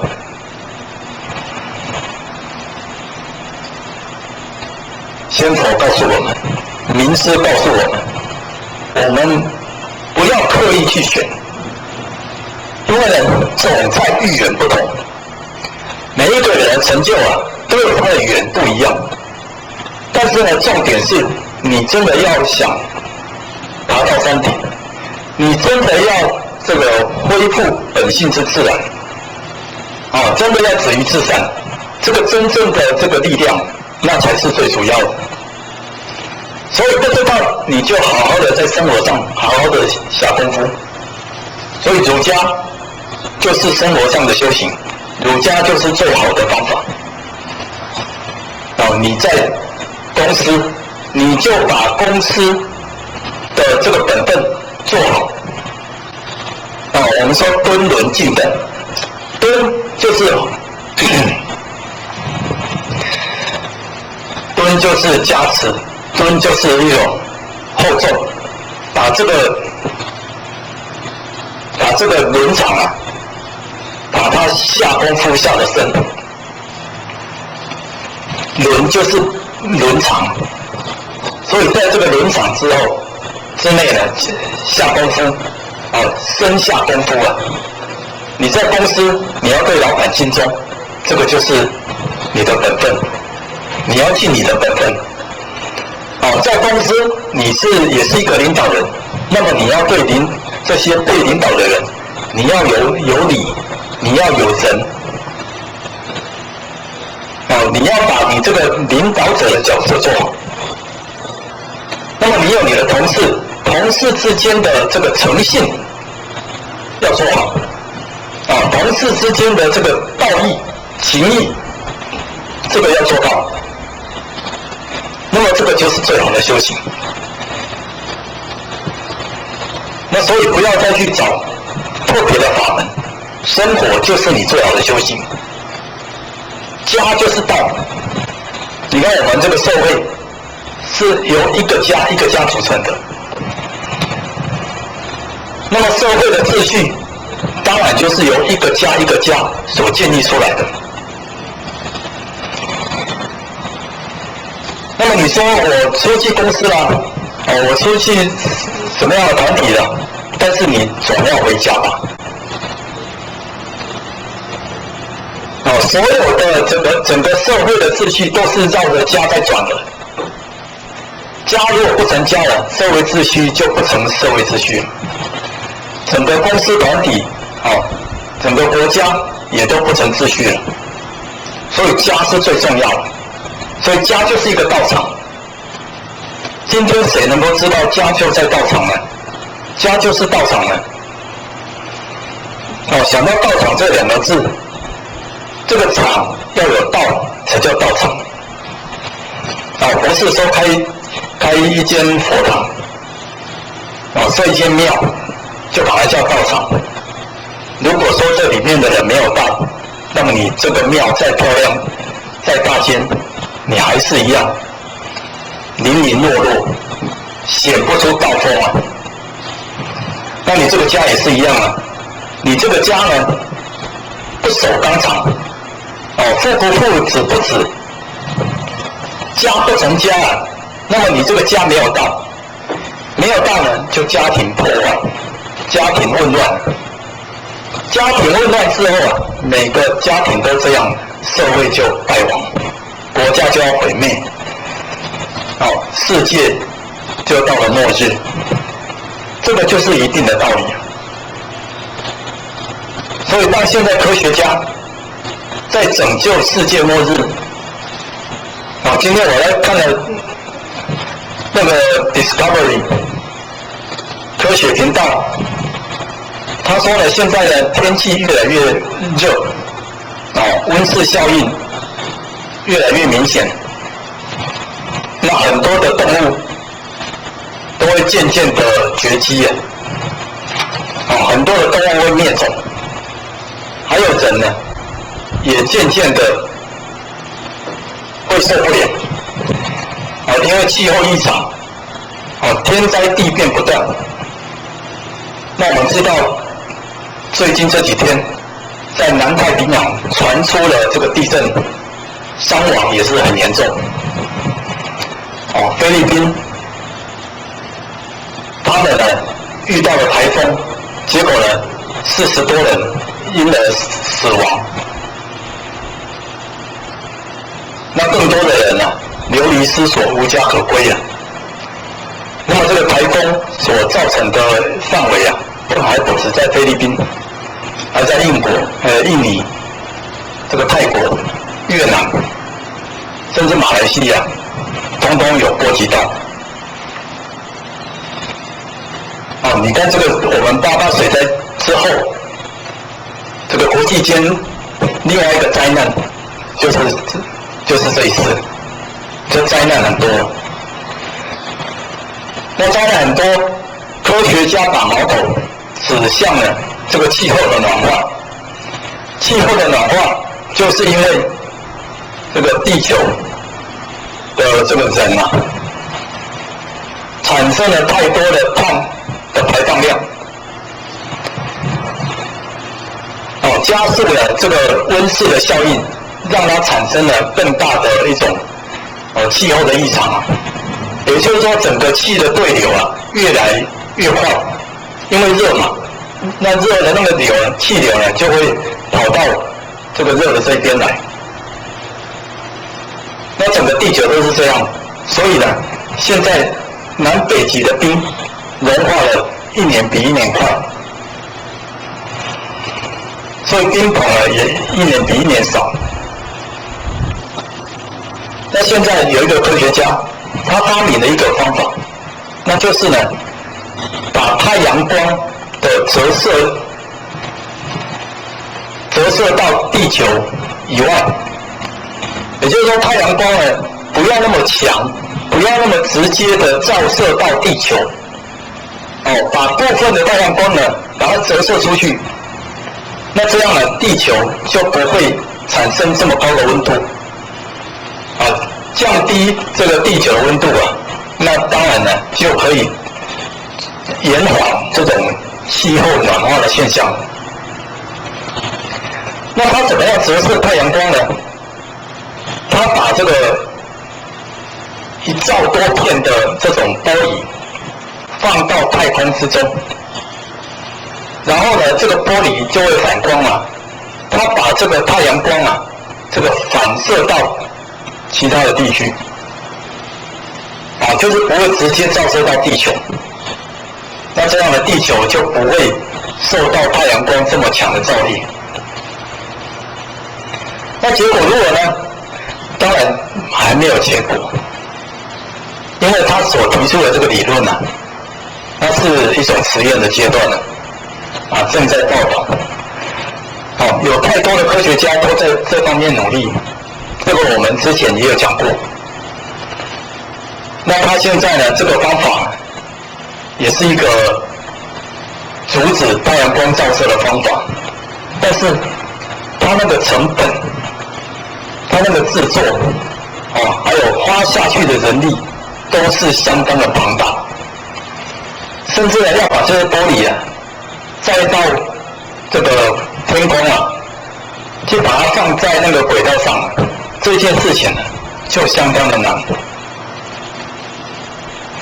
那个经费呢非常的可观啊，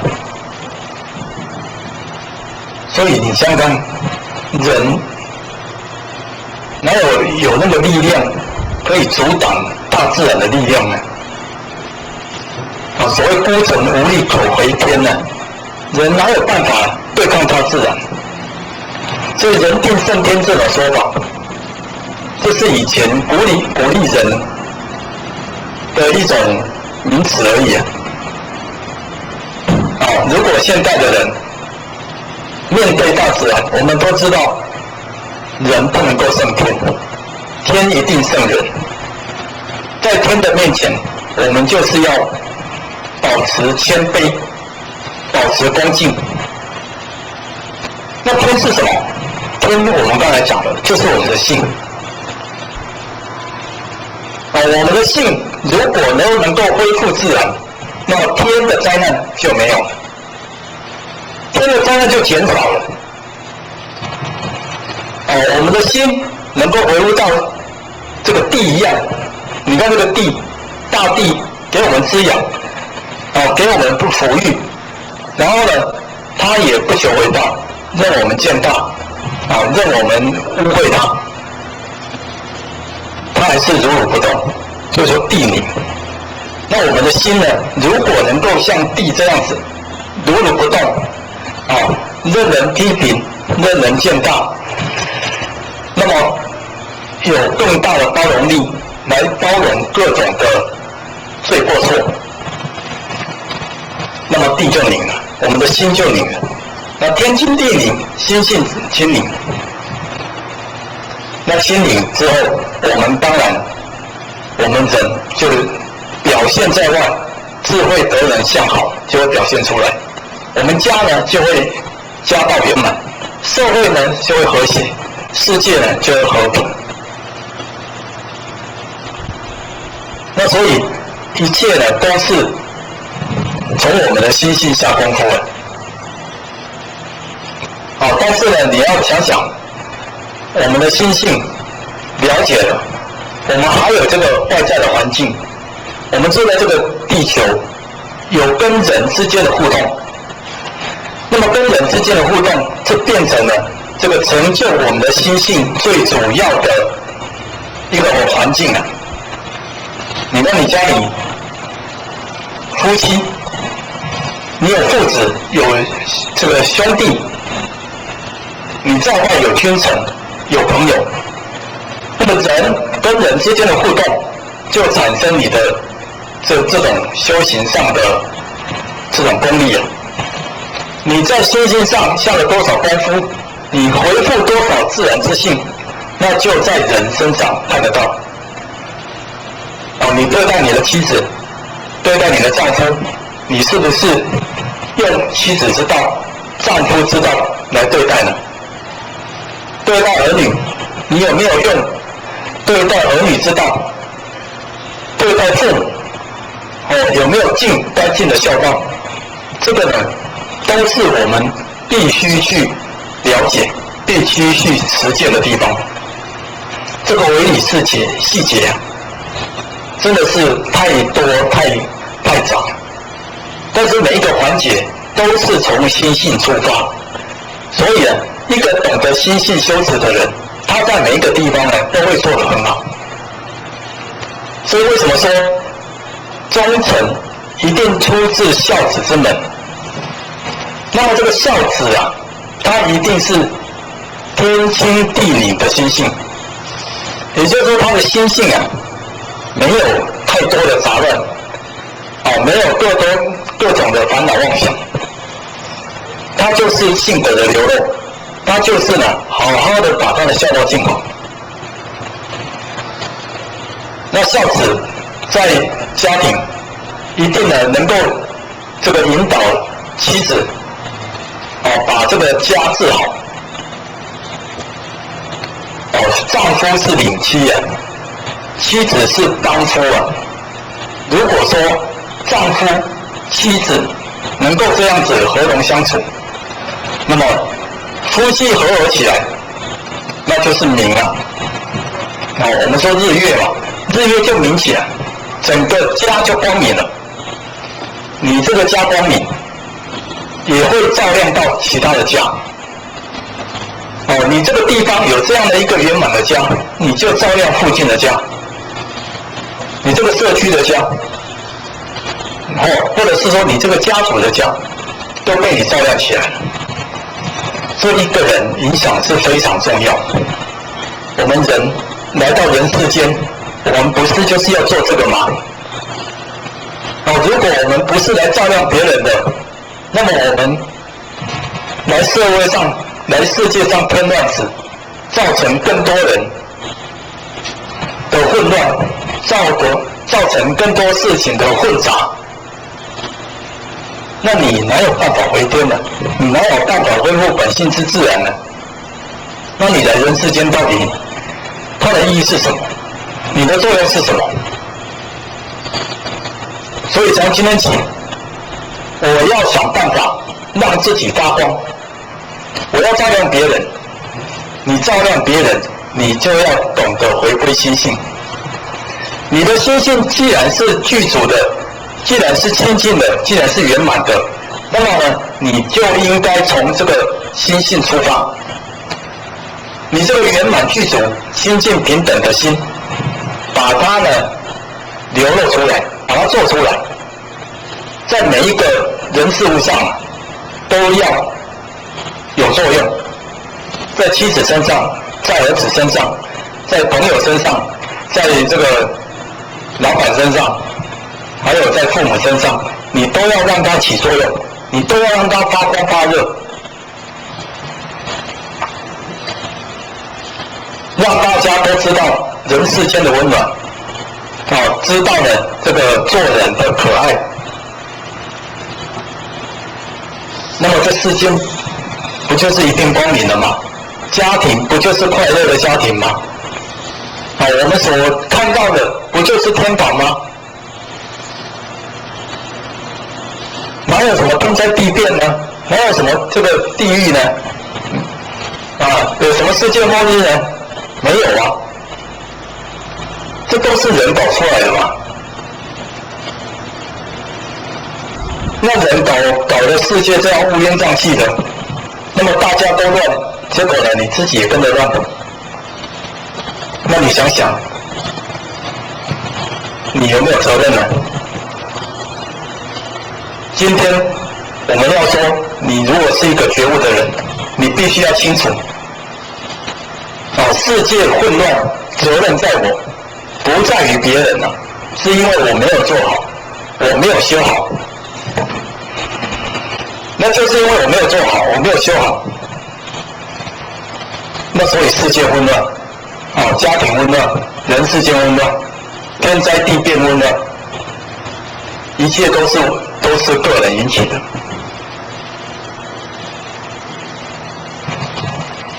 所以要守住这个心性，守住这个自然之道，那才是天地的根你要让天清地明，整个世界和平，你要守住你的根，就是心性。性是每一个人都一样，但是我们的性呢，不被心所干扰，所以我们的心呢，流露出来的都是那一份的真诚，那一份的平等，那一份的慈悲。那这样呢，就能够回归到圆满的性，那就是天地根了。所以天地的根在人你看天不远地不语，天生地长，它是为了成就众生，众生里面人就是主导，人就是主要的角色。那么人要补天地的不足。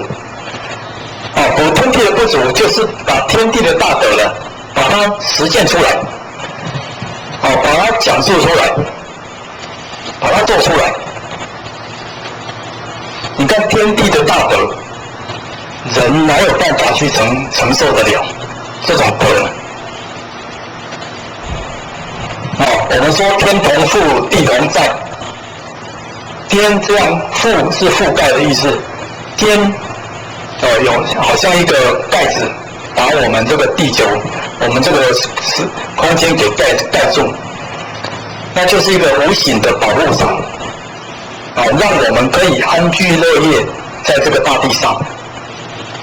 那它适时的给予这个春夏秋冬，给予这个雷雨各种的这个气候的变化。地同载，就是地就是承载万物，地就是滋养万物，我们都站在同一个这个土地上，所以呢，我们才能够成就。我们才能够这个成长。那天同复，地同财，就是说每一个众生都是在这个天地之中。那么这样说来，事实上呢，哪有众生啊？就是我一个人而已啊。外面的人，这些人他不是别人，那就是我自己。我自己心性的变化产生了别人，这些人都是为了成就我才来到人世间的，所以整个天地就是我，他们都是我的一体。这个一体让自己要有所觉悟，让自己能够放下，让自己能够成就，这个就是这个恢复自然之道。所以自然之道没有别的，就是五伦之道、五常之道，就是三纲之道，就是儒家所告诉我们的这些做人的道理。儒家说，君子求己，小人求人。那么求己是什么？求己是求内在的心性。那心性，我们既然知道，心性是我们本质具足的，就是我们那份良知良能。那么所有的一切外在的事物人的这些圆满，通通在我们自性里面圆满。所以君子都是反求诸己，君子不会向外面去做功夫。那只有懂得反求诸己你才能够成己成人你才能够做一个成者中央讲成，他讲自存。那所以这个求人的就是小人，所以他这里把小人不是说很可恶的人，而是说向外用功夫心外求法的人就叫小人。那么心外求法，你哪能够求得到呢？外面哪有道可以求呢？外面哪有法呢？你不懂得恢复自然的本性，那么别人所能给予你的都只是短暂的过程。名师能够给你道吗？名师指引你道，名师没有给你道。那么道场也不能够成就你，道场是帮助人成就自己。也就是说，我们要自动自发，才能够感应到道场的那份的教化。名师的指引都是要靠自己自动自发的去探求，那名师指引才有目的，才有意义那所以在道场，我们讲修道，我们讲办道，我们透过办道来修持自己，那么透过度化众生的过程，来行六度波罗蜜，来成就自己的菩萨行。但是后学觉得这个修法是以前的人，大概是10年前以前的人，他可以说透过办道来修行。以前我还听过办道成道这种说法，但是现在这个世界日新月异的在变，人心不断的求新求变，所以在这种变的过程当中这个人的心性有没有办法掌握住那个根本？天命的住持是不是一直驻留在这个世间，在护持这些修道人？这个我们现在真的是很难讲，我们不敢期待天命来成就我们，那么如果说每一个人都有天命的话，我们为什么还要靠别人的天命来成就我们？天命智慧性，色心智慧道啊。那么我们这个性就是天命，性是清净是圆满。我们恢复本来自然之性，那这个性呢，就是圆满自然，这个就是我本来就有的天命。那么你了解了，你要行天命，你要把这个天命的道理跟众生讲，你要不断的去推动，去弘扬，那么这样办道呢才有意义。所以呢，办道不修道啊，终日欲界分啊。现在呢，不能够再讲办道成道了，现在办道没有成道了，因为大家都着重在这个事项上的这种美好，度人的多寡，道场的大小，都已经着重在这个了。那么想要借着办道来修道，充其量都只是在累积个人的福报。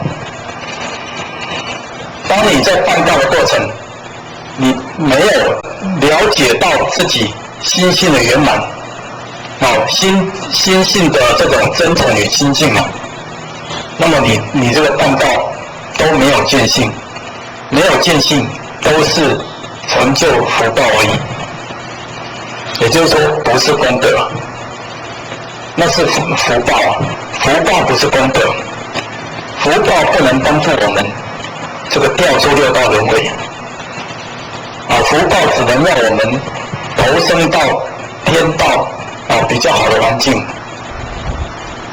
但是呢，福报太多了，却不容易修道。顺考好人啊，那是比逆考还要严重啊。所以多少顺考刷掉了这些先生菩萨，我们说本来是佛，为什么现在不是佛了呢？都是因为太过安顺了，所以把这个心性都泯灭掉了。所以我们现在讲办道不修道，那是不行，修道比办道还要重要。以前呢有这个天命的长者在庇佑着我们，那现在天命的长者都一一回去了。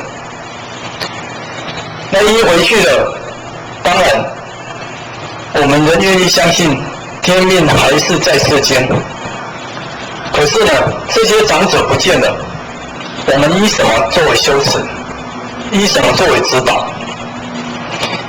已经没有可以让我们依止了，只有心性可以让我们依止，心性的觉醒，心性的这个平等、清净、真诚、慈悲，这个才是呢真正让我们可以依止的。所以我们一定要让自己的心性呢回归到这样的一个状态，没有染着，没有对待，没有这些起心动念，这个才是我们心性的状态。所以这个叫修道，调整我们的心，调整我们的身。心就是内在的变化，身就是外在的环境。所以你会注意到道之宗旨，他讲的这些经文，讲的这些道理不外乎三个原则重点都在讲人，人跟心的关系，人跟社会的关系，还有人跟自然的关系。你看哪一句话有超出这三个范围的？没有，都在讲这个。我们今天这句话恢复本性之自然，那么这个不是在讲我跟心的关系吗？我只要恢复到心性的状态，我就是恢复自然之道，恢我就可以成道了。那么恢复自然之道，你再来办道，你再来讲述这些圣人的心法，那么这样呢，你才能够打动人心，你才能够感动别人，你才能够度化别人。你讲的话才是真正的有力量。那一份力量呢，来自于慈悲，来自于平等尊重。这个真的是仁者无敌啊！仁者可以度化所有的众生啊。那我们不是仁者，那你还不能够说你把道修好了，道没有修好，道没有修好，你怎么办道呢？即使在点道的会场，你在打毛巾，你在挂号写表文，你在讲上跑，可是呢，你都没有用亲近平等、用真诚慈悲的态度来流露你的心性，来对待这些人事物的变化，那么你的心，你所做的这些行为，怎么可能会有功德呢？我们说见性是功，平等是德，那这是六祖坛经里面所讲的话。见性是什么？见性就是你是不是流露出亲近平等，流露出那个真诚慈悲啊？那么我们现在讲，现在即使是要修亲近平等，都很不容易。亲近平等是功德，没有错。但是呢，现在的人心要修到这样子，已经不容易了。所以透过这个磕头，透过念经，透过祈祷，透过这种静坐，这个都只是这个我们说不是究竟之道，中圣之法。那真正的大圣之法呢，就是指出你的心性，你直接从心性上下功夫。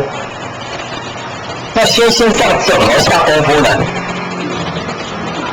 就是儒家讲的，你在家做儿子，你就好好的尽孝道；做父母，你就尽慈道；做兄弟就做行悌道；做夫妻，你有这个夫妇之道；做朋友，你有诚信之道；做君臣，你有这个仁义之道。这个就是从心性上下功夫啊！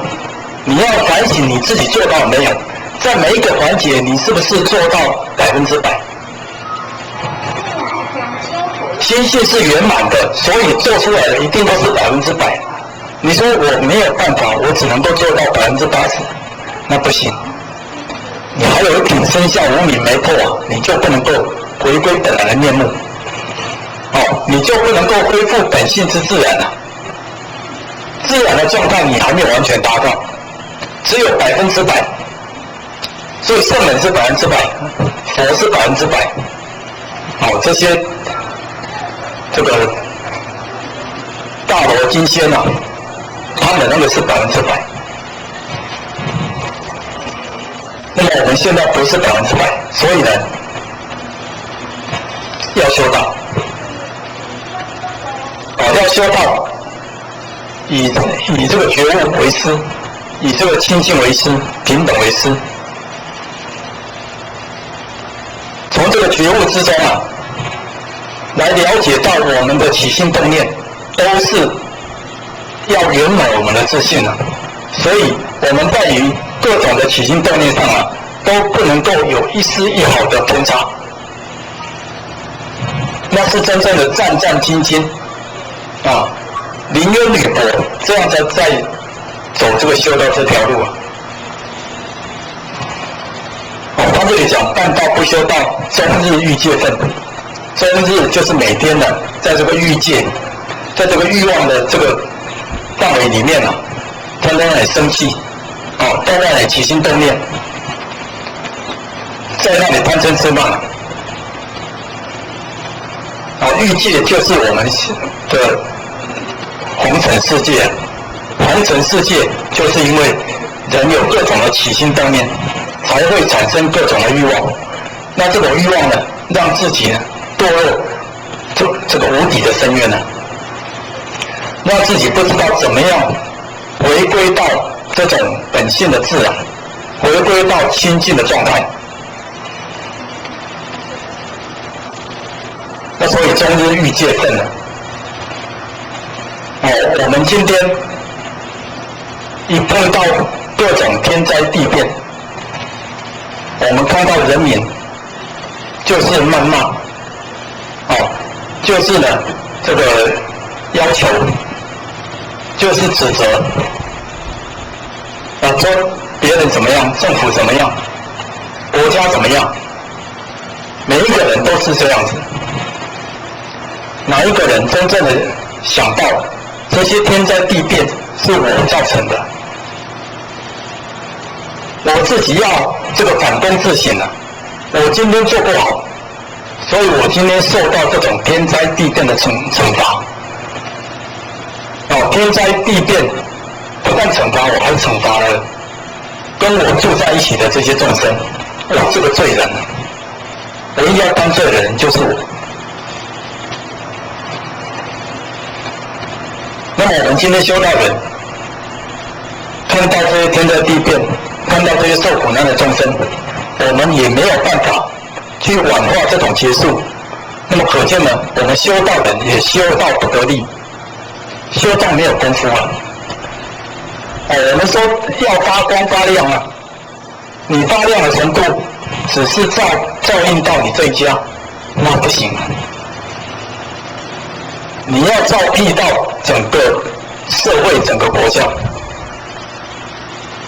那么你修道才算得力呀。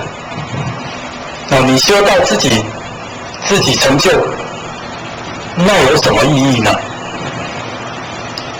是众生都跟我们是一体了，那么你独自回天，那众生在这里六道轮回，你回去有什么意义呢？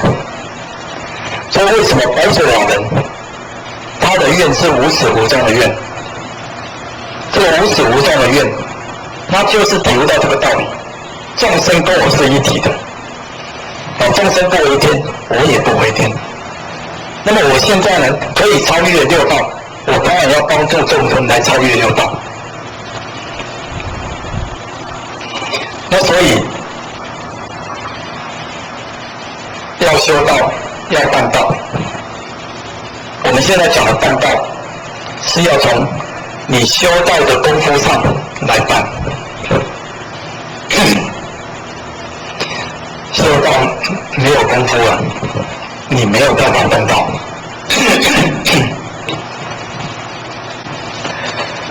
那么我的妄想这么多，我的分别这么严重，我的执着这么样的固执，我怎么样改变自己呢？说到这个修道啊，虽然说我们在人情世故上修，但是境界现前的时候啊，我们常常呢会被这些境界所转。我们的心没有到达那个功夫，所以呢心被境界转，这个是呢众生常有的现象。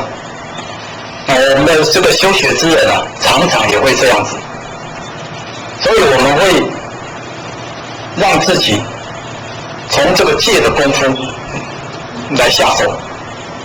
我们这个道场每天都要行佛规礼戒，像跟仙佛上香磕头。那其实呢，这就是一种戒的功夫。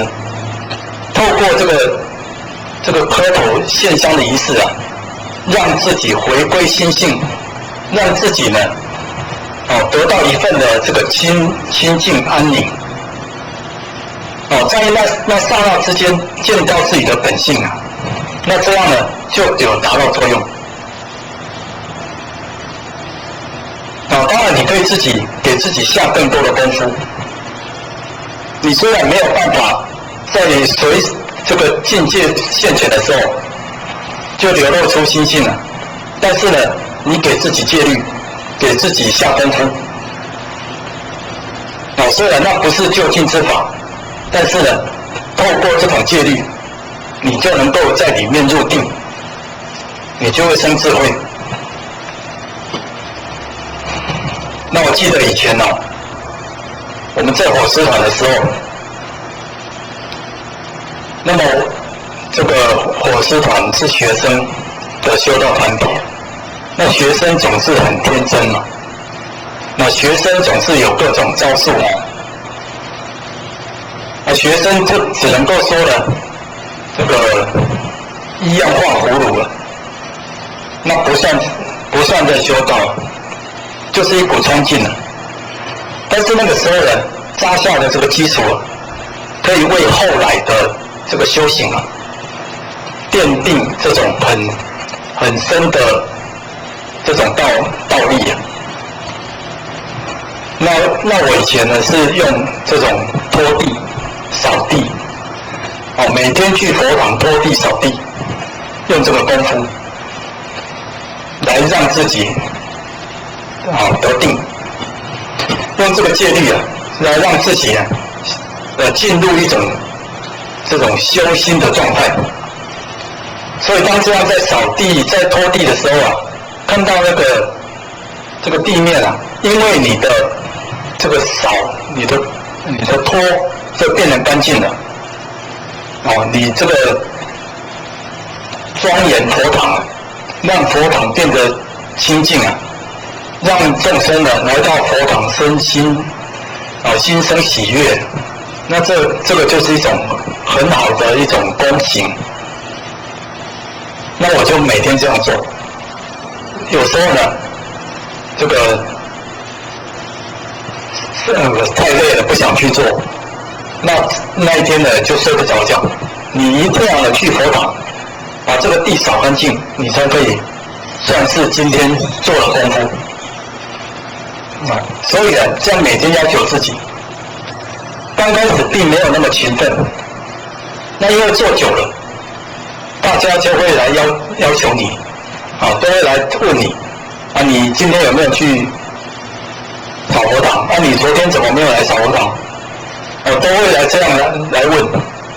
那问久了变成自己也不好意思不得不去扫佛堂，那这形成一种良好的互动，所以就要求自己一定要天天去扫佛堂。结果这个功夫一坚持下去坚持了11年每天去做。这个11年，我们说10年见功夫这11年总会有一点功夫吧。是的，我觉得我在那个修持里面得到了很好的定功我的一些心神也在那里发挥了一些作用。也就是说在当时的修行进入一点道体得到一点智慧我想可能是因为那个功夫坚持了这个11年的功夫的时间才让我自己有这样的体会。那所以在学生的时候学生看了那个释迦牟尼佛的弟子传，那每一位弟子10大弟子之中都有什么第一吗？舍利佛智慧第一目犍连神通第一大迦叶苦行第一等等这些第一那我当时是非常向往大迦叶这种苦行第一的。那所以学生们就会这样互相的这种期许就把你封个什么第一的就这样叫。比如说你还会讲到，就叫你讲到第一还会渡人第一还会煮菜的，还会煮饭的，煮菜第一，还会礼节的，礼节第一学生就这样叫来叫去的，大家也觉得很有趣大家被叫第一的，在那个方面他也会特别用心。那我就想说我什么也不会什么也不行讲道渡人都不行那他们呢同学之间会怎么叫我呢？我能够大家早安。今天讲到道之宗旨第16句经文，启发良知良能之至善。那我们说启发，启就是开启，发呢就是发露。那么开启跟发露，良知良能，那可见呢，人的良知良能并没有随时开启，并没有发露。那他需要有人、有师父来指导，把人的这个良知良能啊，让他开启，让他发露起来。那我们上次讲到恢复本性之自然，本性的自然，那就是至善之道。我们说止于至善，那止于至善呢，就是知命立命，知术超术。我们有立下这种弘誓的大愿，立下了这个超越的觉志。我们想要呢，回归本来的面目，我们要达到至善。那么整个至善呢，是没有善恶的，是全然纯善的，全然纯善，所以呢就没有善恶可分别，那也没有所谓的迷或者是悟，也没有所谓的染或者是净。所以至善呢是纯然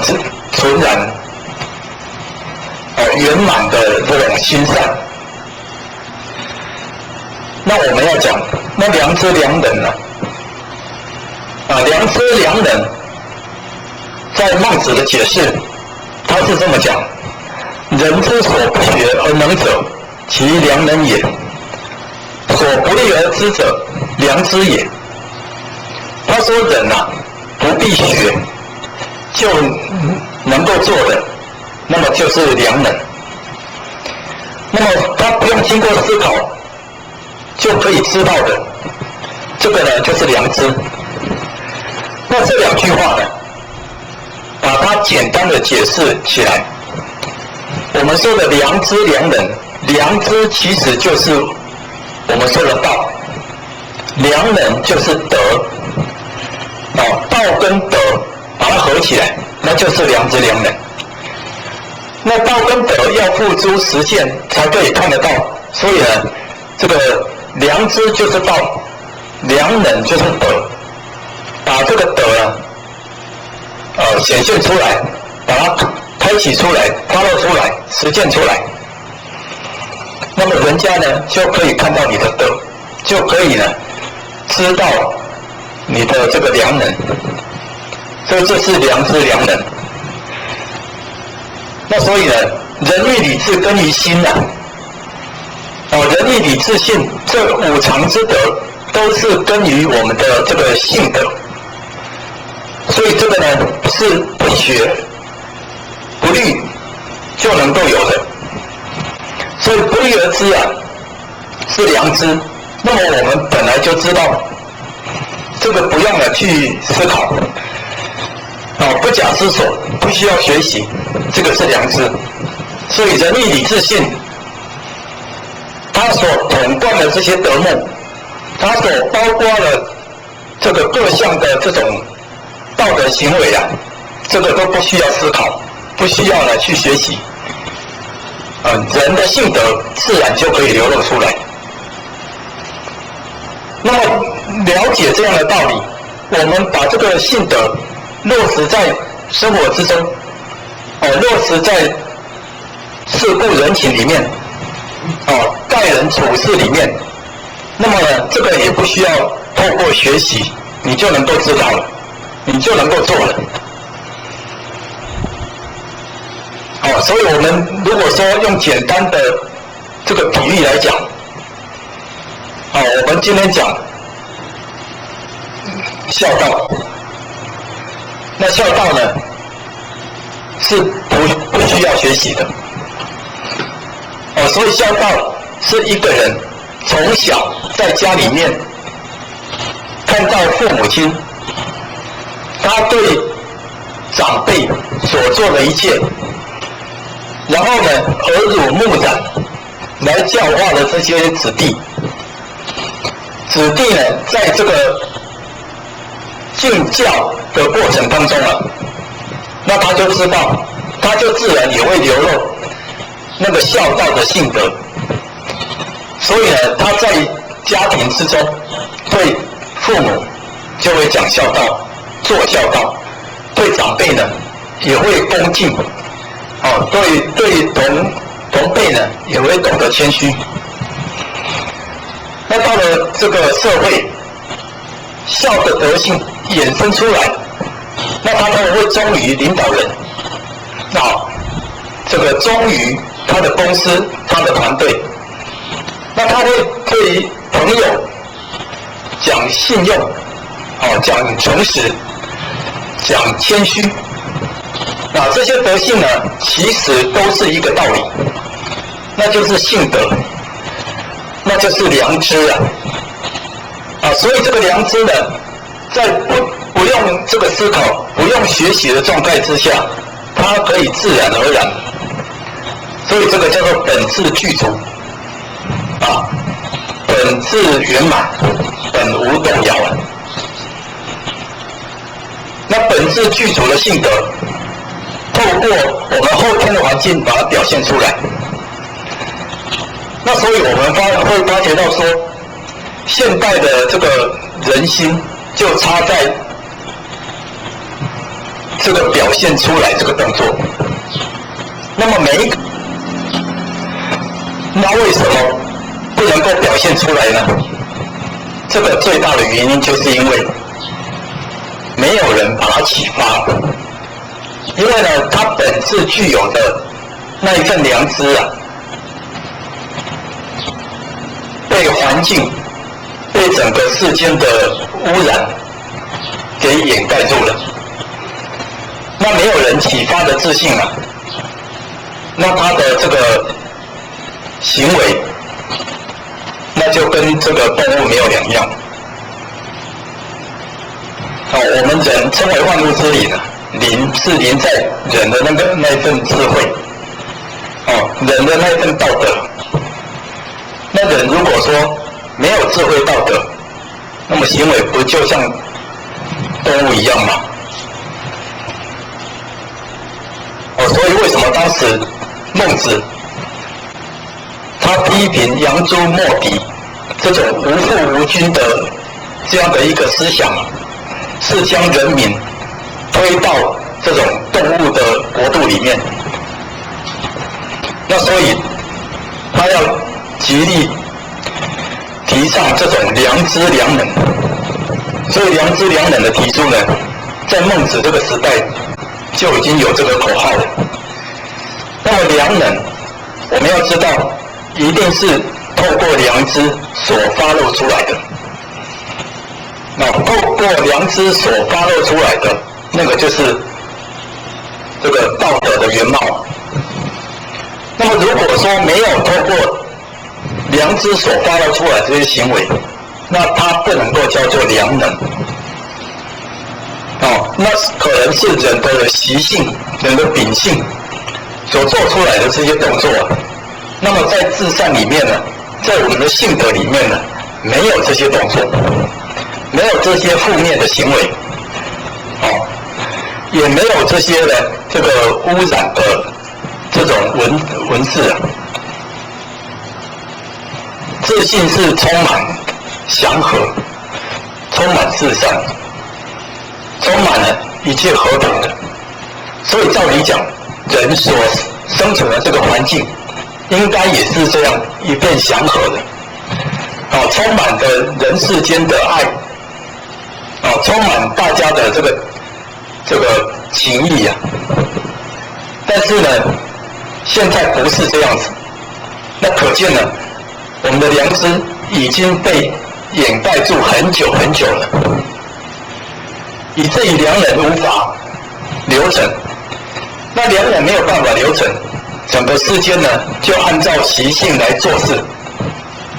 所以为什么说性相近，习相远？那么习性啊，会导致人越来越坚固执着，把这个良知良能的这个性德啊，把它完全的丢诸脑后。真主人不当家了，所以呢，这些五欲六尘当家。五欲六尘就成了我们现代人所说的习性。那每个人习性浅深不一样，所以他所做出来的言行就有或大或小的影响。那这个影响呢，对于性德而言都不是正面的。那所以我们现在为什么世间会有这么多的问题？人心混乱，世界混乱，我们整个人心惶惶不安最近听说台湾地区又有2个台风要来侵袭那经过了88水灾之后的这个台湾民心已经是成了惊弓之鸟了。不管是受灾户，或者是说政府，或者是说人民，对于这个台风已经呢，真的像噤若寒蝉一样。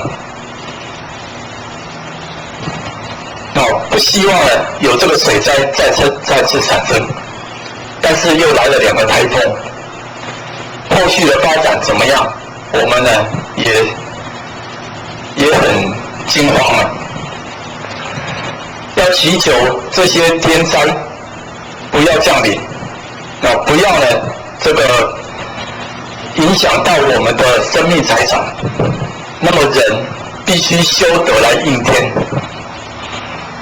修德应天，那么在整个人心的这种启发，良知良能的启发，那就是天心的感应这种天心的感应那么老天他就不会降灾降难给我们。所以降灾降难不是老天给我们，我们要知道这一切呢都是自己形成的。那自己的内心那一份的这种染着，那一份的不善，那一份的邪恶，所以引来这些天灾地变。所以你看古时候这个皇帝如果说做得不好有什么事情呢做得违背人心呢，那么他如果还想整治理这个国家，那老天会给他机会。那他们这个祖德如果还在的话，老天会警告他，叫他呢修身立德，保持呢这个主业就是国家的这种命脉能够继续维持下去。所以你看周朝周幽王这个时代，周幽王是个暴君，那么周幽王统治整个天下，统治的这个民不聊生所以上天给他警告，在这个周朝的发源地有个叫祁山这个地方发生了山崩。那这个他们的发源地这座山呢竟然发生山崩那对于周朝的人这个是相当的恐慌的主地不保了，主地发生危难了，那么可见呢他的子孙呢必然是做了违背上天这种伤天害理的事情，违背上天的旨意所以当时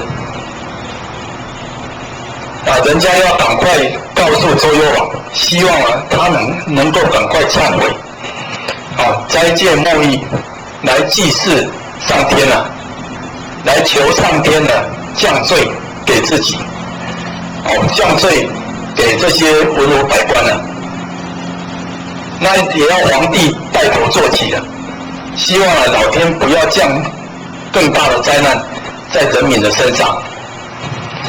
那这个是古时候有德的这个君王他会这么做。那么我们知道周幽王他既然是个暴君，他对于这些话怎么会听得进去呢？所以后来周朝经过他之后已经是元气大伤。那可以知道每一次的斋戒都是一种上天的警告。那么在唐朝就在唐太宗的时代，那可以说是唐朝最鼎盛的时期而且刚开国不久。那么唐太宗的末年这个宠信武则天那当时这个现象老天也跟他警告一条青蛇飞到了这个宫廷盘绕在那个梁上3天3夜都不去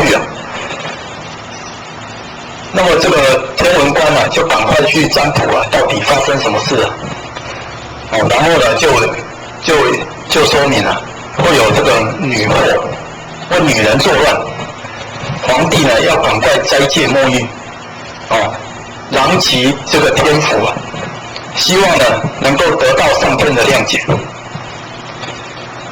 那当然当时的唐太宗有听进去唐太宗还算是一个贤君在我们历史上也是相当出名的一个皇帝。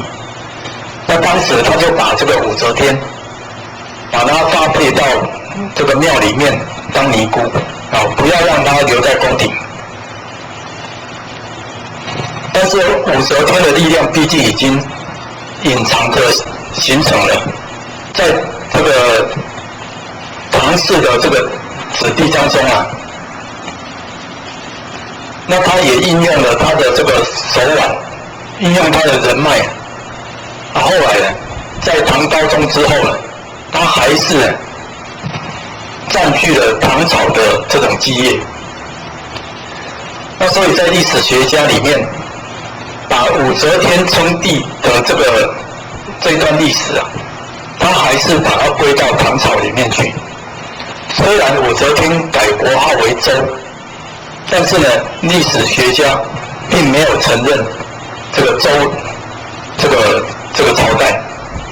所以唐朝历史武则天也算是一个皇帝，那这也可能是皇帝，也可能是整个唐朝它的一个那个国运那所以可见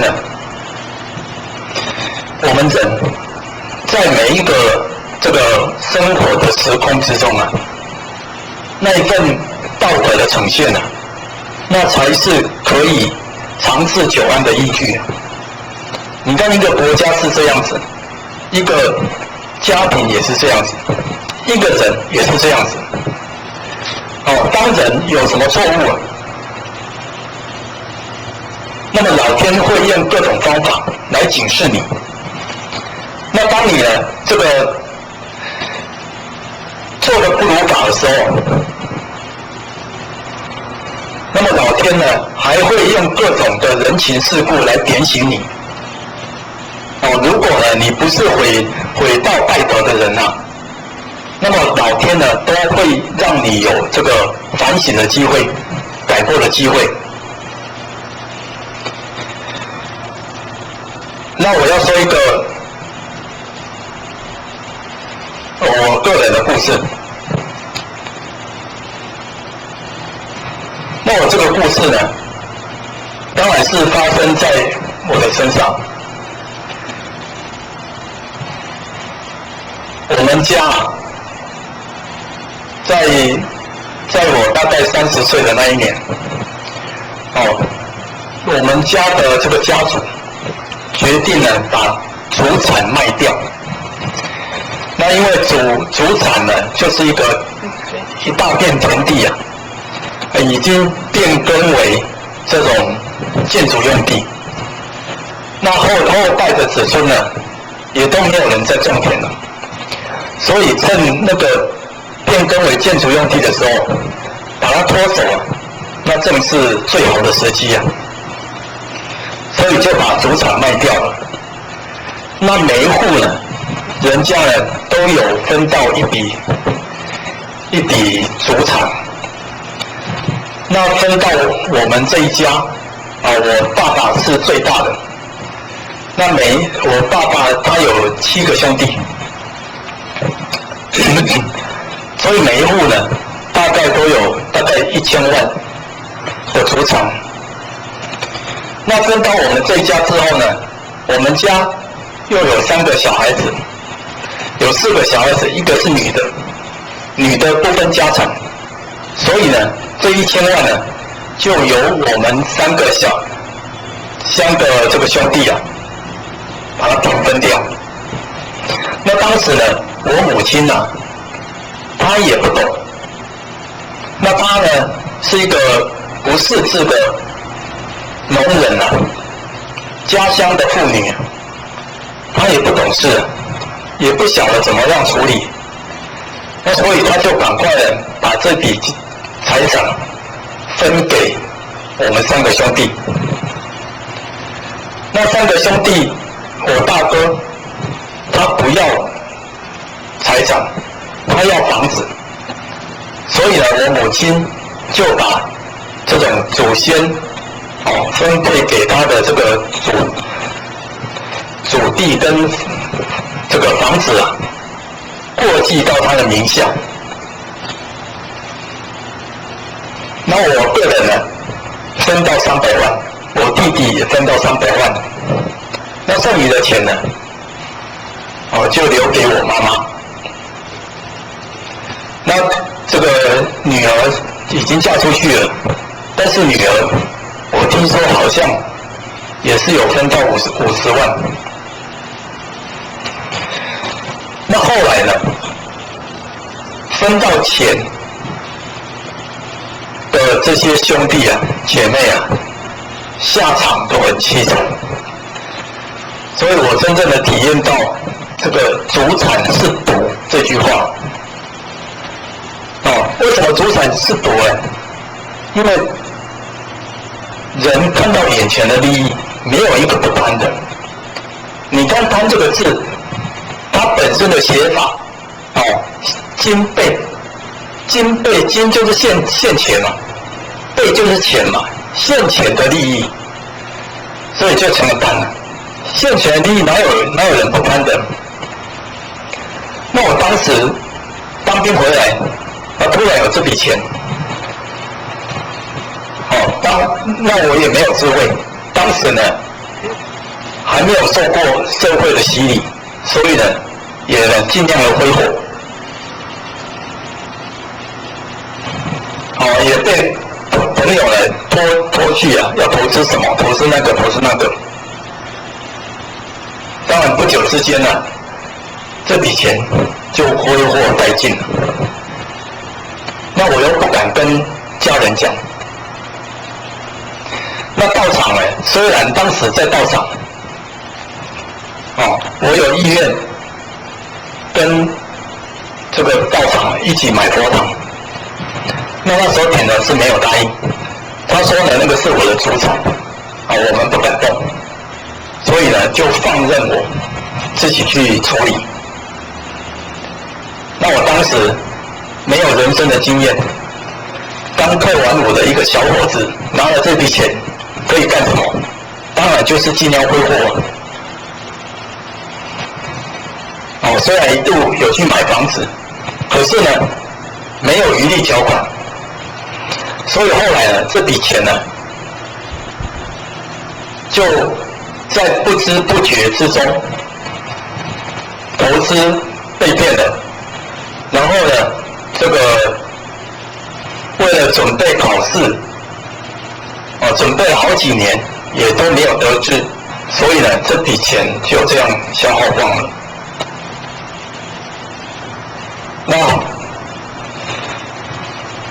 那怎么办呢？这件事情只是造成我的堕落，造成我的一个内心的创伤啊。因为投资是被朋友骗的，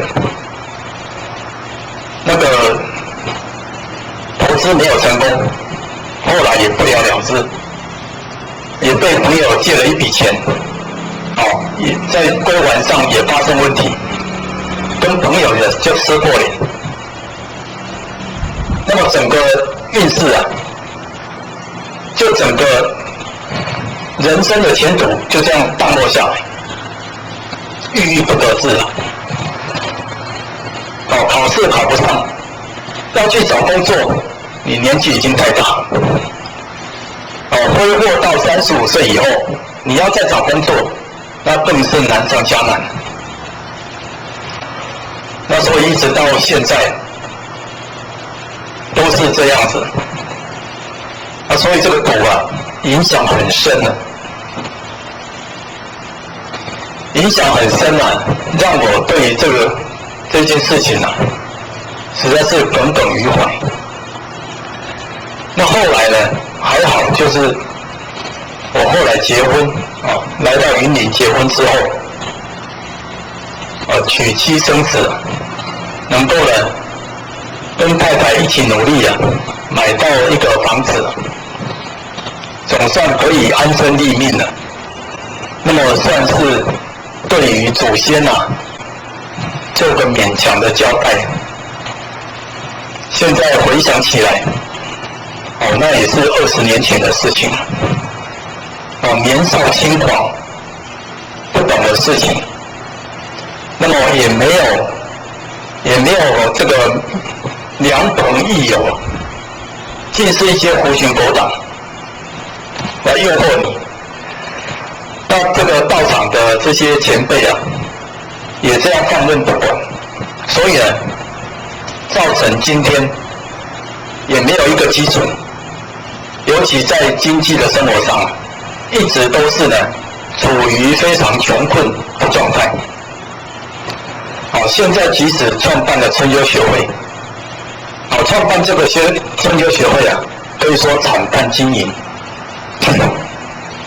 有多少钱都有做多少事情，那可以说呢都是举债度日我们的书都是欠钱来印的，真正要累积到有一个印书的量那是相当困难的。那所以我知道我个人的福报很差，那不但福报差呢，我自己呢，这个身体也不好。这一段期间尤其是最近5年之内身体受了各种病痛的折磨。不是让你痛就是让你酸，不是让你怎样就是这里怎样。每天晚上都是这样子，在痛苦之中，赶快呢能够一睡了之只要能够睡得着觉那隔天起来就会好一点。那到了隔天的晚上又开始发作，持续每天都这样子。那我自己在讲课，我自己讲给自己听，我当然也要有点觉悟了。那这个觉悟呢，就是说我自己所累积下来的这些因果，到现在呢，他们也一定要来讨报，用尽各种方法要来跟你要。那么你必须还他们。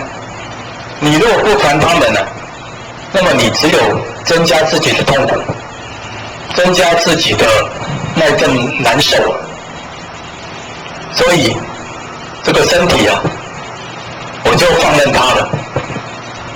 那放任它也不是说不去治疗何是因为治疗啊，去检查都没有病，那检查没有病就不晓得怎么治疗啊，所以西医呢也不晓得要开什么药，只能够开消炎止痛药。那消炎止痛药你吃了这个药有什么用呢？你没有用，干脆就不要吃了。买了很多健康食品，到现在呢没有一项有效的，甚至不惜呢花大钱买那个电视在广告的这些产品，没有一项见效的。所以我就知道说不要呢去想说要去吃什么能够治好你的病，因为呢这个是冤亲债主所惹下来的病，这是你欠人家的病。各位还记得我们讲过病在戒假修真里面呢，我们讲过有生理的病，有心理的病，有性理的病。那么这三样病呢，它是在各种状况之中发生的。那么我们说因果的病也是在这里面，因为呢因果它一定是趁着你最弱的时候来跟你现前讨报。那么最弱的时候是在心理还是在性理还是在生理呢？那其实都有。所以说我们说冤亲债主的病，我们并没有另外讲冤亲债主引发的病，那是因为冤亲债主就是看到你身体最弱，你的这个运势最弱的时候来跟你讨报。他让你的人没有办法彰显，让你的性没有办法彰显，那你就会跟人家起冲突，你就会在这个大环境里面呢产生障碍，产生烦恼，那你就会得病。那么面对冤亲债主所障碍得来的病，应该怎么样解决呢？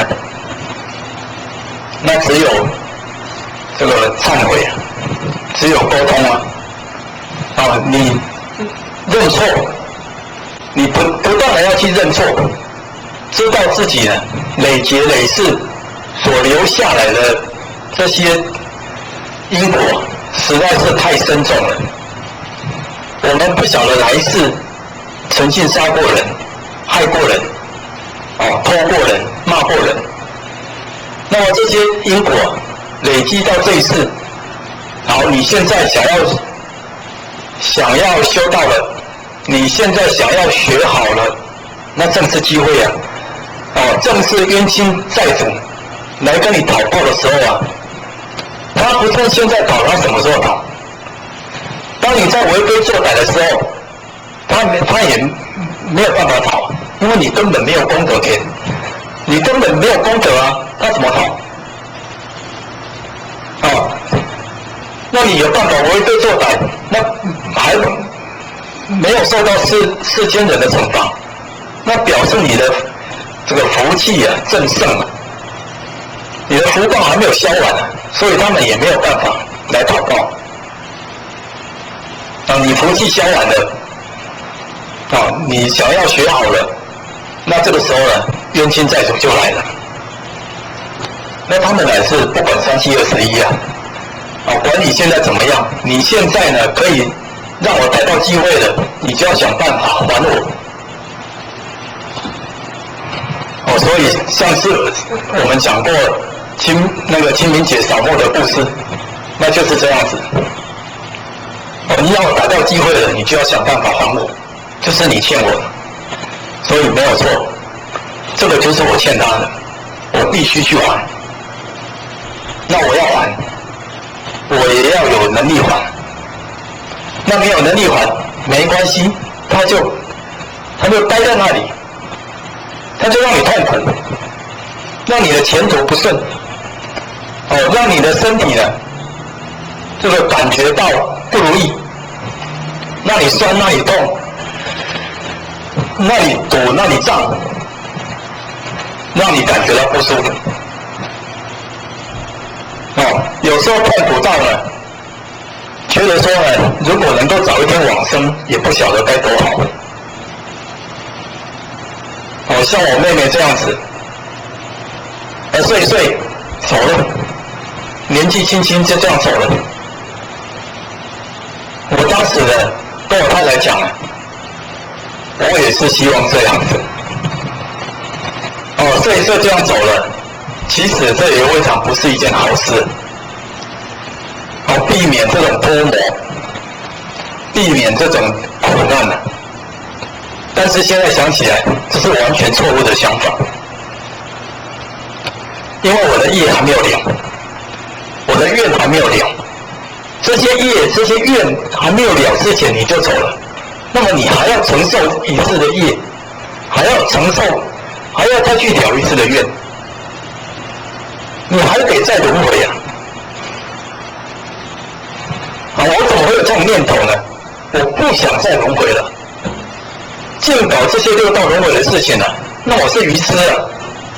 我在这里讲经说法，我就说力说来劝导世人，结果呢，我自己没有办法改，那我到底在修什么？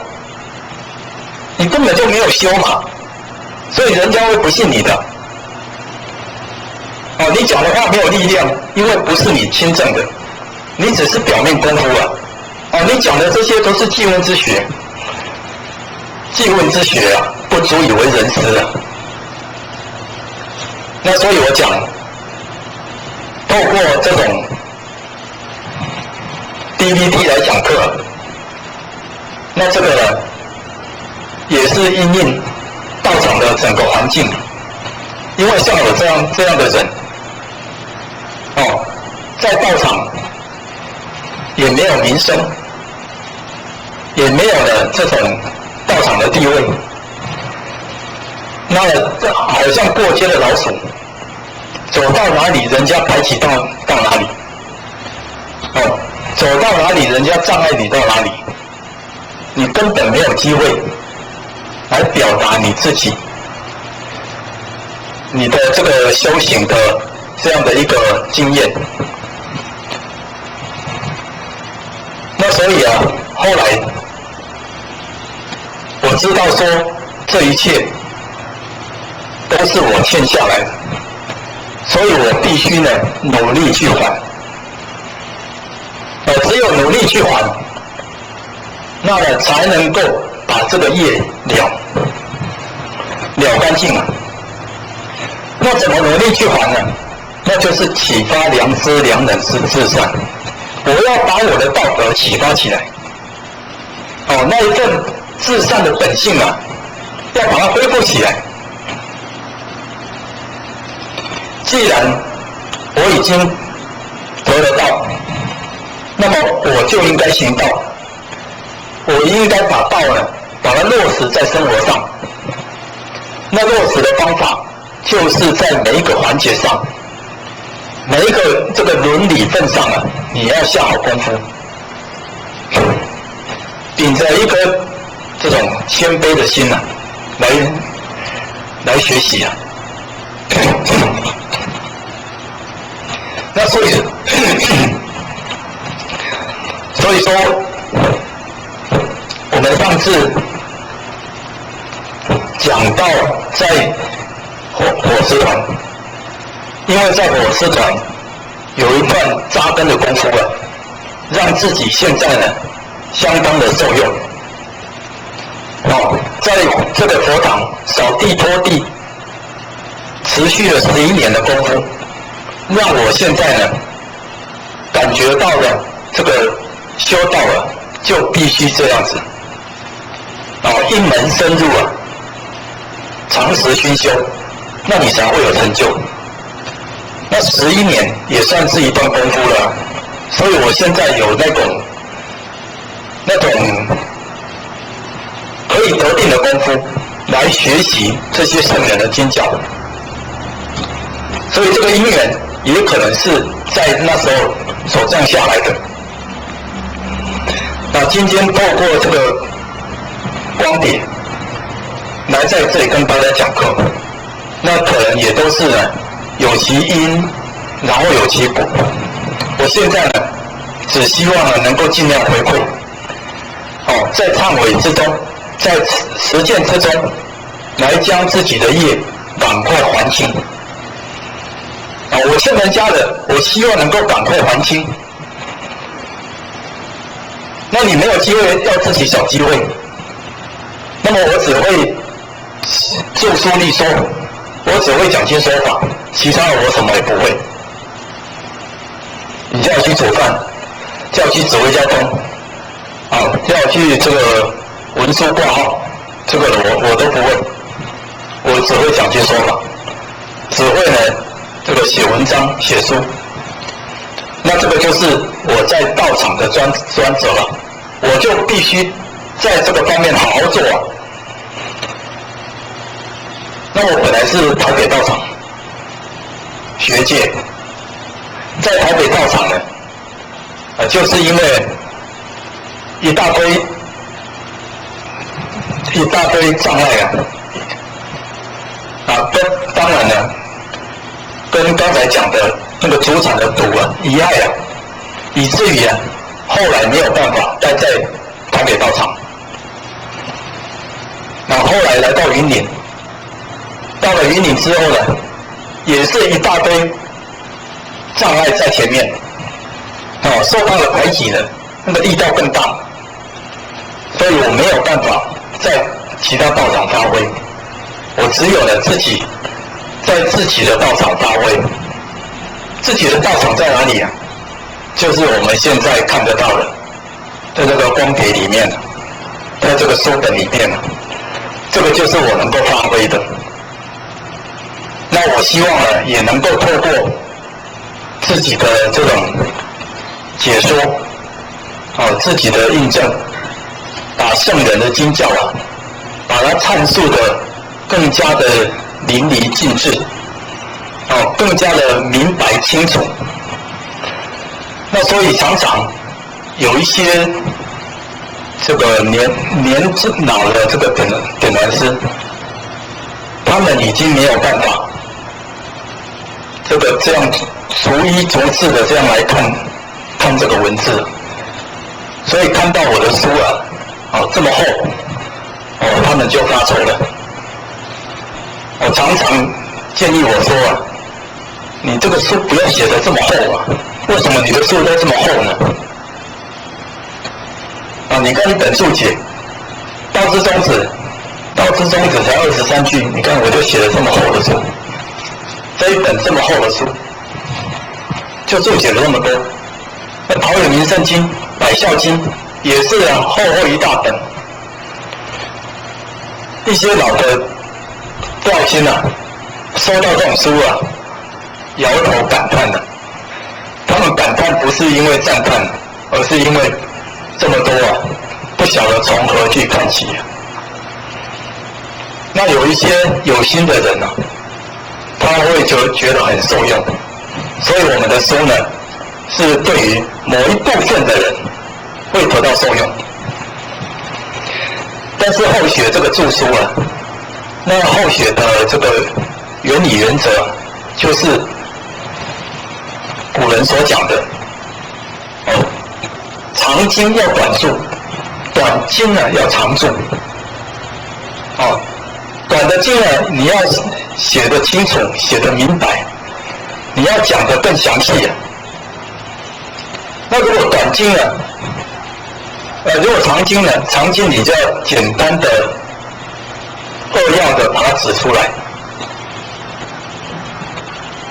那所以呢，在于发挥这个仙佛这些圣贤的经教总是以现代的口语、现代的这种观念来解说，希望能够把每一句话能够解释更清楚，让听到的人、看到的人从这句话能够跟他的生活、跟他的这个行业跟他的这种起心动念相结合，然后再让这句经文在你的这个260中产生了各种作用。那这个是后学当时注解经典、讲述经典的一个用意那所以希望透过这样的一个讲述啊，能够把自己的那一份职责把它完成。那我们知道这个训文啊，经典那是讲不完的，那所以我们要讲。我们道场有在流通的，有在这个讲说的这些经典，我们必须呢先把它流通起来。那这个注解经典的人很多啊，所以我们就必须呢，把更真实的智慧、更实在的修正，把它表述出来。所以我们上次好像讲到，在火石团洗这个擦佛堂，拖地这个功夫啊，11年。那我们不是讲到说什么第一吗？火石团的学生，大家呢互封啊，你是讲道第一，你是这个渡人第一，煮菜第一，各种第一啊。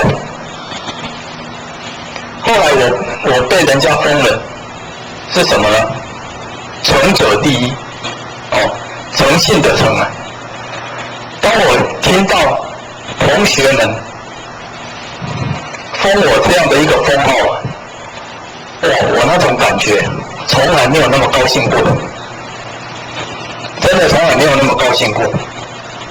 人家对我的这个指教啊，对我的这个称述啊，或者是说评语啊，从来没有这句话让我那么高兴过。而且呢，我觉得很切中符合我个人的性我要做一个诚者。那么我对于诚信这2个字呢，是非常的坚持。如果各位听到我今天所讲的话，你知道我这个人在某一方面没有诚信，那么你大可以拿着这件事情来指责我，来要求我一定要做到诚信。所以我立下了决志，在所有的这个德目之中五常之德之中我就是要把信这个道呢守好，把它做好，把这个诚达到一个诚者。那么诚者呢，在中庸里面呢，可以说是最高的典范那做到一个诚者呢，那一定是呢，他本身在于良知良能的这种实践上做到了相当的圆满，在于止于至上的功夫上更是发挥的这个圆满无碍的境界。那所以这些经历让后学知道说，其实呢，那都是一种磨练的过程。那这种过程呢，可以激发我们的智慧，激发我们的这种经验，让这些智慧跟经验催发出修道的这个资粮。这个资粮呢，就是我们能够启发良知良能多少，启发越多，那么你就更接近圆满。完全的启发，那就是圣人的境界。你只有达到80分、90分，那个是贤人的境界。那么你达到这个60分呢，那是君子的境界。那我们道场，我们的老前人、前人，我们的这个先佛告诉我们，我们至少呢要修到君子的境界。一个君子，他可以补天地的不足，他是代表天地来教化众生，来流露这些天理良知来启发良知良能的。世间的君子多了，那么每一个人就是守礼，就是和睦，就是讲信用，就是呢仁义道德。所以世界呢就祥和了，世界就和平了。所以这和平要这样从哪里做起呢？从每一个家做起。所以对于夫妻是家庭两个很重要的角色。君子之道造端乎夫妇啊，所以一个君子一定是要把这个人伦圆满起来。那所以圣人都教我们从家道做起，所以这个古来的圣贤啊，他们视线的样子啊，都是有家庭的。那我们道场有一度时期啊，也有强调清修，道清呢，一辈子以这个立志弘道，推展道务为主要。但是呢，那只是一段时间而已，后来呢，也没有特别的注重大家，强调大家。老前人在世的时候，他都希望人家呢，在这个家道上去圆满它。一个人要圆满家道，那就是要从夫妇做起。日月合了才能够明啊。所以师尊师母普降这个大道在人间，这个将男女齐度啊，他的用意呢，也是希望家庭圆满。所以呢，世间一定是要以家为单位，一个人是搞不起来的，一个人是没有办法有作用的，必须要一个家这样的来成全。所以一个家只有一个人修道，那这个人不能算是齐家，不能够算是呢这个和睦的家庭。一定要呢整个家庭里面所有的人都来求道，都来修道的，那么你这样才有办法叫做启发良知良能，你这样才有办法叫做呢止于至善。那所以很多这个道场所谓清修的人，那他们当然有他们的使命，但是大部分的人还是都走向道教火宅的方式来修行。那这个是比较符合整个时代的趋势，时代的潮流啊，就是要夫妇同修。那我们知道我们的力量太微薄了，一个人呢，面对这个6万年来的这种因果牵缠啊，这种因果报应啊，一个人是没有办法面对的。你必须用一个家的力量来支撑你。我们说依众靠众，现在的众呢是在家，道是在家，所以呢，家有道了，那么家人就能够有德性的流露。这个夫妻和谐了，父子讲慈讲孝，那么兄弟呢讲友爱讲悌道，那这样呢，所有的家都和谐了，这个社会就和谐了，这个世界就和平了。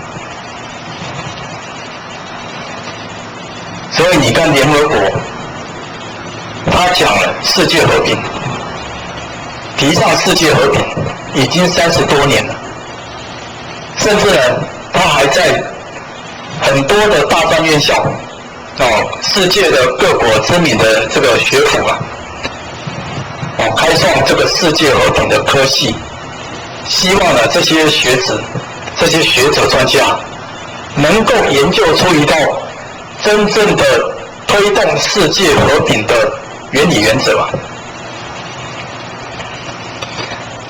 但是我们看看，已经30多年了，每年开会，每年呢做这些世界和平的活动，结果到现在呢，还没有看到世界和平的曙光，反而呢，世界呢好像越来越乱，社会呢越来越混乱了，人心越来越不平了。那么这些学者专家也没有办法去解决，好像说呢，这个谈的跟做的跟实际的完全不一样。那所以学者专家，我们只能够说，他们学佛学、学道学、学儒学、学这些五教之学，他们是一个学者专家，他们没有办法把这种生命的学问落实在生活之中啊。那这样呢，只是唱高调而已，只是呢书本的文章啊，没有办法救世。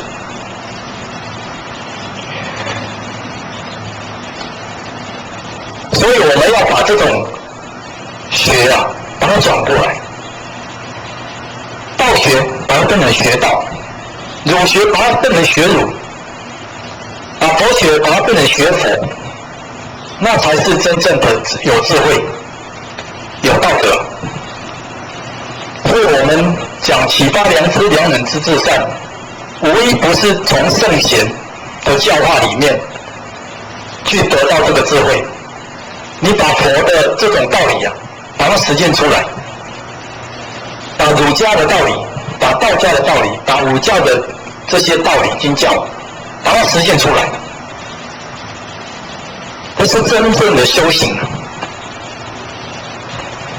所以很多现在的很多这个修道的前辈啊，都希望透过学者专家的肯定肯定我们这个道，肯定我们这个修道的团体，把这个道呢提高到学术的领域，借着学术的领域来弘扬这个道。后学听到了这样的一个做法，也是觉得不置可否。这个道啊，是要透过人的修，你才会再圆满。那么学道呢，是比修道呢还要更低一级啊。学道只是初步啊。现在呢，你要把修道人、修道的这个境界啊，降到学者专家的境界，这明明是下降嘛，怎么会说是提升到这个学者专家的境界？提升到学术的领域，这个是完全错误的想法。后学很不以为然。一个修道人，他的修道的这样的一个体悟跟认知啊，必须由一个学者专家来认可，这不是颠倒了吗？本末倒置啊！那所以现在的学院，不管是宗教开的学院也好，基督教开的学院，都是走西洋的教法。一个小时一堂课，每堂课都不一样。然后看你要学什么，你自己在那一堂课呢，好好自己去钻研。这样教出来的学子啊，没有一个人可以成功的。那我们成功的定义呢，不是看到他的论文，不是看到他的毕业证书了，而是看到他到底有没有成圣成贤啊。或者是说你起码要成为一个君子啊。我们看的是这个，世间多一个君子啊，世间就多一份的光明。我们不希望看到世间太多的学者专家，每一个人都是专家，每一个人都是博士，那博士跟博士不合，博士跟博士对立啊，专家跟专家呢都各有意见了，这个世界呢又变成一个争吵的世界，道场变成一个争吵的道场。那怎么会对呢？这是舍本逐末的做法。那真正要做的是什么？就是像古时候一样，私塾的教育，一个老师带一些学子，一门深入，长时熏修，只有透过这样呢，你才能够教好一个人，教好他成为君子，教好他成为这个圣贤，成为仙佛菩萨。这个老师呢，一定是道高德重，他所教的学问呢，一定是呢，这个经世济问经济之学就是治理国家、治理人民，能够呢调整心性这样的一个学问这样才是叫做启发良知、良人之至善。那我们现在道场已经没有这个制度了。现在道场也要办学院，也希望呢把道呢提升到学术的领域。那么透过这些学者专家的研究把道把它搞到这个象牙塔里面，越钻越精研，越精细，这个就是他们恢养道的方法。完全是错误，后学是认为这个是岌岌不可危，但是整个力量的在流行，你没有办法挡。老前人当时非常反对我们的道去立案，道一立案了，道一泯了就没有了，就没有道了，岌岌反对可是岌岌反对又有什么用呢？整个那种下面的声音都希望去立案，都希望呢有一个名目，所以老前人也是睁一只眼闭一只眼，没有办法反对，这个是潮流趋势那结果道立案了，道立案了之后呢，当然我们看到另外一层蓬勃的景象但是这层蓬勃的景象大家早安。今天继续讲启发良知良人之至善。那台湾最近呢，本来说有2个台风要来侵袭，每一个人都是人心惶惶，戒慎恐惧，所以很多人都忙着迁村。尤其是南部山区的民众因为88水灾、莫拉克台风这个创伤太严重了所以大家呢真的是惶惶如惊弓之鸟尤其是这些政府官员，那没想到这一次的台风对于中南部并没有造成什么灾情，所以那些被迁村的民众当然就偷偷的跑回去了，不愿意接受政府的指导。那可能是气象局错估了形势，所以居民呢也不愿意配合。那因为错估形势的关系结果这一次比较有灾难的，竟然是到了宜兰市宜兰县。那宜兰县很多乡镇它的下雨量都破千了，也很多土石流跟这个洪水，造成家园的损失那所以说这一次的巴马台风，那真的是跌破专家的眼镜然后一下子往那边走，一下子往这边走。那照理讲，它应该是从台湾的南走到北，没想到在南部这个地区啊，它就急起直下，一直往南走，又回奔到菲律宾去了。那真的是所谓风雨无情啊！那风雨啊，到底什么时候要来？什么时候会来？那要造成什么样的灾难，人都没有办法掌握。那这个是天的意思。可是我们说天的意思，那天到底在哪里呢？天到底是什么呢？这个也没有人可以掌握得清楚，甚至讲得明白。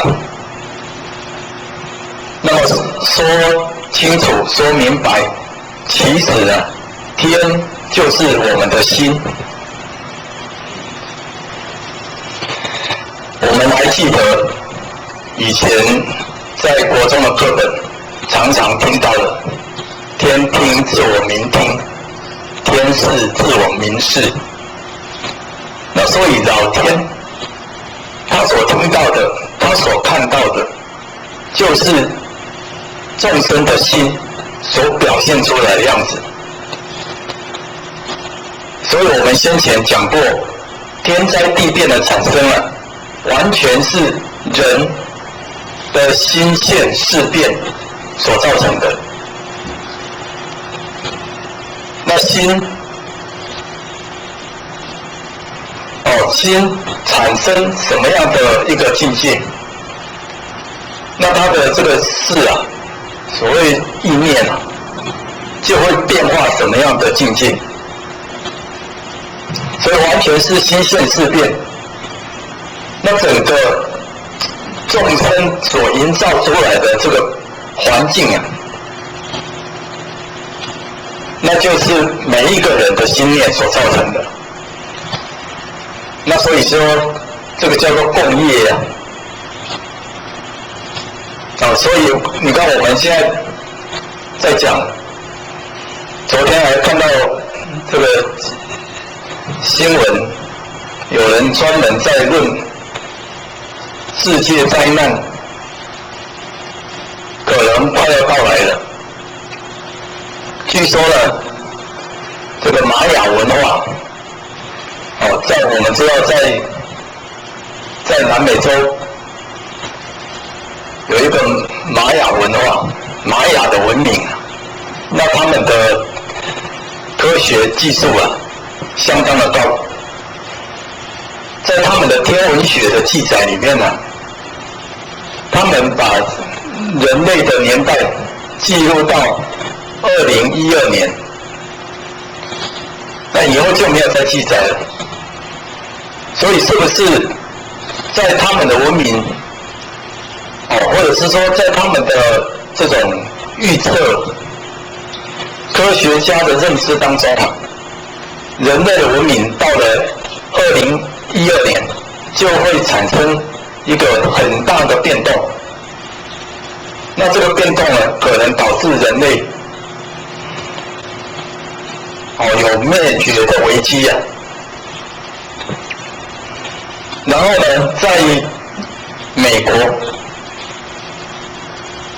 国的这个专家，他们做出一个科学的预测。这个预测呢是把这个年代啊说成是2025年，那2012年到2025年之中差13年，其实也很接近。那如果说2012年产生天灾地变了，那是不是到了2025年，那整个世间或者是说整个人类会收束殆尽呢？这个是科学的一种数据。那他认为呢，现在气候越来越温暖，那么南北极的冰融化，这个融化的水啊，沉入到河里，那么流到大海，这些河水啊是淡水，淡水流到海里面，海里就那个咸分啊就被冲淡了。那这个海水它本身有调节气候的作用。你看我们的世界的地图，世界的地理就会讲到，大西洋有大西洋的暖流，有墨西哥的暖流，那么太平洋有太平洋的寒流，都不断的在流动。那么暖流、寒流这样的一个流动啊，产生世界的一个平衡，这种气候的平衡。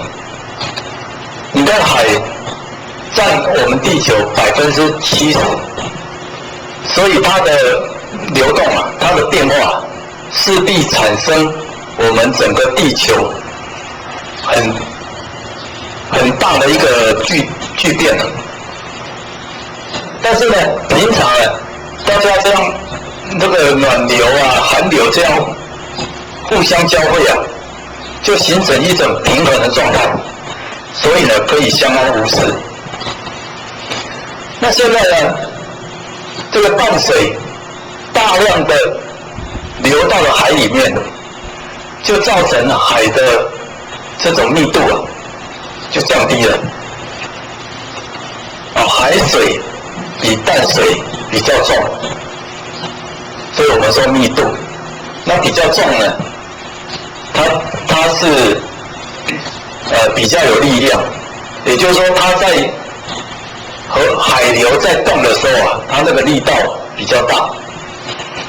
那现在呢都是淡水，占了大部分的一个比例，结果呢淡水比较轻，所以它的那个轻的程度啊，所带动的流动的状态啊，就比较没有力道，就比较不会流动。那比较不会流动呢，就产生一个现象了。那也就是说，有暖流的地方，那可能呢，它气候就比较温暖；有寒流的地方，那这个地方呢，就特别的寒冷。那所以他预测啊，像伦敦、英国这样的国家，那它可能会变成沙漠化，会变成那个冰原化。冰原化就是整个都是结冰的一个国土，像现在的西伯利亚一样，结冰的状态。我们说北大荒啊，那韩国这个美国南部的很多州啊，都会沙漠化，寸草不生嘛，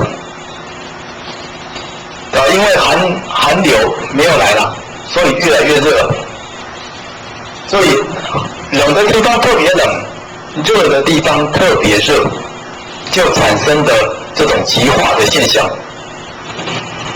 那么现在的这个东南亚，菲律宾、印尼、马来西亚、泰国这些国家，很可能会面临海水淹没的现象。那当然，台湾也逃不掉。那这个中国大陆的东南沿海也会淹没大部分的城市，所以真的到那个时候呢，可能世界呢已经变得混乱不堪了。因为呢我们土地不能利用了，那土地不能利用就产生粮食不足的问题，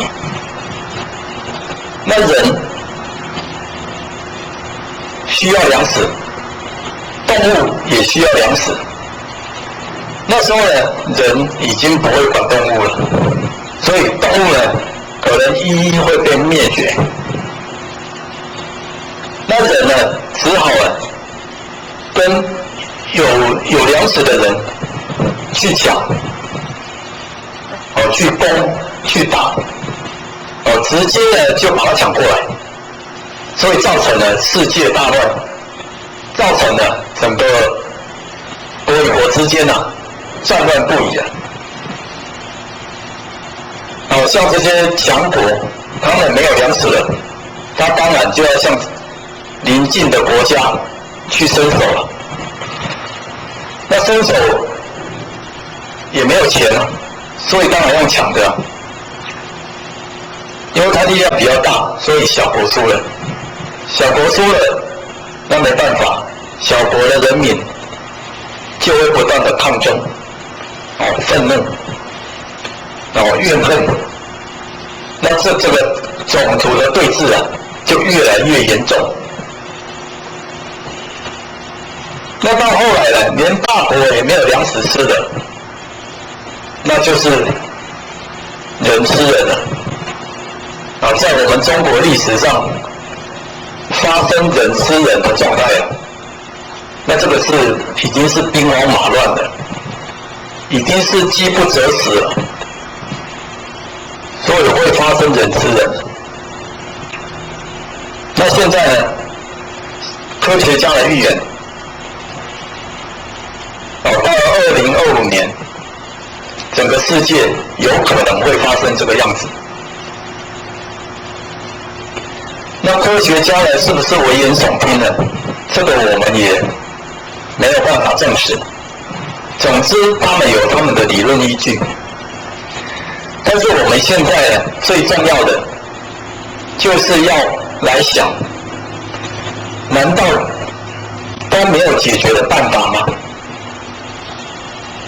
人真的要一天等过一天，一年等过一年，在那边等死吗？那么我们做人，在这个世间上，它的意义、它的价值又在哪里呢？那所以说，如果说这些天灾地变是人心所产生的，那么自然也可以从人心来把它改正它。我们让这种危机这种天灾地变的混乱它不要发生，或者是说延迟发生。那科学家呢提出这些数据，当然他们也有在想办法，如何阻止人类的毁灭。但是呢，科学家他们并没有学到，并没有学佛，他不晓得这种道理。什么叫心现事变呢？什么叫天听自我明听，天视自我明视他们完全不了解。那现在了解的人是谁呢？了解的人只有靠这个修行人。我们讲修行人我们不讲宗教人士，毕竟宗教人士他的认知还是有限。那如果没有说真正把这种圣贤的教诲落实在生活上，落实在自己身心上，落实在整个天地万物上，那么他不能够叫做修行人，他只是披着宗教的样子，他没有办法来改变人心，甚至他也改变不了自己。所以宗教人士呢，现在其实也不可靠。那我们需要的人是修行人。所以因着今天的经文，启发良知良能之至善，我们需要真正的修行人。这个时代，不能够没有圣贤，不能够没有这些佛菩萨。我们需要这些人来呼吁，来力挽狂澜，来阻止这个世界灾难的产生啊。那真正修行人的力量，那是非常的大。如果我们想一想五教的圣人，孔子、佛陀、耶稣基督、穆罕默德、老子等等呢，他们那个力量啊，真的是无远弗届。你看他们离我们已经那么久了，最少也有2000年了。但是呢，他们的影响力到现在还在。他的这个信徒啊，能够遵守他的教法，继续的来掌握住整个做人的本分。那我们知道，我们这个地区如果有一个阿罗汉以上，这个地区呢就没有天灾地变。什么极化的问题、沙漠化、冰原化，这些呢当然就没有。如果有一个君子住持在这个地区啊，那这个地区呢就会进入小康的治世，从小康呢进入到大同的一个治世。如果人人都是君子，那么它影响的范围呢就会扩及到整个社会、整个国家，乃至整个世界。所以空老夫子讲大同，大同就是要帮助每一个人成就世界和平，成就呢国泰民安、风调雨顺这样的一个日子。所以我们说尧天顺日这样的一个环境啊，是人类最需要的环境，最适合人类的环境。那尤其是现代的人，更是呢引颈期盼的一种期待啊。但是说期待啊，其实大部分的人都还不知道，人真的可以达到这样的境界，真的可以拥有这样的生活。人不知道，而且大部分的人不知道。你看我们这次台风，那台风呢来了，叫他撤走，有的人不愿意走。那这个财产、生命受损失了，就在那里大骂大叫，要求人给他公平的待遇，给他合理的补偿啊。但是呢，他还是要继续在那里。那么你说，这种现象呢，让每一个人看着都摇头。明知道那是危险的地方，可是呢，他还要坐在那里，他还要继续在那里开垦。用法律也没有效用，法律治得了一时，能够防治得了一世吗？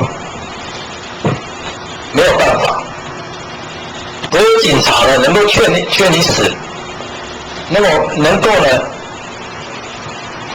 永久的劝离他嘛，也没有办法。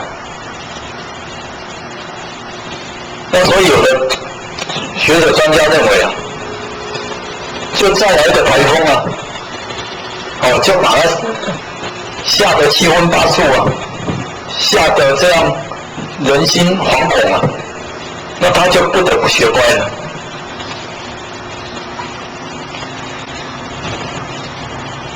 但是呢，这样的做法，那不是造成社会更多的这种压力跟负担吗？我们人民相对的也要付出惨痛的代价，因为这个地方的灾难，政府来抚平它，那政府的钱是从人民来的，那所以呢，每一个人也没有办法置身事外，你还是必须要出钱出力来帮助他，但是呢，劝他他又不走，那所以呢，我们只能够不断的在做补偿，恶性循环下去了，真的是国无宁日啊。那所以说，圣贤人他告诉我们有一个方法可以解决，那就是透过教育的方法，透过这种教化的方式啊，来引领他们走向了这个尧天顺日的大同世界。也就是说，你必须呢要去让他懂，因为他无明，他不知嘛。你必须呢让他知道，人是有良知良能的，人是有这种道德有智慧的。那他现在呢不知道有这些东西，你要不断的告诉他一遍，他又忘记了，没关系，再告诉第二遍，再告诉第三遍，一直的不断的要去告诉他，直到呢他自己真正的走入了这种圣贤的大道，他能够己利利人，己达达人。我们不是说渡佛要渡到西天吗？那所以成就一个众生，当然也是要这样子啊。那所以要教育他，教育现在呢是我们修行人最主要的一个做法。那但是呢，我们说教育好像呢，只是呢文字上的、口头上的，这种活动上的这种劝导，好像也没有办法很全力的把它扭转过来。所以中国人事实上呢，他不讲教育，古大德他讲教化，他不讲教育，教育是这个外来的名词外来语。你看我们中国人用教化这个字用得非常的漂亮，非常的好。那教呢，教就是用口头，用这些典籍，用这些这种经验来教导他。那话呢，话就是用行动，用自己身体力行，努力实践道德来感化他。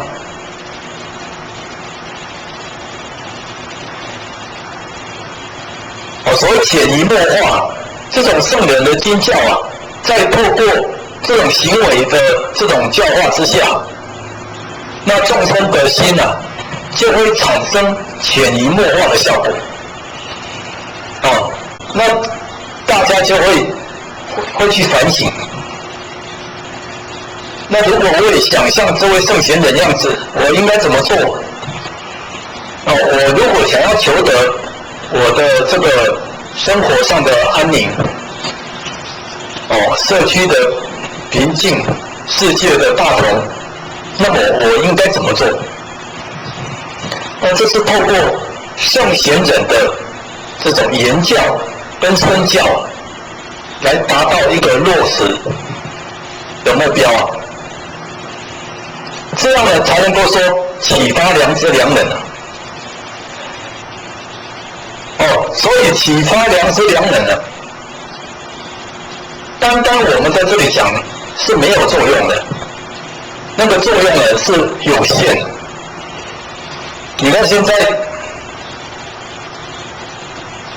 你们电视机前面的这些同修啊，如果能够听得到我现在所讲的话，那么这个也表示呢，你的善根福德是相当的具足，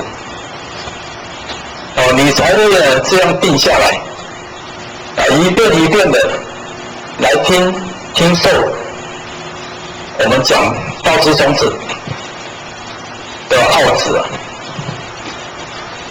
那如果一般的人他连听都不想听，那么你怎么去教化他呢？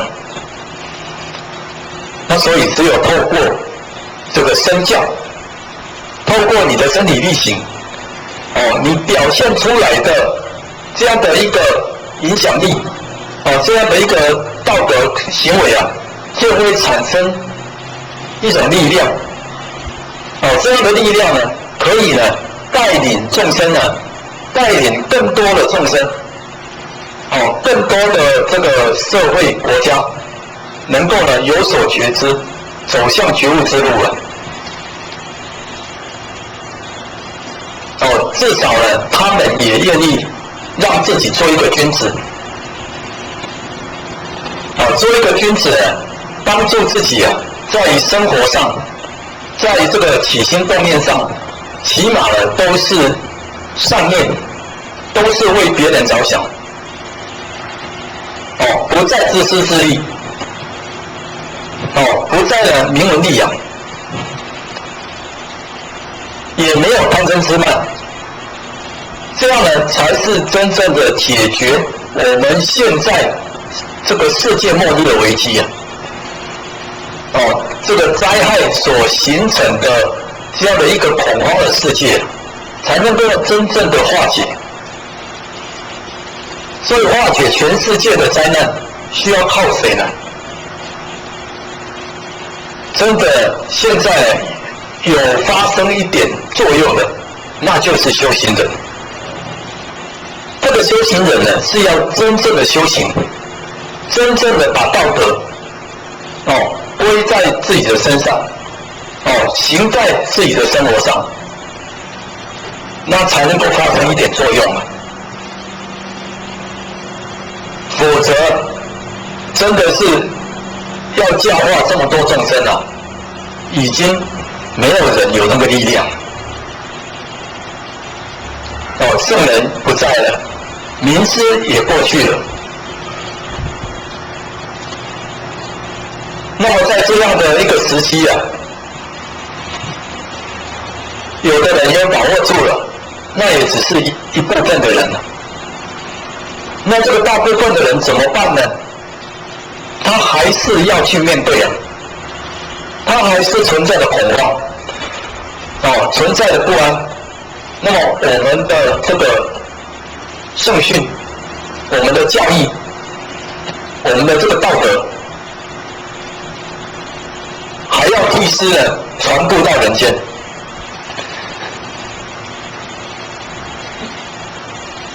那么你要替天传道，你要替师弘扬，分担师的一个责任，你不身体力行，那怎么行？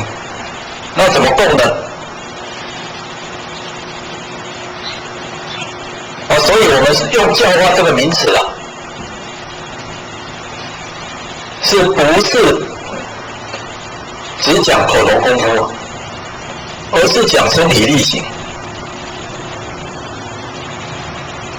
那么我们讲，你看六祖慧能，他曾经讲什么叫功德？他说见性是功，平等是德，这个叫功德。那么见性是功，我们用儒家的话来讲，见性呢，就是呢看到了自己的良知，平等呢就是自己的良能，也就是说，你自己的自信你看到了，你把它发挥到这个世间的那个作用，就是佛家讲的智慧。那就是我们这里讲的儒家讲的良能，所以良能是代表智慧，良知呢是代表那个道德的本性。佛家也讲清净心，慈悲心。其实呢，这个就是我们良能他所拥有的这样的一个德行。那启发良知良能呢，就是把你这样的德行呢，把它阐扬出来，把它找到之后呢，又能够把它实现出来。那这样呢，才能够止于至善了。人人都回归到那个圆满的这个自信、道德，那这个世间不就太平了吗？所以启发良知良能这句话，知至善啊，这个呢，这里面有无穷的奥义，解说起来呢，道理可以讲得非常的深。我们要见性，才能够看到我们的良知本性。我们只有做到平等心，是这个真诚心，才是真正的良能的作用。那所以六祖慧能跟孔老夫子，甚至呢五教的这个经训，五教的圣人，他们都用这种各地众生的语言来表达这个良知良能的作用。良知良能的圆满跟具足。所以你要化解世界灾难，你想要拥有国泰民安的生活，那么你就是呢，在良知良能上好好的来下功夫。那么你不会做没关系，你再跟着善知识做，跟着我们这个地区有君子，有这个仙佛菩萨这样的一个人物啊，我们跟着他学，所谓的大德者，你跟着他做，他怎么教我们怎么做。那么你没有这样的人可以接近，你还可以有经教啊，圣人的教法，你看一句学一句，看两句做两句，那么你不是就是学到了圣人了吗？所以是这个你跟孟子在世的时候是没有圣人的。我们的古代朱夫子虽然说孟子是子思传给他的一个道统，但是呢，孟子跟子思啊，他们的年龄差太多了，可能也快要100年了。那么他们怎么可能碰面呢？子思怎么可能把道传给孟子呢？那所以孟子呢，他是师属孔子，他是学孔子，但是他也有学当时子思的门徒啊，来把这个孔老夫子的思想融会贯通，然后他又借着这个《论语》孔老夫子的直接的传承的这些文句啊，他把它落实实践，然后呢，照着他的话去做，你看他就成了圣人。所以名师啊，处处在啊，怎么会没有名师呢？所以我们道法有一位仙佛，他叫做教化菩萨。我们称为呢教化师姐。那他这个教化的意思啊，这个取得非常好。他不说教育菩萨，而是说教化菩萨。你看，不但用言教，还用这种身教，这个话是真的是过话存神了要做到这个过话存神的教化，那才是真正的要来度众生了。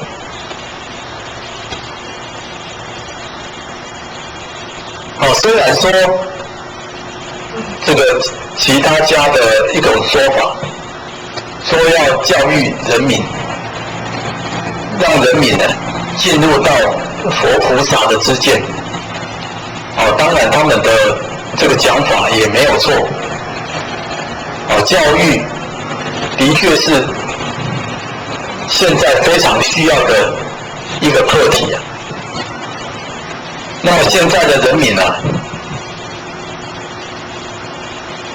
很少听到这个圣人的教法，真正有心要去听经训的，那已经是很不容易的人了。你看我们现在电视节目100多台，这个录影带光碟到处充斥。电影呢，每年不断的有新的片子出来，那么人追逐这些声光的刺激已经是相当习惯了。如果没有这些刺激那他的生活呢就会索然无味也就不晓得要做什么。尤其是晚上最好的方式就是看电视一边看电视一边聊天。那么谁能够知道在这种晚上的时间好好的来自省好好的来这个想想今天所做的有没有符合这个良知良能，已经不多了。所以现在呢，电视在教电脑在教，那这些呢里面充斥着这种杀盗淫妄的事情这个暴力色情的问题随时充斥在我们的生活，而且呢它是每天24小时送到我们家里面，所以这不是魔，是什么呢？魔每天都来教化我们了，所以我们跟魔学就变成魔的样子所以你看我们现在台湾的明星，每一个人呢都倾向自私自利，每一个人都倾向了这个抗争愤怒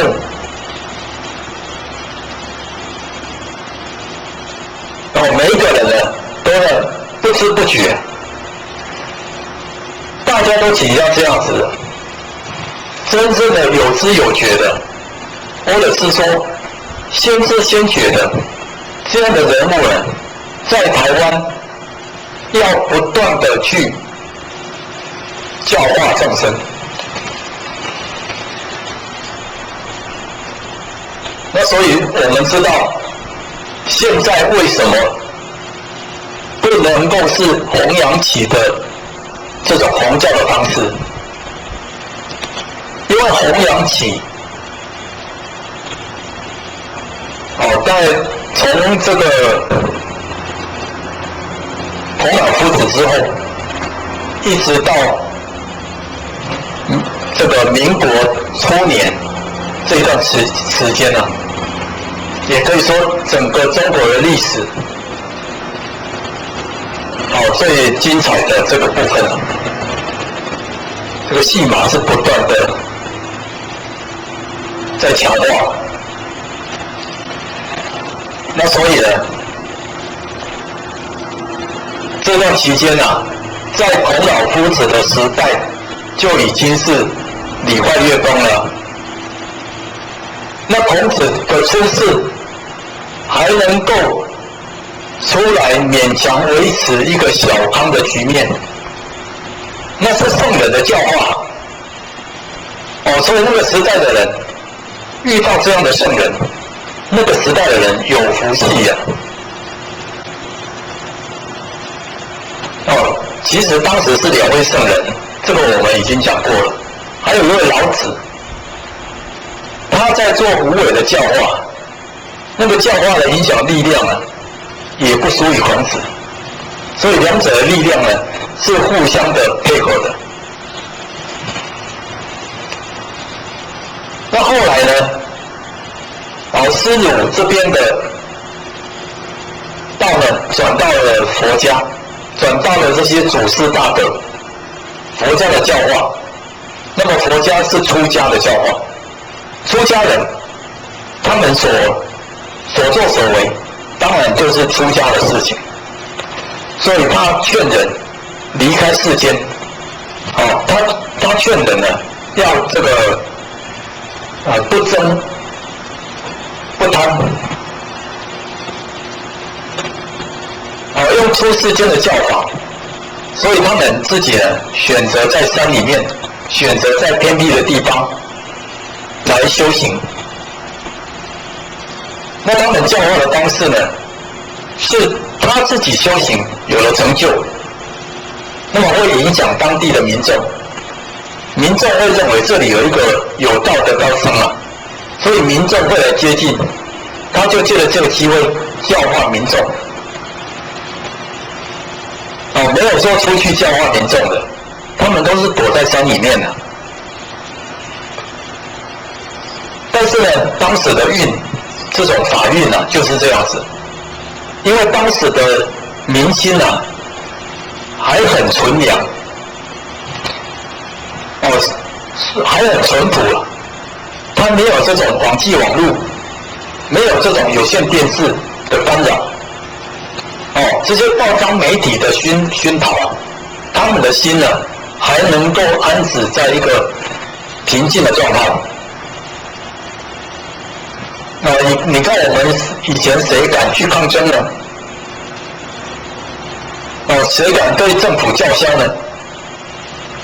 除非已经逼到了没有饭吃了，真的要人吃的那个局面了，他才会起来革命，把这个政府呢换掉。那个是已经逼到不得已了。所以平常的太平盛世啊，都还是呢一种安止的状态，大家呢理得而心安啊，人人呢在他的生活上呢安居乐业。所以那个时候呢，这些祖师大德用出世的做法来教化人心，让人心呢更接近这种佛菩萨的一个理念。那个是呢相得益彰，真正的有达到它教化的作用。但是我们想想现代呢，你看民国初年以后，整个世界已经更新了。民国初年跟民国之前，那是几乎是180度的更新了。你看就我们看古人的生活就好了。他们要饮水，当然就要这个井里面去啊，去河川泉去啊，去有山泉的地方去啊。那么走路呢？走路当然用双脚，那没有车啊。那可以坐车的人，那是很不得了了，很不错的。就是车也是马车，也是驴子车，哪有像现在汽车这样子的？那很多点要靠自己的一双手，用牛来帮忙，充其量只是这样子。你看这2000多年的生活都是这样子。所以这个时候人心的变化还没有这么大。但是民国初年以后，那真的是已经不一样了。我们中国被船坚炮利打开了门户，我们认同西洋人的方式，认同西方的这种科学，所以呢，一味的去媚外崇洋了，认为西方总是最好的。那所以那个时候，西方人在这种外在的物性上不断的研究发展，就产生了工业革命。所以整个时代的一个大变革，是从工业革命之后，整个世界就不一样了。距离现在大概400年嘛。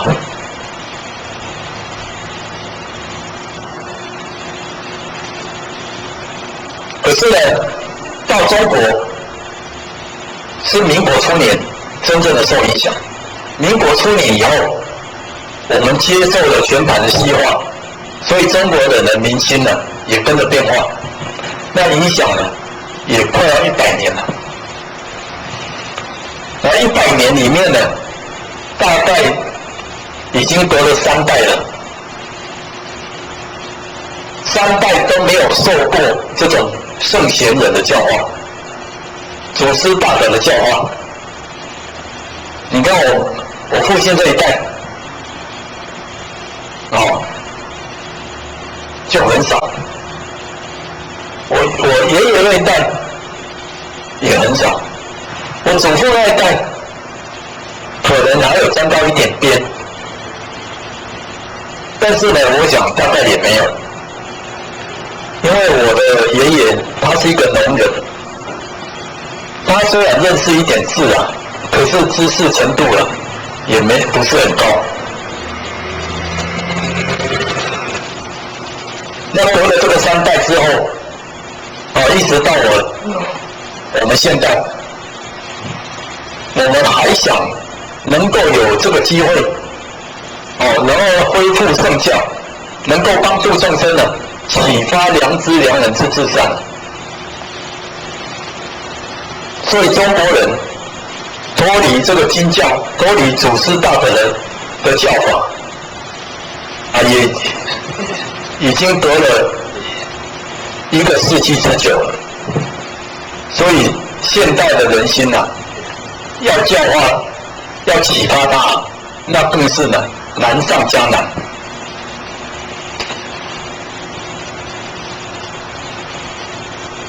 那现在光靠这些修行人，修行人要有道，那才叫修行人。修行人才是真正的影响力。那些做表面功夫的，他影响力是有限的，而且呢，不能够深入了。所以我们老师讲了，行外功无内德，有用无体，但行事盖大庙，将来是空。行外功，外功呢，就是去讲说仁义道德，去办这些活动，去做这些这个义诊的，去宣化，这个是行外功。包括去办道也是行外功。但是呢，没有内德。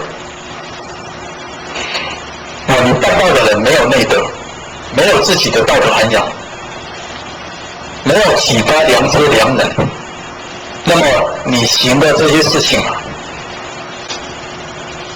还是有它的作用，有福德。那这个福德可以帮助你将来升到这个7天，享受了这个天人的富贵。但天人还会再轮转，富贵享完了，还要再到人世间来，甚至还要堕落到三途。这个是有用无体啊。有用无体，那都是一个表象。修行没有修到内心，专修外在，那你说这怎么会叫修行呢？包括我们现在在点道、在讲道的这些人，你自己的脾气毛病，贪嗔痴慢，还是一样啊。你把对世间的这种贪嗔痴转到道场，在道场了，你还是对这些道亲贪嗔痴，对道场贪嗔痴。那么你只是转个对象而已啊，你的贪嗔痴那个根还在啊，所以呢，你没有内格，你只是在行外功，在修福报，有用无体，体才是功德啊，体才是良知良人，没有这个体，不能够帮助你回天，你不知道见性。你不知道了道德，没有落实道德，所以呢没有办法回天。所以天上无功德神啊，人间无不忠孝圣啊。那么你忠孝做到了吗？你这个人伦，这个纲常做到了吗？那个是内德啊。有的人有一部分做到了，有的人呢，完全依照自己的脾气毛病在做事。那所以老实讲，这里讲办行事，这个都是行外功。办行事盖大庙，将来是空。行事就是你点了多少人？你度了多少人？你办了多少活动？你盖了多少庙？你的这个道亲啊，到底有多少？我们说子弟兵，你的子弟兵有多少？这个都是办行事啊。办行事盖大庙，这个都是外在的。你看大庙一间一间的盖，现在大庙呢越来越多，到处在募款，到处在缺钱。我们知道盖一个大庙要花很多的钱，那这个钱呢，不是一般的财师啊，这个钱呢都是呢数以万计的。其实说数以万计是还很客气啊。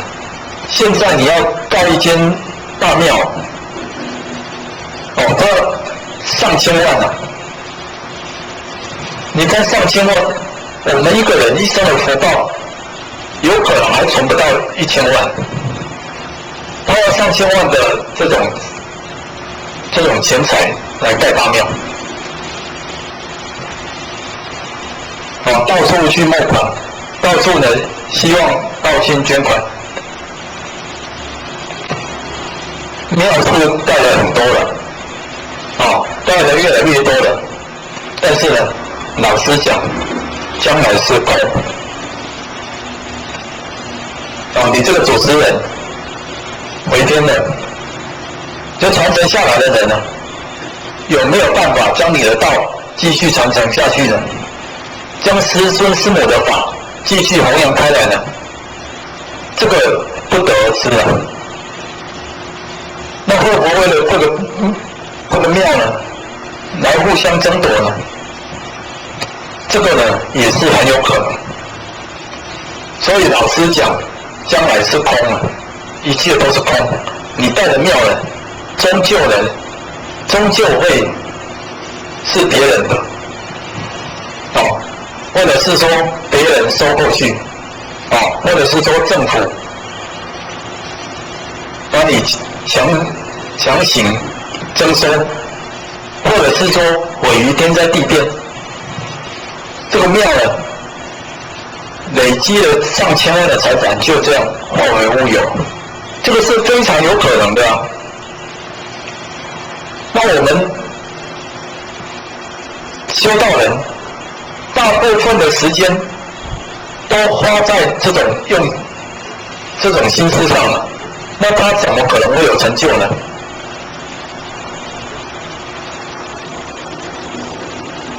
那由于现在的这种亲近心呢，实在是太难得了。要修行，已经修到这种清净了，已经不容易了。所以现在为什么讲儒家应运？儒家没有让你修到这样子，儒家没有叫你跑到深山里面去修清净心。儒家叫你在这个家庭里面把做人的道理做好，那你就可以成为这个忠孝圣，你就可以成为功德圣。忠孝是功德，你在人世间成圣了，回到天上当然就做神。所以极力在呼吁三纲五常、五伦八德的重要性。所以现在白杨医院它不再讲弘扬起的那一套，在深山林内去参禅打坐、拜佛念经，那个呢已经是这里讲的行外功办行事了，那个没有办法帮助人家超生了死，没有办法帮你超生了死将来是空了，一场空，你没有回天，结果呢这个大庙也没有了，那不是一场空吗？那你所成全的这些人也通通没有办法回天，那你在人之间这样搞了一回，结果呢什么也不是。所以没有认清目标这真的是一个很大的障碍。走都走错了，那你还要修，你要怎么修？没有在良师良人身上用功夫，那么你讲什么道呢？讲道不外乎讲道办道，就是在良知良人上。你要见性，你要看到你自己的良知啊。你要有智慧，用智慧来办事啊，这个是良人啊。有道德有智慧，你就可以办得圆满，你就可以办得具足。那么呢，你就可以帮助整个众生他回归本来至善，启发他的这个良知良人的至善。那么这个才是认清课题、认清目标。所以良知良人，现在我们讲真的是我们修行的一个主要的路处。你看当时王阳明，他提出治良知，要治就是达到这个治良知，达到这个良知，那你要有一种方法。你的方法呢，就是在你的这个人伦上，好好的来行，好好的来做。所以说，悟者寻心忘者觅佛。觉悟的人，他会在心上下功夫；迷昧的人呢，他会到外面去找佛。那么我们知道修行所有的一切作为都是向内下功夫，都是归诸于自己的身上。结果呢，现代的人一味的去求佛，求这个佛堂里面的佛，大庙里面的佛，去鸾堂这个求神问卜，大家早安。道之宗旨讲到第14句的经文，借假修真。那昨天呢，有这个网络传来了一封讯文，是98年9月12号正弘佛堂的批讯了。那么它里面呢，大概的内容我们稍微解说一下。那刚好呢，就配合我们现在所讲的借假修真这句经文的含义。他说呢，红尘到处是病毒，问途净土在何处？天地间正气不足，邪气难阻，世态动乱，人心不古。那他说呢，我们现在的这个人世间啊，到处都是病毒。那我们知道，现在在流行的一种病毒就是 H1N1。那这个病毒啊，以前被叫做猪流感，那现在呢，可能没有人再敢叫猪流感了。那现在这个病毒呢，还在发威之中。那么陆续得病的，或者是说因致病而死亡的，这个数字啊，还是在累加当中。那尤其进入秋冬之际啊，那可能啊，这个病毒会更加的蔓延。那么除了这个病毒之外，我们这个世间病毒太多了。我们吃的菜、吃的饭有很多毒，我们喝的水也有毒，甚至我们吸的空气啊也有毒。所以一个人如何能够逃脱得了这个病毒的侵袭呢？当你处在这个社会环境，这个地球世界啊，没有一处你是逃得掉的。所以说到处是病毒啊。那这么多病毒在我们的生活环境之中，那我们唯一可以抵抗病毒的，就是身体的这一份抗体。事实上呢，就是我们的正气。那一个人的正气，它是从内在发出来的，它一定是自己在三纲五常、五伦八德的这种言行作为上啊，合乎自然的标准。那么这个病毒不是自然的标准。那么当人如果能够生活上回归自然的标准，那么他只有足够的抗体，也就是说他有足够的这个正气，能够抵抗病毒，百毒不侵啊。但是如果说这个病毒啊，很持久的侵占在人世间的环境，那可能呢，所有的众生也没有办法住在这个地球很久了。那所以老师问呢，净土在何处？我们必须找出一个净土，让自己可以安身立命啊。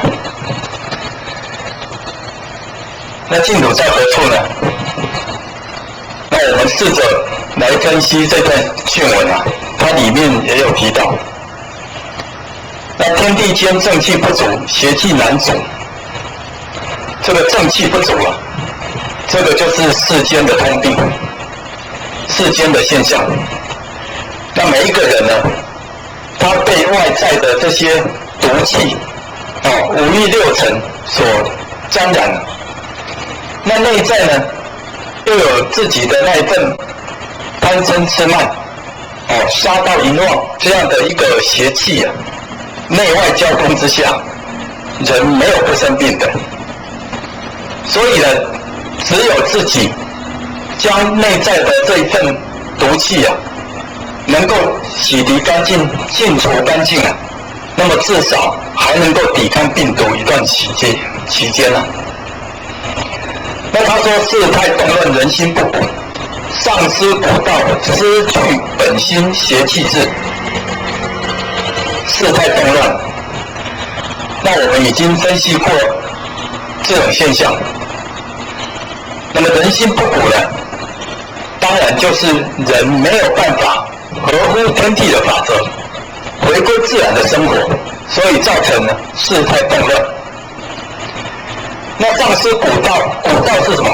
古道就是三纲五常、五伦八德。失去了这个本心呢，那所有的这些邪气啊，自然就会来侵扰你。其实病毒随时通知在我们的周遭。那有的人还活得很好，不受病毒的侵害；有的人呢，一下子就得到病毒的感染。那这个都是因为他自己内在的那一份正气是不是足够？所以呢，素日不察，危机四伏啊，不晓内省，改过向善，邪恶积聚，日久成习，迷失方向，乱了方寸，无力反攻，任邪恶扫视，恶性循环。那老师在这里指了各种的现象，那都是因为我们呢没有回归到自然的生活。那我们本心本性所发露出来的是自然的生活，但是呢，因为我们的习气毛病被世间的五欲六尘染着，习气毛病加上五欲六尘，结果呢无力反攻啊，邪事横行啊。以前孟子讲扬州莫敌之言啊，横行天下，将这个人世间啊带入禽兽的世界。那么我们现在呢，何止是禽兽的世界呢？简直是混乱不堪的世界。那这样的世界，他说徒儿们啊，我们觉悟了吗？你们觉悟了吗？那么这种事情呢，谁可以说真正的觉悟呢？如果不是深陷痛苦的泥沼，然后有勇气、有智慧拔出来，没有人了解到那一份痛、那份苦啊。那所以，今天我们修道人跟着世间的这些现象啊，在生活，我们感受到世间的苦，感受到人心的那一份无力啊。那我们是很清楚了，我们应该帮助老师，帮助仙佛来觉悟自己。觉悟自己就是让自己回归自然，回归自性。只有自己觉悟了，那么你才有办法去觉悟别人。所以老师这里问你们觉悟了吗？那后面接着讲，所幸这人间啊，唯一的净土，自性佛堂在徒儿的身上。这个人世间还好有一个佛堂，可以让我们安置。我们就在这个佛堂里面呢，可以呢安身立命，长处久安啊。这个佛堂在哪里呢？他说呢，就在徒儿的身上，每一个人的身上都有这个自性佛堂。那么这种道理呢，我相信在道场的人都已经很清楚了。老师传给我们道之后，我们内在就有一尊佛。那佛在的地方当然就叫佛堂。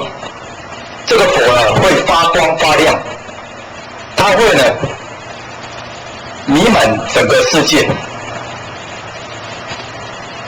所以呢，这个会发光发亮的佛，就是我们的自信。从自信呢来下功夫，从自信来解决所有的问题。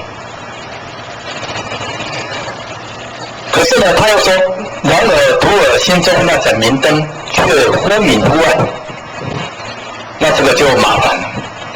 明明知道佛那里，佛在那里，可是呢，这个佛不灵啊。我们内在那份自信佛不灵光。不要说智慧神通了，我们连流露出一点那一份慈悲喜舍的心，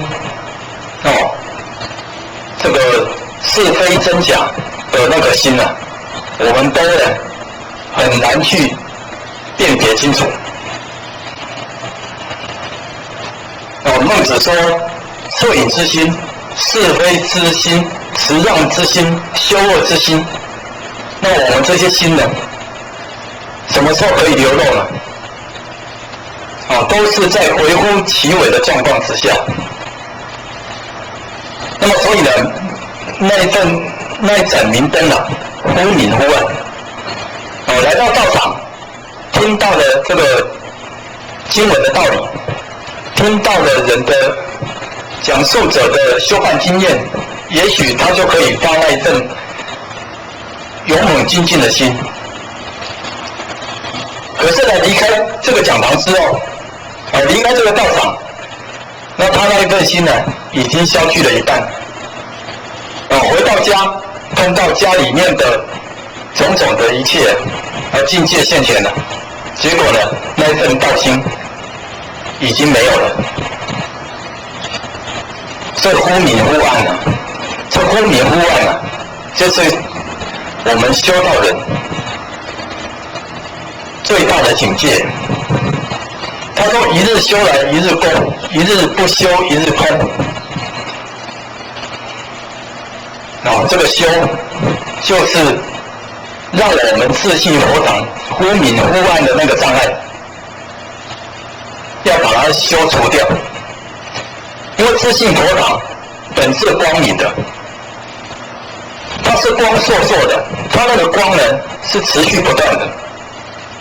但是呢，今天忽明忽暗，是因为呢外在的障碍把它掩盖住了，所以你必须去修，把那个掩盖呢把它修掉。那见一光照二过，何时向前呢？抵达彼岸，徒儿们想过吗？见一个光，好不容易呢做一件善事，做一个好事，结果呢，接下来犯了2个过错，那么又退后2步了，进一步退2步，所以何时向前抵达彼岸？我们到底要到什么时候才可以真正的回归净土，回归理天呢？所以想想这个道理啊，我们真的要在戒慎恐惧当中，我们每踏出一步，是不是就可以保证这一步呢不会再退后了？当我们有一份见性的力量，有一份智慧的发露，我们是不是呢可以常保住那一份见性，那一份这种智慧，那一份明明德的功夫啊，常常的保持住，2、6、10中不离这个道，这个是修行的功夫。他说人人诚心受，人人把这个诚心拿出来，以诚心住持，在我们的生活当中啊，扫除贪嗔痴，是指心怀常保持的，将我们的累劫累世的脾气慢慢的来扫除，保持那份真心真性自止的情怀啊，莫再制造毒素，污染环境，人人扫清世界的毒，用道德伦常，由己做起，再造祥和清平之事。那他说呢，不要再制造毒素了。那么你想想看，我们世间人，其实当我们有一份起心动念是恶的，是为自己的，那就是呢自己在制造一份毒素，来污染这个人世间。这个起心动念的毒啊，是比其他所有外在的毒还要毒。我们说这个贪嗔痴慢疑杀盗淫妄，这些呢都是我们起心动念的毒。那么你如果没有这些起心动念的毒，你怎么会去做这些事情呢？你不会说下了很重的农药，然后去种菜，用很不健康的水给人们饮用，或者是说制造各种的扰乱人身心的这种产品，甚至呢是伪药，你就不会制造这些毒素了。所以污染环境呢，事实上呢，不只是这些外在的东西啊，最重要的是人内在的那一份这个习气毛病，污染了整个世界。那所以你看，我们现在气候变迁这个温室效应，让这个温度呢越来越暖，越来越热，这个呢是毒素这个不是自然的。那没有自然，当然呢它就会累积那种不好的能量，结果呢人类呢自食恶果。所以人人要扫清世界的毒这个世界的毒人人有责人人懂得来回归自信，回归伦理纲常，回归亲近平等，那么世间的毒必然会消失。所以他说用道德伦常，由己做起。道德伦常才是亲近世间最重要的一个要素。每一个人都能够回归道德伦常，那么他就不会再造毒。所以这个毒的环境是每一个人的责任，由己做起想要有清平的世界，由每一个人做起。这个叫呢行有不得，反求诸己一切呢都是因为自己的不好造成这个世间的现象。这是真正的回头回头诸恶莫作，勉励众善奉行。真正的回头就是回归到自然的生活。回归自然就是以伦理道德为标准。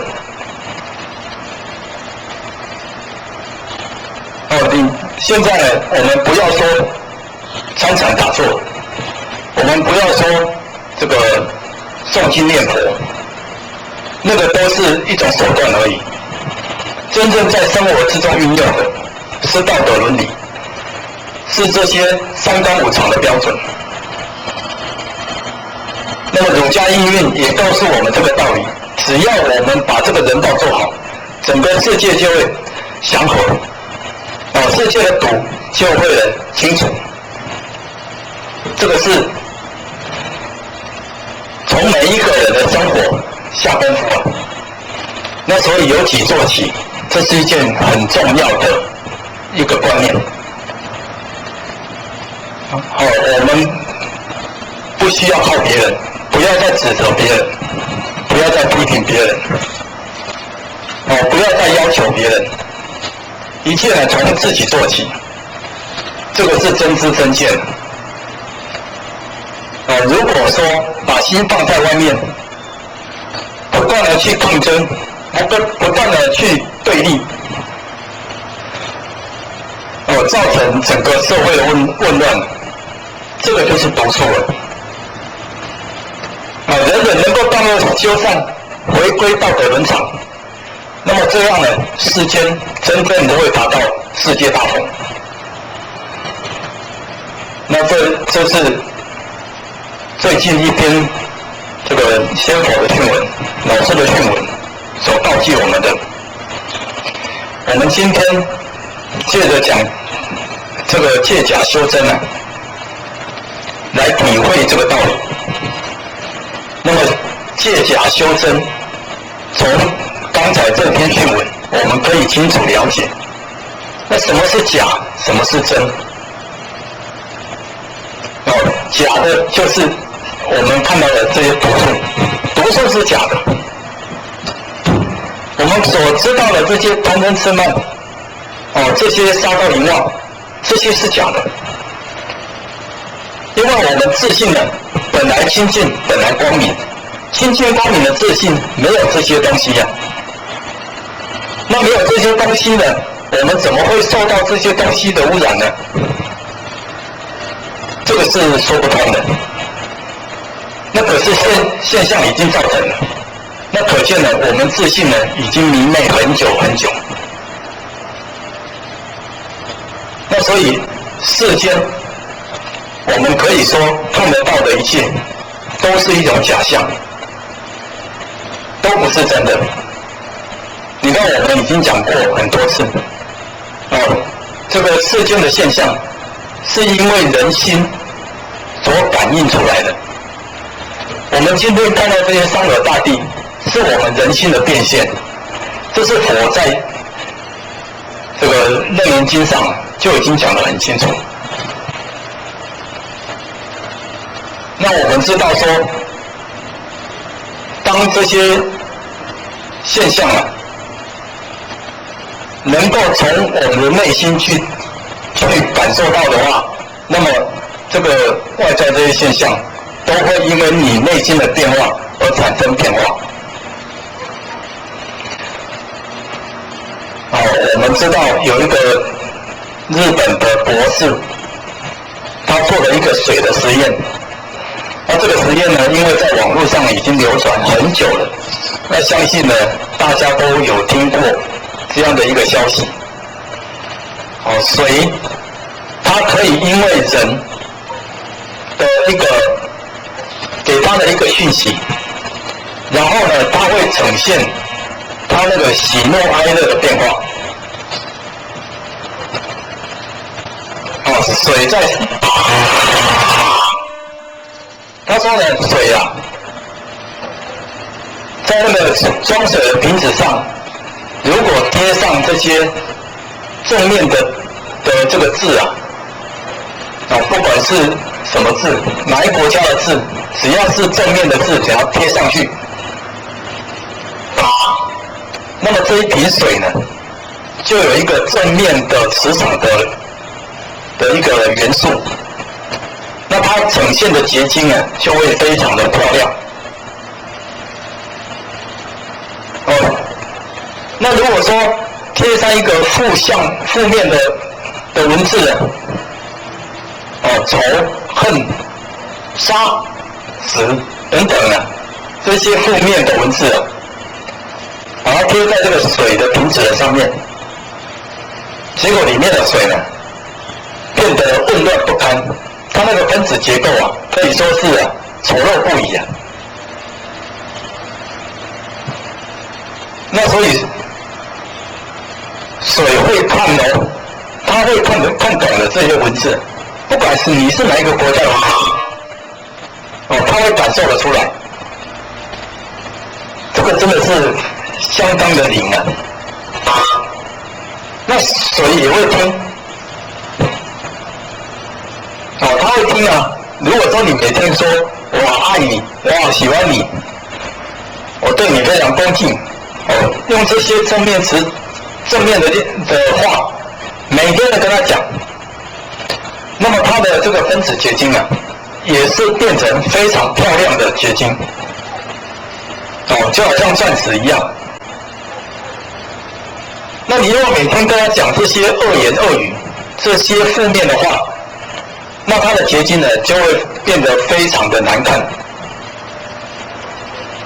不管你是用哪一国的语言，通通都是这样子。所以他会听，他会看，他会这个感觉，他会知道。你如果每天去看他，每天去关照他，他的这个水晶子啊，就一直保持在一种很好的状态。所以他们做了一个试验，在那个日本有一个琵琶湖。它曾经受到地震的影响，所以那个湖水呢浑浊不安。那把那个水取出来做化验啊，它里面的分子也是呢混乱不已啊。结果他就请了10几名的同事在这个湖水的附近呢来做这种祈颂祈祷的功夫啊。就一直灌输这个水啊，我们希望你赶快好起来，赶快好起来。用这种祈祷的力量，结果做了3天之后啊，再把这个水拿来化验，果然它里面的分子结构啊又变得很漂亮。原本那个非常不安、非常混乱的这个分子，已经呢回归到很安定祥和、很漂亮的结晶。那所以从他的实验呢，这个科学的数据啊，我们知道说水有这个见闻觉知啊。那它这个见闻觉知呢，可以依照人心的这个变化而产生感应。那么水是属于矿物，还是属于植物，还是属于动物呢？如果认真的把它归纳起来，水应该是属于矿物。那么矿物它是所谓的无情，没有感受的。无情的众生啊，在佛经的话来讲，那么无情的众生，它也会有见闻觉知。那它的见闻觉知是怎么样来的？那佛经说啊，这个就是这个无情众生的这种法性。每一个万物啊都有它的性，性称为法性。这个法性在人的身上就叫做佛性。那么佛性呢，是他那个灵敏觉知啊，会更加的敏锐。所以在人身上称为佛性。那么佛性跟法性有没有一样呢？其实佛性跟法性是同样一个性。同样那个性呢，都是呢圆满无碍的。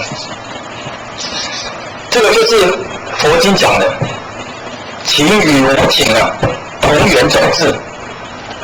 同源种质啊，就是它都是依止的那个本来的那个大本体的自性，所以它表现出来的那一份智慧啊，是从自性发露出来的。所以同源种质啊，这句话的道理啊，可以说得很深很细。那种细微的感觉啊，细微的印证啊，我们必须达到佛菩萨、圣贤人的标准，我们才可以知道。但是呢，透过佛经的道理，透过这些科学家的这种理论依据啊，我们也可以知道佛所讲的，事实上呢，都是有它的道理。他的这个道理呢，现代的人用他的智慧是没有办法去印证的，但是科学家呢，慢慢的去把它印证出来。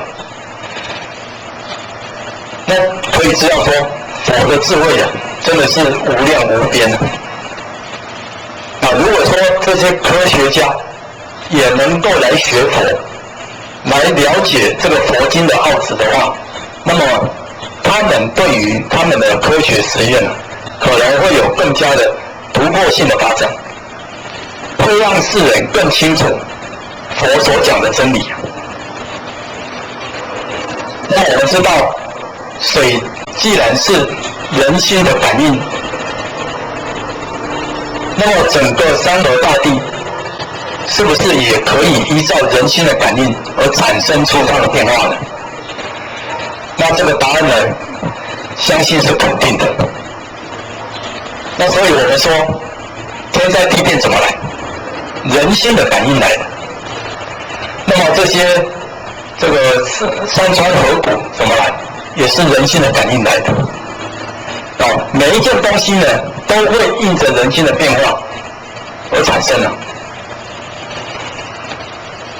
那所以我们看，现在这个政治，这是一块大理石。这个石头，照我们刚才讲的，石头也有法性。那么石头的这个法性，它可不可以成佛呢？如果照我们刚才所讲的，法性跟佛性是同一个性，那么石头也可以成佛。那石头怎么成佛呢？石头是根据我们自己成佛之后，它就跟着成佛了。所以成佛不在石头，成佛在我们人身上，我们内在的自信身上。当我们的这个自信是一种圆满具足、清净平等的，那么我们看所有的大地、山河整个天地的一切，都是跟我是一体的，都是我内在自信的印显。那么这些呢，通通包罗在我的身心之中就好像弥勒祖师把整个万国九州在包罗在它的大肚里面一样。所谓放之则米六合，卷之则退场于密。那么这一个自信没有大没有小，没有方没有圆，没有外没有内，它通通都包括。所以大而无外，小而无内，那就是我们自信的变化。那这个自信我们必须去把它开启，我们才能够懂得这个道理。了解到法性与佛性是同一个性，那么你对于山河大地的这个呈现那个都是我内心的变化。整个宇宙大地就是我，就是我而已所以山河大地它是为了成就你来呈现这些相。山河大地变坏了，也是因为你造恶你的脾气烦恼把这个本性燃烧了，所以造成了你看不到这些真相。所以你看，身体跟影子是一体的。那么我们看到的影子其实是身体的假象，但是没有身体就没有影子。影子它的变化是从身体的变化产生的。那我们现在世间的一切也是这样子，世间一切的变化其实就是我们心的变化。那么心的变化是这个刹那不可捉摸的，所以山河大地的变化也是刹那不可捉摸。只有回归到我们的本心本性那个圆满具足的本性我们才可以说它是永恒存在的。所以《金刚经》讲，凡所有相皆是虚妄。那影子是假的，山河大地是假的，我今天所看到的一切都是假象。真相只有一个，真相就是我们那个圆满具足如如不动的本性。所以想想，六道轮回怎么来？我们心的变化来的，心变化什么，就产生了那一道的这种众生，你就会到那个众生那个国土上呈现出来。那你今天会在地球上呈现出来，也是因为你的心达到这个地球的这样的一个境界。那所以你今天到这里看到的这个现象，都是自己的心所变现的。所以这个道理，佛菩萨不断的在告诉我们，不断的希望我们清醒。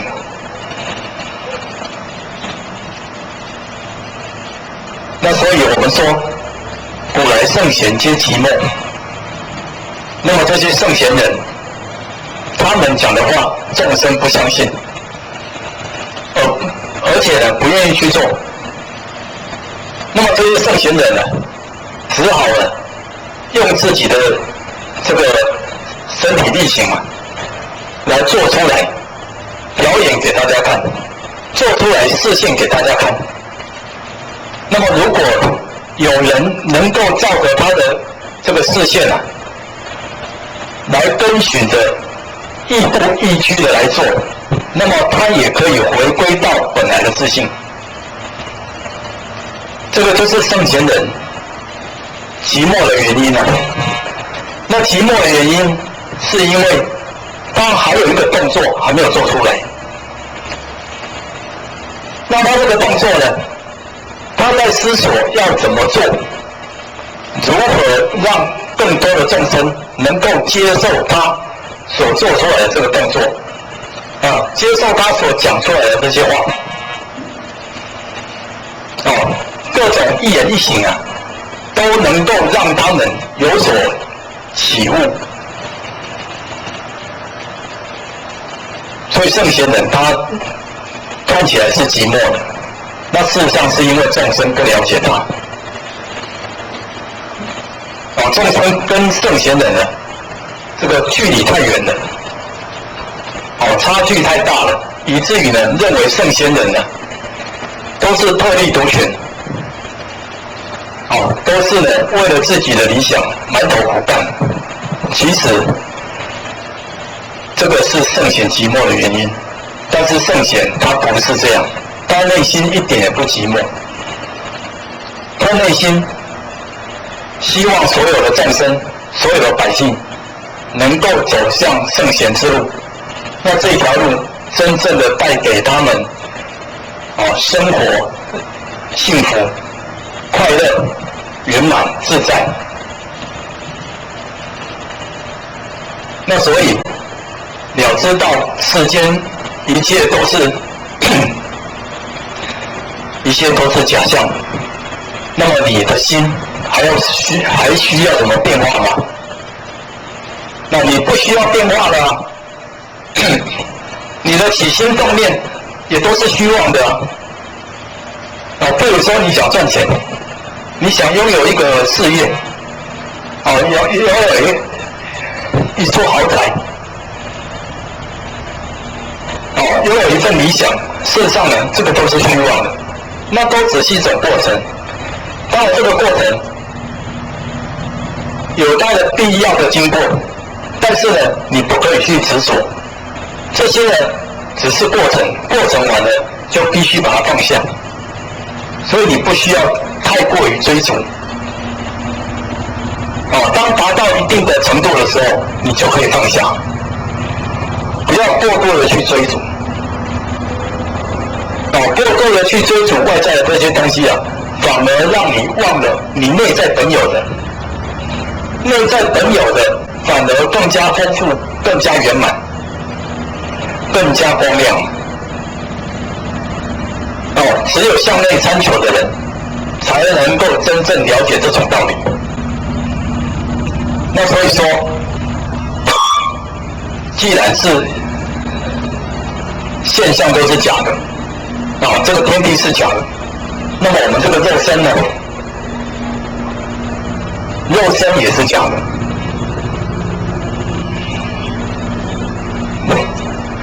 我们说我思故我在，我因为能够思考，所以我存在这个世间。那这是笛卡尔讲的，西方的这个哲学家。那其实呢，他的这个说法也是不成立的。那我思故我在，我都没有了，我怎么会有思呢？你看思想这个思啊，它是心上有4个格子，有一个大田地在那里，大框架把它框住了，所以你只能够在这个田去绕、去思考、去运作。你的心就在这个田上，那怎么会对呢？我是无限宽广的，我是无量无边的。既然是大而无外，小而无内，我怎么会被这个框给框住呢？所以我是没有思的，事实上呢，连我都没有。什么是我？你要想想什么是我？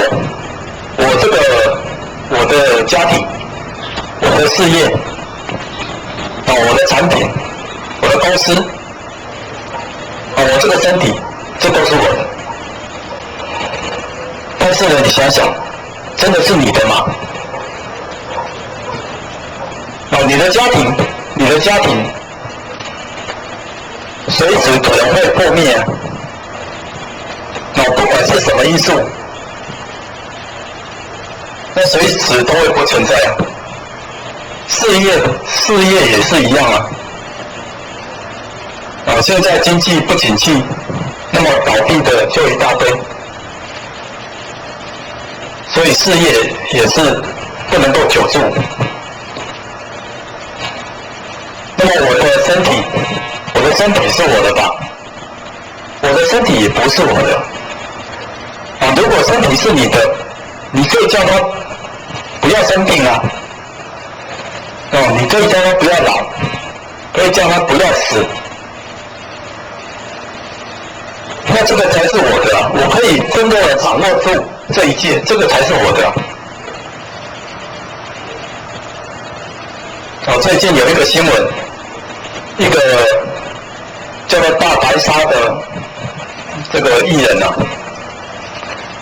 他想要变成美人鱼，想要重回这个演艺界，那所以呢，他拼命的减肥，然后呢去做美容手术，希望让自己呢变成美人鱼，变成这种演艺的一个明星啊。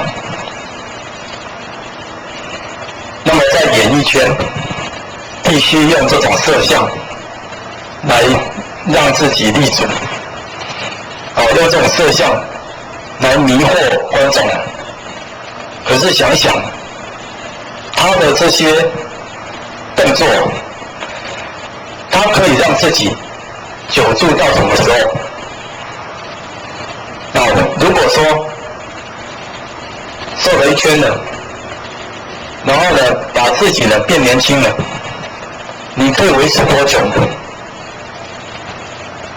你有没有办法抵挡得住老化的现象，抵挡得住死神的牵引？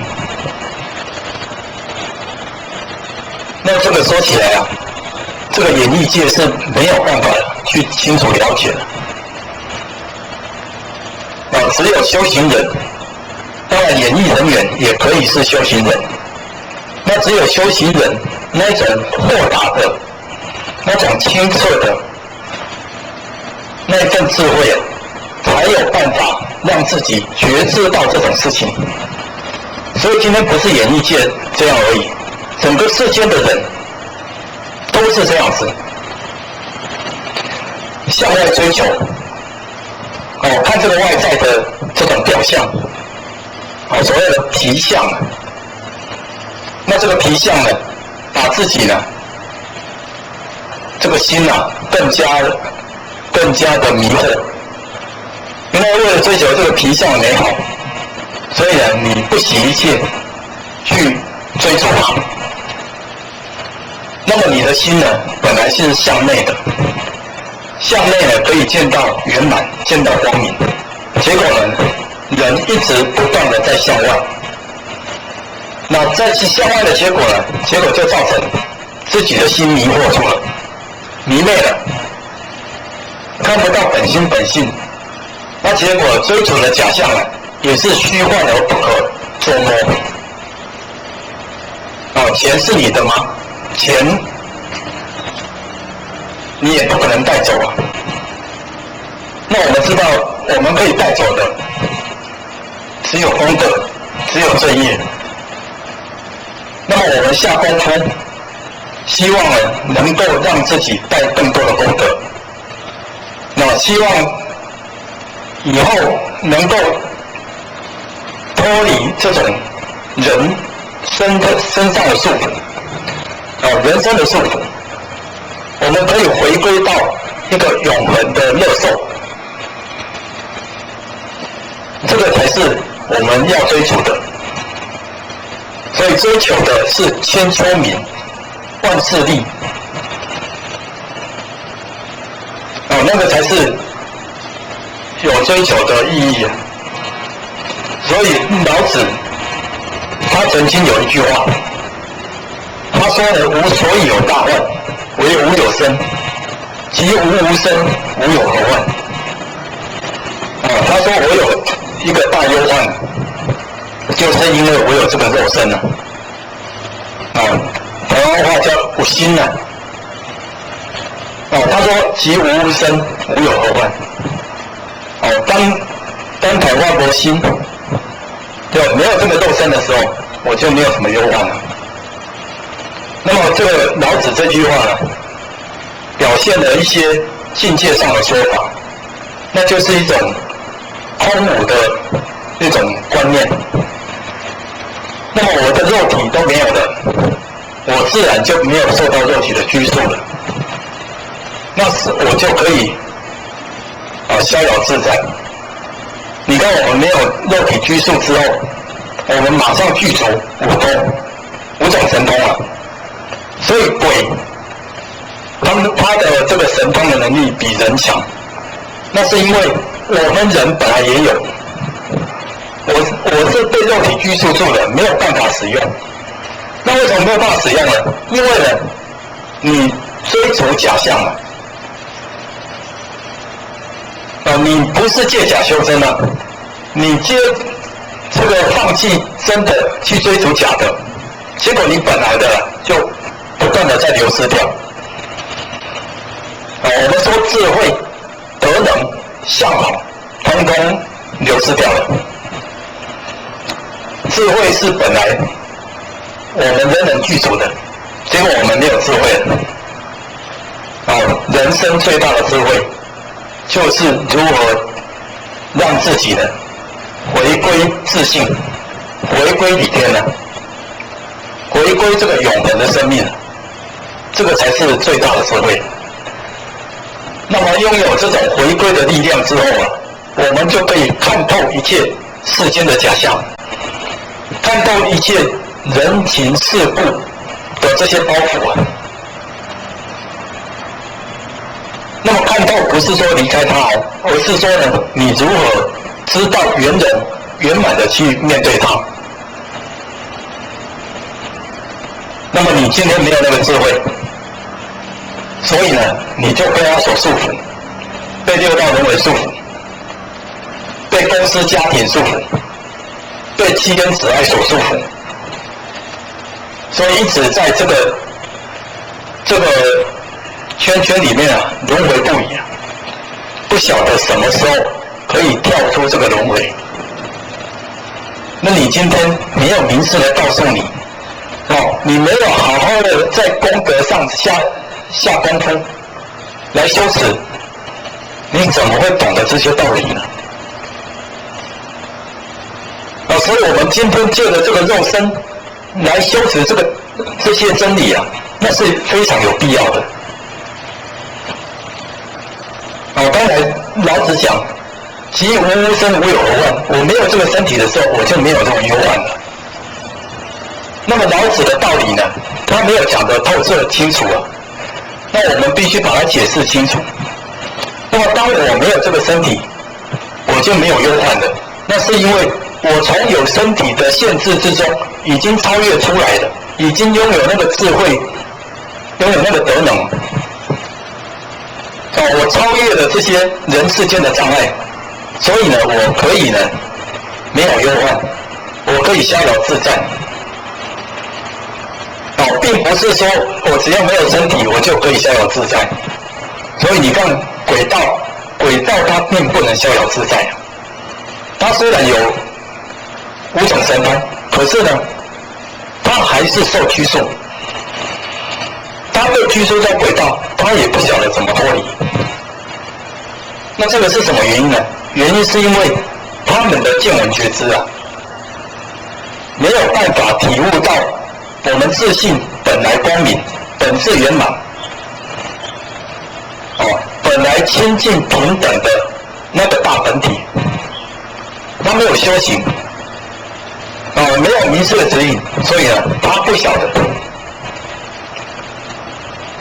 所以今天我们借假修真啊，那这个道理是很需要的。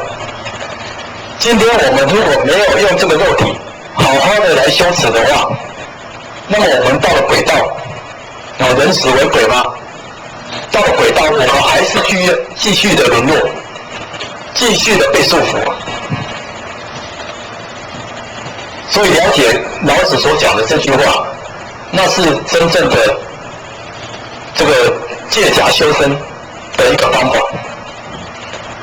知道肉体的痛，世间的苦，知道眼前这一切的这种有限性啊，那么我努力的、精进不懈的从这个困局之中脱身出来，那么我就可以回归到我的本心本性，回归到那个逍遥自在的原始面貌。这个是老子这句话它的真意啊。那所以借假修真，今天的这个课题啊，是因为我们有这个肉身，能够在此时此刻接受到明师的教法，接受到这个大道的熏习，所以呢，能够利用这个有用的肉体啊，好好的来努力修持。那你没有这个肉体之后，你想要再修持，也已经不可能了。那所以老天降大道的可贵啊，是可贵在这里。所以想想到底是灵性比较重要，还是肉体比较重要？那如果说用我们的观点来讲，借假修真，那么灵性跟肉体是同样重要的。那为什么肉体也重要呢？你刚才不是说肉体是假的吗？对啊。但是我们今天可以透过假的，得到真的。那这个能够得到真的，那么这个假的重要是重要在这里。假的能够得到真的。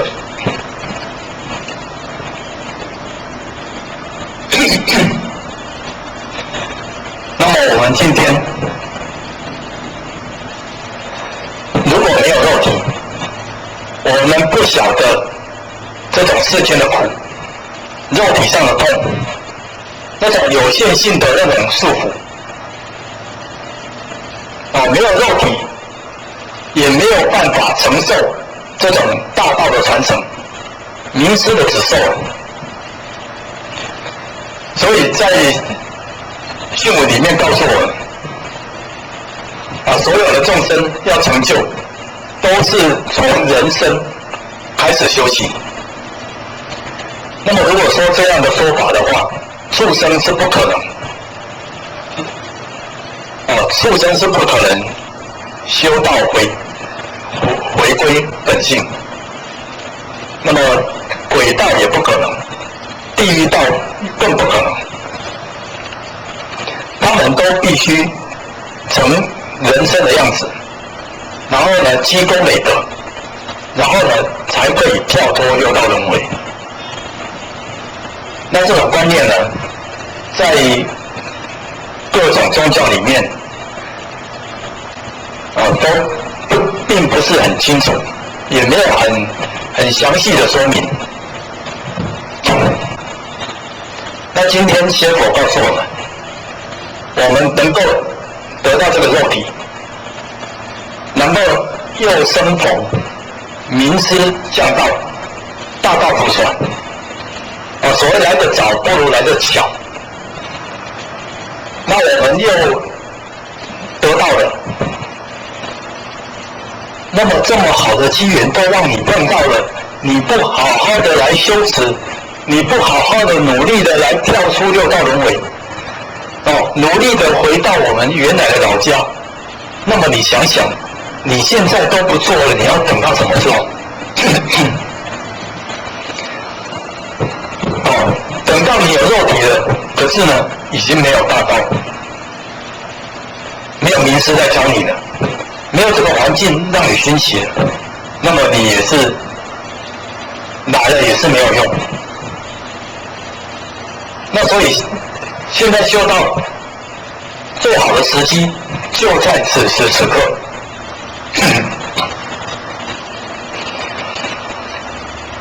当你有幸能够听到这样的道理，你就应该呢好好的来痛下功夫，好好的来回归自然的生活。我今天呢是为了众生而活，我不是为了自己而活。因为呢我知道了这个道理，那我知道了众生的苦痛。如果说众生都能够跟我一样了解到这样的道理，那么大家一起回礼天，大家一起回归那个逍遥的本体，那这样不是很好吗？我可以从痛苦之中把它超拔出来，我可以知道这种痛苦的那一份觉受，所以呢，我更需呢这个慈悲喜舍，要来带领更多的众生来回归到他的本来面目。那所以呢，现在的众生呢不容易劝我们所谓的刚强燃化，斗争坚固，不容易劝，而且现在的贪嗔痴慢越来越深重。那科技带给人类一时的方便，可是呢，带来更多的祸患。我们受制于科技所带来的，跟我们受到伤害所比起的，可以说呢得不偿失了。那没有办法，现在根本没有办法走回头路了。所以呢，我们必须在这样的环境下呢，取得一个平衡点。那科技虽然对我们伤害很大，可是呢，我们如何利用科技好好的来弘法利生，好好的来帮助众生，这个也是一个思考点。虽然科技呢，毕竟把我们带到世界末日，但是呢，我们可以让这个世界末日无限的延续下去，让它不要到来。这个是我们办得到的，因为在佛讲所谓的时空的问题啊，他那个时空是没有意义的。他说几千万年，多远的这个国土，他这讲的都只是一种象征性的说法。那人如果能够修到那个境界，悟到那个境界，人一刹那之间就可以到达。所以呢，时空呢，对于觉悟的人是没有意义的。觉悟的人没有时空啊，觉悟的人没有思想，没有念头啊。所以我们刚才讲我思故我在这句话呢是错误的。我都没有了，怎么会有思？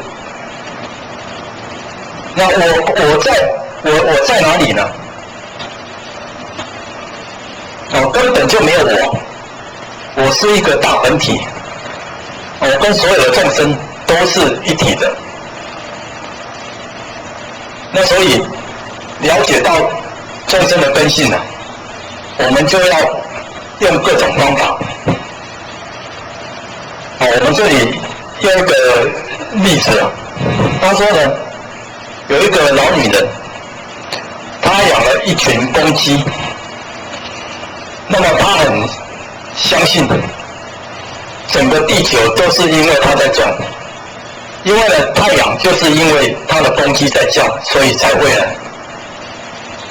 升上来，所以她跟人家讲，我是最伟大的，你们不可以欺负我，你们不可以没有我，如果我呢整个世界都是黑暗的。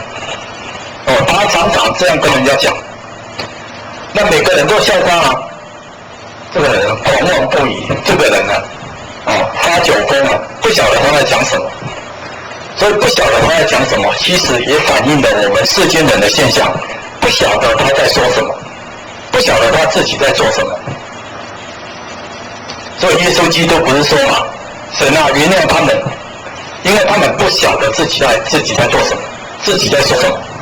那跟这个老女人是一样的。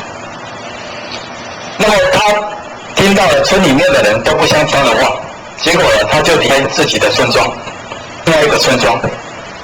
到另外一个村庄住的时候呢，就发觉到说，只要他的公鸡一叫，太阳就闪，早上就起来了。那他更相信呢，太阳是因为他的公鸡才会升起的。那他是公的主人啊，所以他最伟大。一直到他又迁离到乡村，事情都是这样，越来越相信自己是他的。大家好，道之宗旨讲到借假修真，庄子曾经讲过一句话，他说呢，智人用心若镜。那么智人当然就是指修行已经到达彻悟的人，已经修行到最圆满阶段的人。那么他的用心啊，表示说他还是处在人世间，对于这些待人接物的道理啊，他已经能够用最圆融的方法来面对它。那他所谓最圆融的方法，就是指像镜子一样，他的心像镜子一样。镜子我们知道是光明，是无瑕的。那它因为光明洁亮啊，所以它所呈现出来的这个物象，这些景象啊，都完完整整、毫不遗漏的呈现在镜子里面。那么当圣人他在面对这些人情世故的时候，他所呈现出来的这个样子，就是你所呈现的样子。也就是说，你是一个好人，他照出来的样子就是好人；你是一个善人，他照出来就是善人。当你有不好的一面，当你有这个罪过错的一面，它呈现出来的也就是你不好的一面，罪过错的一面。那这是智人用心若镜，所以这个智人啊，他不会跟人家争他看到了这个事情的真相，他知道说，这个地方是不圆满的，这个地方呢是有需要去修正的，他的内心会知道这个标准，但是呢，他不会去跟你说明，他不会去强加于你。那也就是说，圣人的标准啊，他不会把他的善，他所谓的美、所谓的好，强加在众生的身上，他只是很自然的，如如实实的把本来的面目、把本来的真相，把它呈现出来。那这是自人。所以讲到这句话，来呼应我们今天讲借假修真啊。我们对于世间的万事万物，其实就是应该这样子。那我们为什么会对于世间有所谓真假、好坏、对错、善恶的分别呢？那这个分别呢，就是因为你的心呢有所偏执，你的心没有办法像镜子这样子很如实的呈现出来。你是偏心的，你喜欢某一个人、某一件事情，你好恶某一个人事物，那么这个好恶啊，会在你的言行之中表现出来。你的心是不诚的，你的内在呢不够诚恳，所以呢表现出来的当然也就不够诚恳，也就不够如实。那我们说实相的道理啊，就是大道呈现的自然的状态。那大道呈现的自然状态，它没有区分你我，没有区分对错，没有区分好坏啊。那这个是成于中行于外的一个修行的道理。那我们说借假修真，我们看到了世间万事万物，然后体现到我内在那个如实的本来面目，透过万事万物的这个启发跟指点啊，我应该悟出这样的道理，了解这样的道理。那么我们生命的现象，就是来到人世间来了解这样的道理，因为很多事情你都还没有想透，很多人情世故你都还没有过关，有些所谓的欠债，我们说业障，你必须去还清，有你的这个使命与责任，你必须去把它了。这个是我们人来到人世间的目的。所以当你碰到各种障碍、各种境界现前的时候，那个绝对不是无缘无故现前的。无缘无故有一个人来诈骗你，无缘无故有个人呢来批评你，或者是说伸出手对你指责谩骂，或者是打你，这个呢，你要想想，一定都是事出有因。世间的人事时空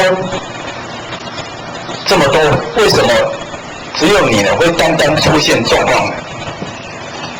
那么这个要想想，那一定是呢，我在跟他的对应之中有一种因缘的牵引。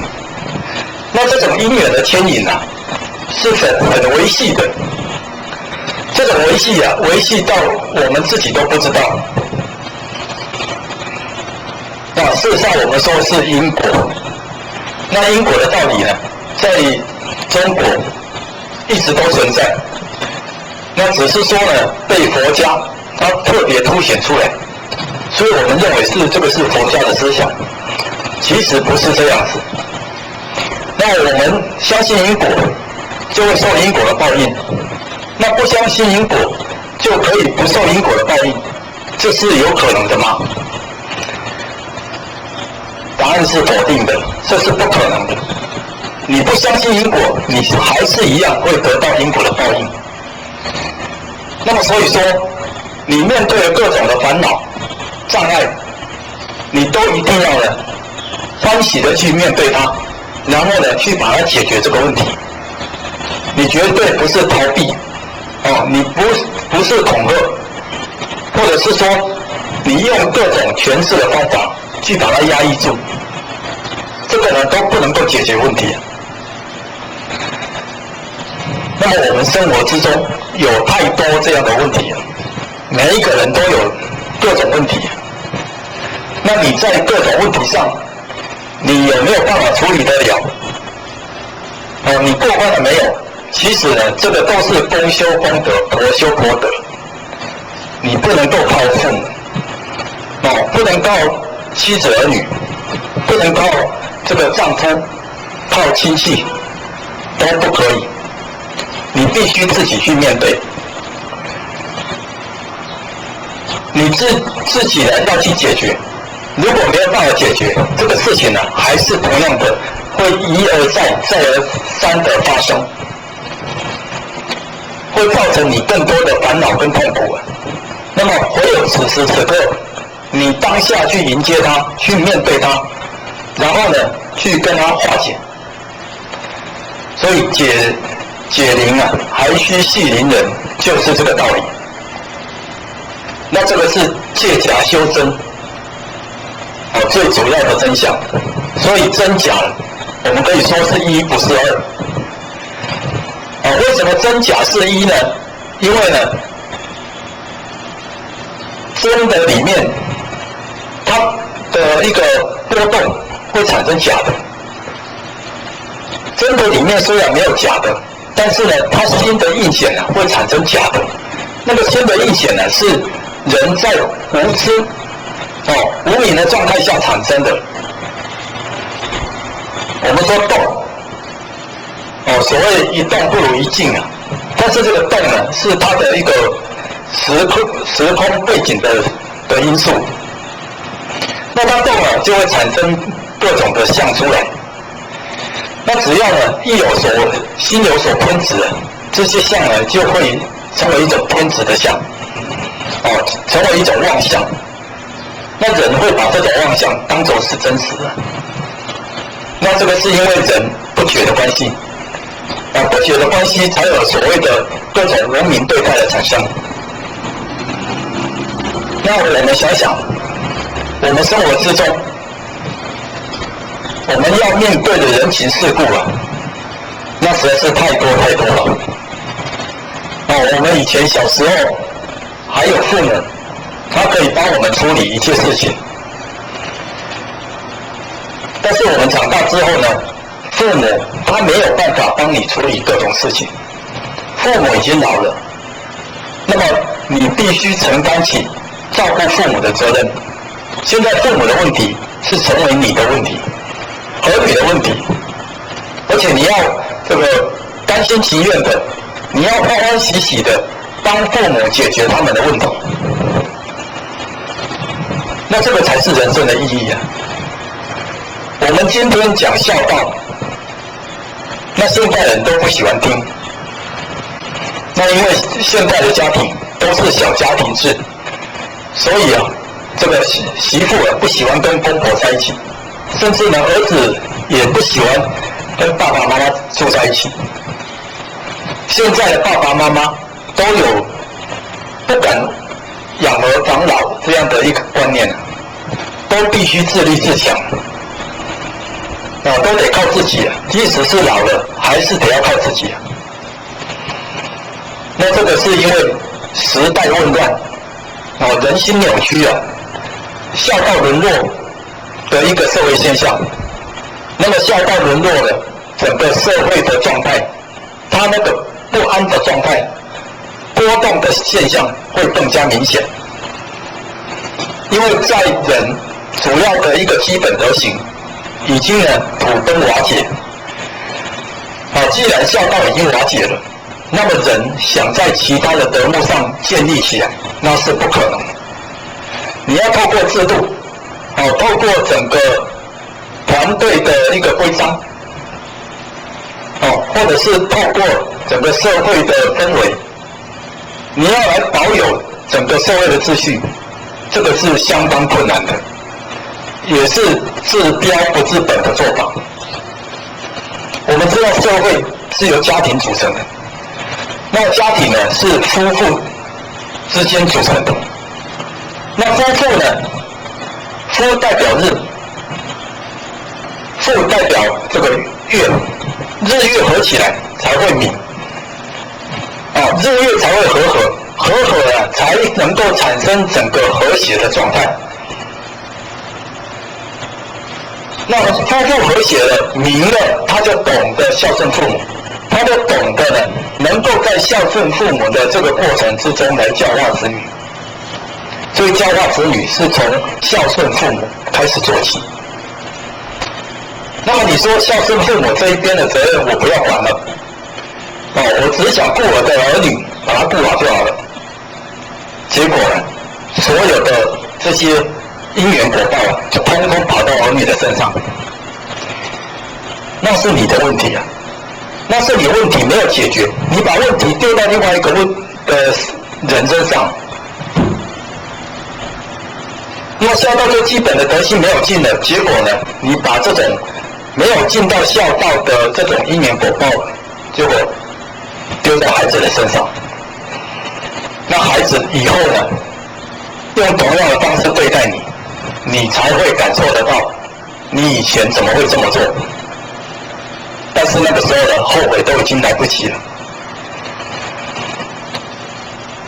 那除了说这个问题，家庭的问题之外，这个问题事实上呢是很多。我们呢，如果能够好好的来分析好好的从这种人伦制度来分析那么你会发觉到说，这个世界混乱天灾地变它所有解决的方法都是在家里面就可以解决了。我们现在举一个生命的例子，也就是说人都会有生老病死。那么人面对生老病死，通常都是被摆布的角色，被玩弄，被死神玩弄，人完全没有力量去对抗生老病死。尤其是现代人的这个毛病这种病越来越多，莫名其妙的病产生一大堆。那么现在的医院可以说是相当的发达，科技的文明也相当的发达。可是呢，对于这个病却常常束手无策，没有药可以医治它，你再好的设备也没有办法解决这种问题。你看现在 H1N1， 我们看来只是一种流行性的感冒，那么流行性的感冒竟然扩及到全球，让全国、全世界的人人心惶惶，医师们束手无策，只能够用这个疫苗，只能够发展这个抗药物来抵制它。但是这个抗药的这种药品抵抗的这些药用多了会让这种病种又突变了。结果突变之后那医学家又有伤透脑筋了，又没有办法对治了。他必须去开发更新的药、更强的药来抵制它，来杀死这个病毒那这样想想，这种现象是不是有一点像我们人世间所讲的冤冤相报现在我没有力量抵抗你被你杀死，将来我更有力量了，我就把你杀死。那杀来杀去，结果到底谁会赢呢？冤冤相报何时了？那么我们面对这些疾病，面对这些病毒的状态我们只能够用化解了。化解的道理在哪里呀？化解的道理在于人心的祥和，人心的清净。心如果说没有贪嗔痴了，你没有想要杀害对方的念头，你跟他和平共处，那么这个病毒啊，它自然就不会这么猛烈，它自然也就和平起来了。所以我最近因为呢，在家庭里面面对了这些生死的问题啊，让我特别的感触了。我的妈妈在今年去年的年初的时候，那就因为呢这个脏腑的功能衰竭，那尤其肝脏啊，肝脏也有硬化，甚至长肿瘤，吐血不止啊。那么就这样离开了。那么我们会想说，这是老人病啊，老年人他就会得这种病，他会因为病而死。这个我们那时候理解是可能是这样啊，但是没想到1年之后，我的妹妹竟然也死了。这个消息啊，让所有的人非常的震惊。那我妹妹呢，她可能还不到40岁，虽然讣文上写40岁了，但是呢，她实际的年龄可能是38岁或39岁而已。那么我们就把它当作是40岁，40岁就离开人世间了。那病因是什么呢？病因是不明原因，不知道原因，然后就过世了。那你想想，这个人世间这种无常的到来啊，它是让人不可想象的。死神的招手啊，你没有办法抗拒。那么你唯一抗拒的力量是什么？就是你在此生，你对于这颗心的一个修持，你对于这个世间的奉献。所谓善，所谓功，所谓德，你做了多少？这个是你可以跟死神谈判的筹码。那这种道理呢，要好好的讲，细细的讲，才能够打动人心，才能够让众生呢真正的从这个迷昧之中醒过来。好，我们说我妹妹40岁就走了，不明原因就走了，留下2个孩子，一个现在上小学，一个在上国中，年纪都还小。那整个家的家计啊，这家务啊，本来都是她在操持，那她自己还要工作。那丈夫呢，在外面工作，很久才回来一次。那你看现在呢？现在这个父亲啊，要单独的面对一切。那么想想，我们在生活之中，常常听到说某一个人又怎么样了，我们什么人的亲戚，什么朋友他又怎么样的，这样的讯息啊，常常传到我们的耳中。那我们呢，有时候呢感触很深，有时候呢无关痛痒。你看我太太，她每天在加护病房工作，那她在工作的这个阶段啊，看尽各种生死的状况。那对她来讲啊，她可能也是不痛不痒的，偶尔会有很大的感触，但是呢，总是一种不痛不痒的心态。那想想，如果说今天躺在我们面前的人是我们的家属，我们最挚爱的人，那我看着他，我束手无策，我不晓得怎么办。眼睁睁着，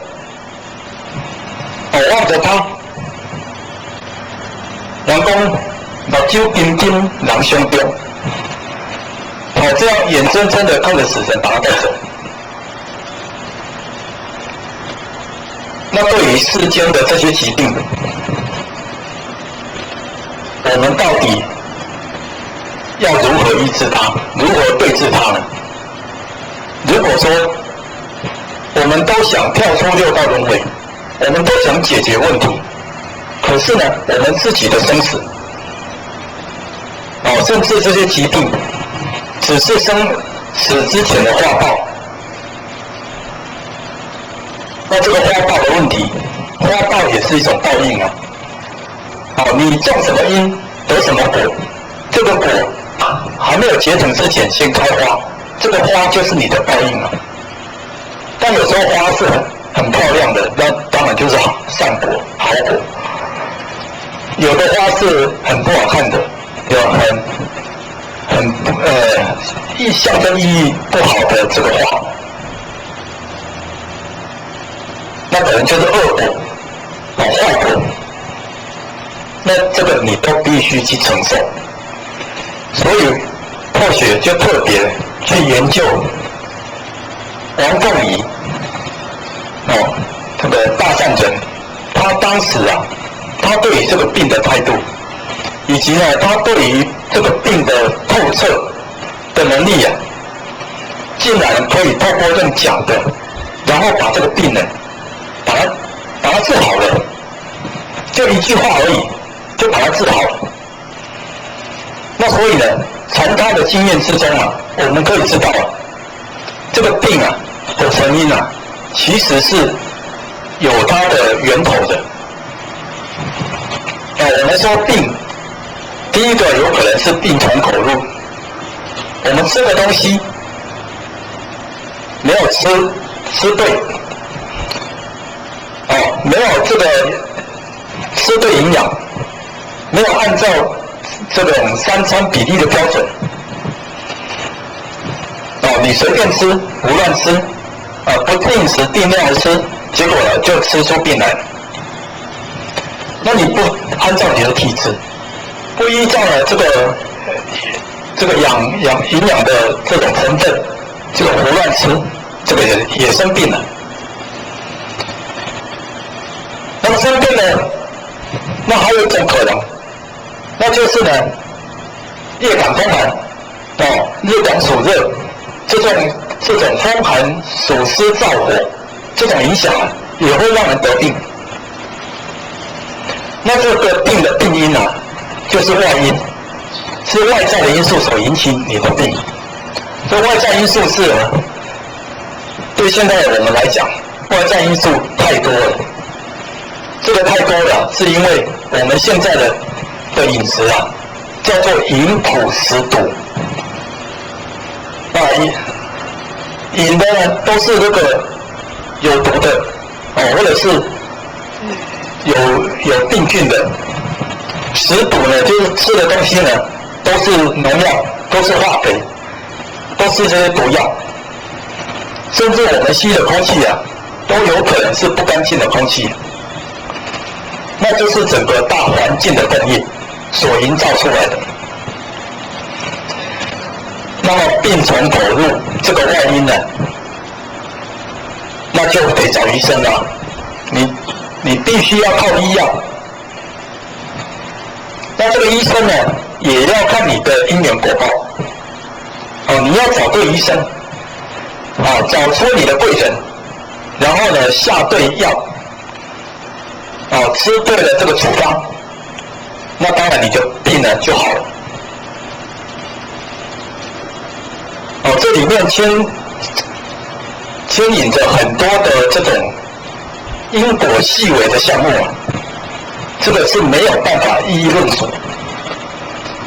总之呢，吃药看医生，病治好了，那这个就是呢，你有那个福分啊，不受到这个疾病的干扰。这是外因。再来就是内因，内因我们是讲心理的这个层次，你的心境影响到你的肉体，结果呢，肉体就生病了。你的这个火气，事实上火气就是指人的这种体温啊，上下流窜，体温升到脑了，你就脑热；体温下降了，那么你就积在腰了，你就会得腰的症状；积在脚了，脚肘就没有办法走路。气在那里也会得病，所以呢，有一种这个心理的病啊。那这个心理的病啊，这个就是中医他研究的范围。所以中医呢，它能够讲到这个层次啊，它是比西医呢还要更深入。那西医当然他没有办法讲述这种心理的层面。西医虽然也有心理医生啊，但是呢，他没有办法像中医，他讲到这个人的五脏六腑的变化，是因应了整个天地五行的变化。你看我们肝为什么会得病？木伤肝，这个我们最常听到的。你生气了，喜欢那个发火，喜欢骂别人，喜欢这个凶别人，这个木伤肝，你就会得肝病，肝发炎，会得到 B 肝、C 肝，得到呢这个肝硬化、肝肿瘤，肝胆相连，所以肝得病，胆也得病。这个是怒，一个人喜欢发怒，一个人没有办法控制自己这种冲动的这种情绪啊，他就会得肝病。那我们说肝属木，这个木啊是条直的，也就是说木是往上涨的。那木呢是欣欣向荣的，那木是呢这个草木繁盛的。那么这个是正常的木，有健康的木，我们说阳木，阳木就是这样子。所以木呢，它的这个本质啊，就是人，仁义礼智的人。那所以木性的人啊，他是有仁慈之心，他对人呢非常的柔和，对万物呢，他也有这个慈爱帮助的心。但是呢，如果是阴木的话，如果说这个人啊，他没有这种修养，常常生气，常常发怒，就会让自己的这个木性啊，会成为阴木。阴木呢，就是喜欢抗争，喜欢不服从，喜欢呢去做一些为非作歹的事情。我就是故意要跟你不一样。那现在很多年轻人都是这样子，所以现在很多年轻人都有肝病。那为什么？因为呢，他就是喜欢跟人家不一样，标新立异啊，他喜欢发怒，喜欢呢有自己的个性，他有个性的结果呢，就是造成阴木，就伤肝了。所以我们现在说的肝的药是最多的，我们都知道火气大，火气重，那这个是肝火旺，所以呢要调肝火。那现在这种药最多，是因为现在得这种病的人也是最多，那台湾的肝病啊，那更占是可以说是国家的病啊，国人的病啊，更是占第一位。那所以这个要懂得去降服它。年轻人太有个性，不听从父母的话，不听从师长的话，结果呢就给自己累积那个气，郁积在肝，结果呢就生病了。这个病呢，你只要能够柔心顺气，接受这个父母师长的调教，孝顺父母，恭敬师长，那么这个病呢就会慢慢的化转。那我们说到心脏的病，心脏是由什么升起的？我们说爱恨情仇，心是爱恨情仇所升起的。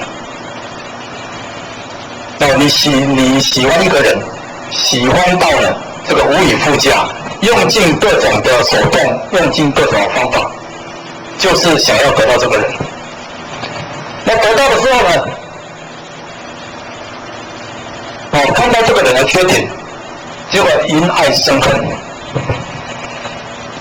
或者是说你没有得到，结果呢就恨对方，恨女方，恨了所有的人。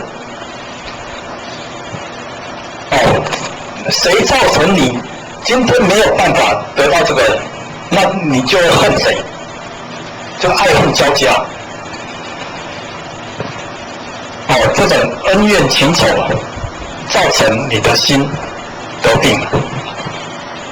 那心病现在也是很多，心脏病、心肌梗塞，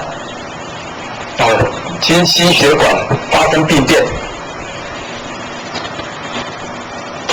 各种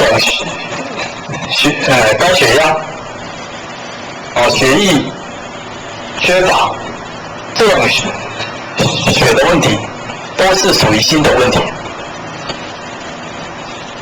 那我们在社会上也听到很多人，有一些都是这个很有名的人，然后呢就走到外面，结果呢一下子心肌梗塞走了。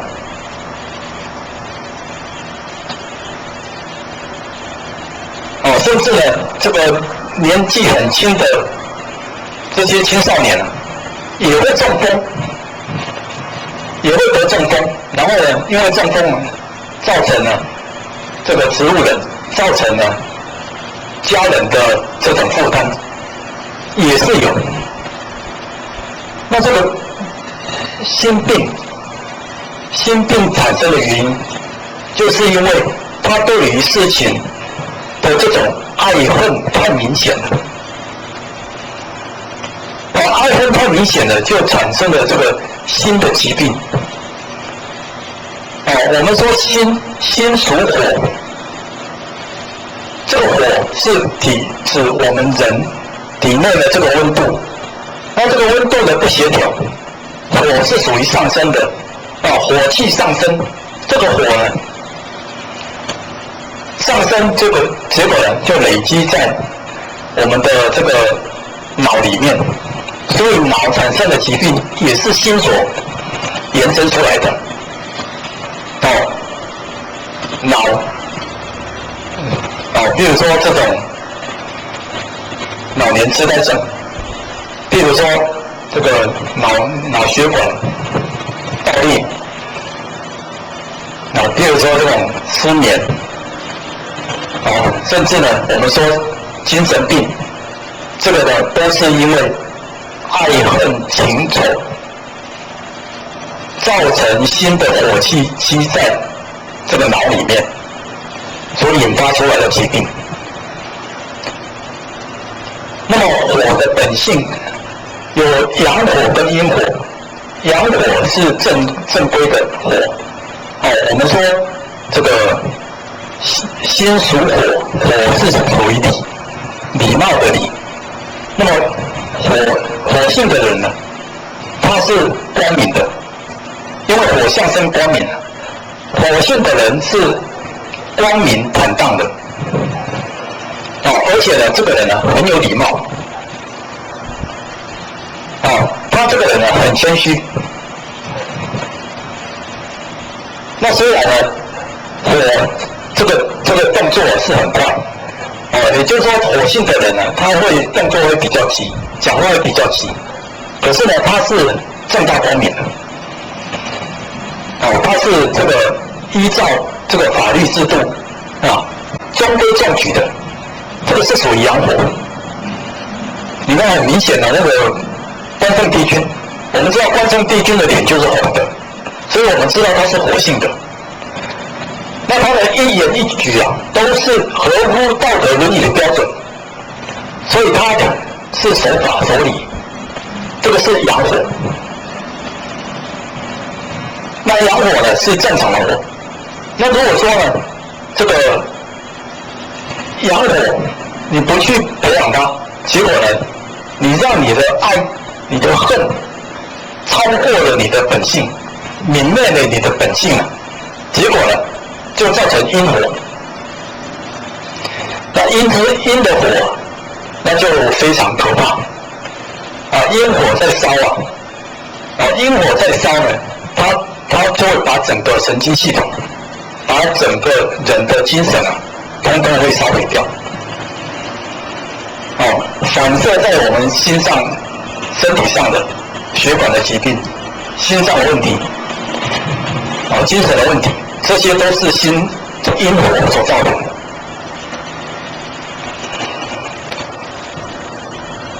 那所以说，对于这种人世间的变化，你必须用淡然处之我们讲到脾胃是互相表里的。那脾呢？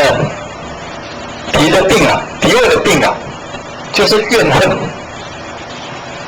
忧思所产生的。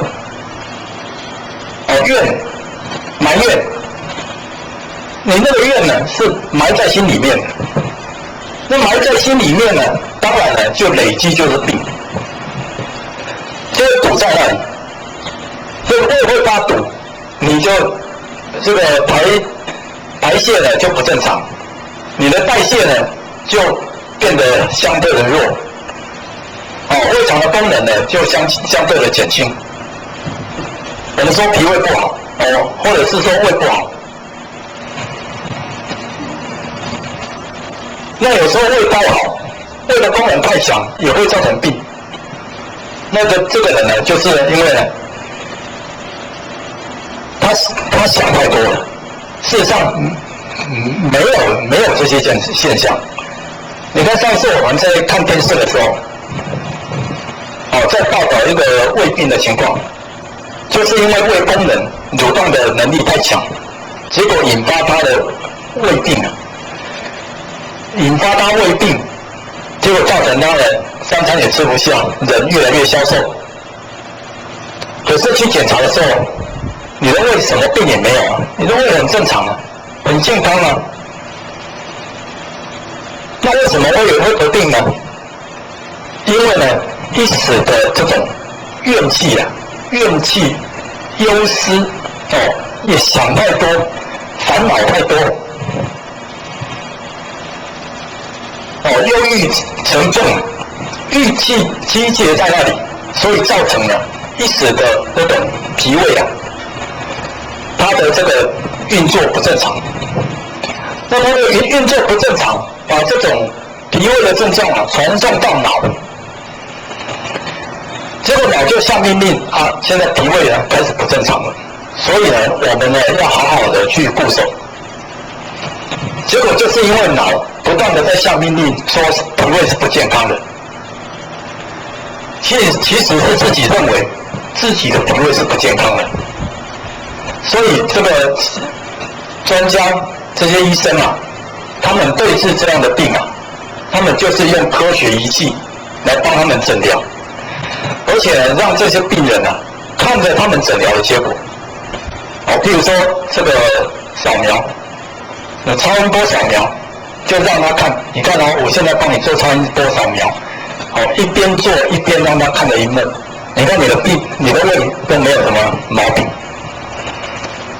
你的脾没有什么毛病，肠胃也很好，做这个断层扫描，做这个 X 光什么的一大堆的检查，通通让他知道你的病是没有问题的。他自己知道病没有问题之后，他就自然的就放开心怀了，他就也不再去想东想西的，也不再去埋怨东埋怨西的，结果呢，病渐渐就好了。我们知道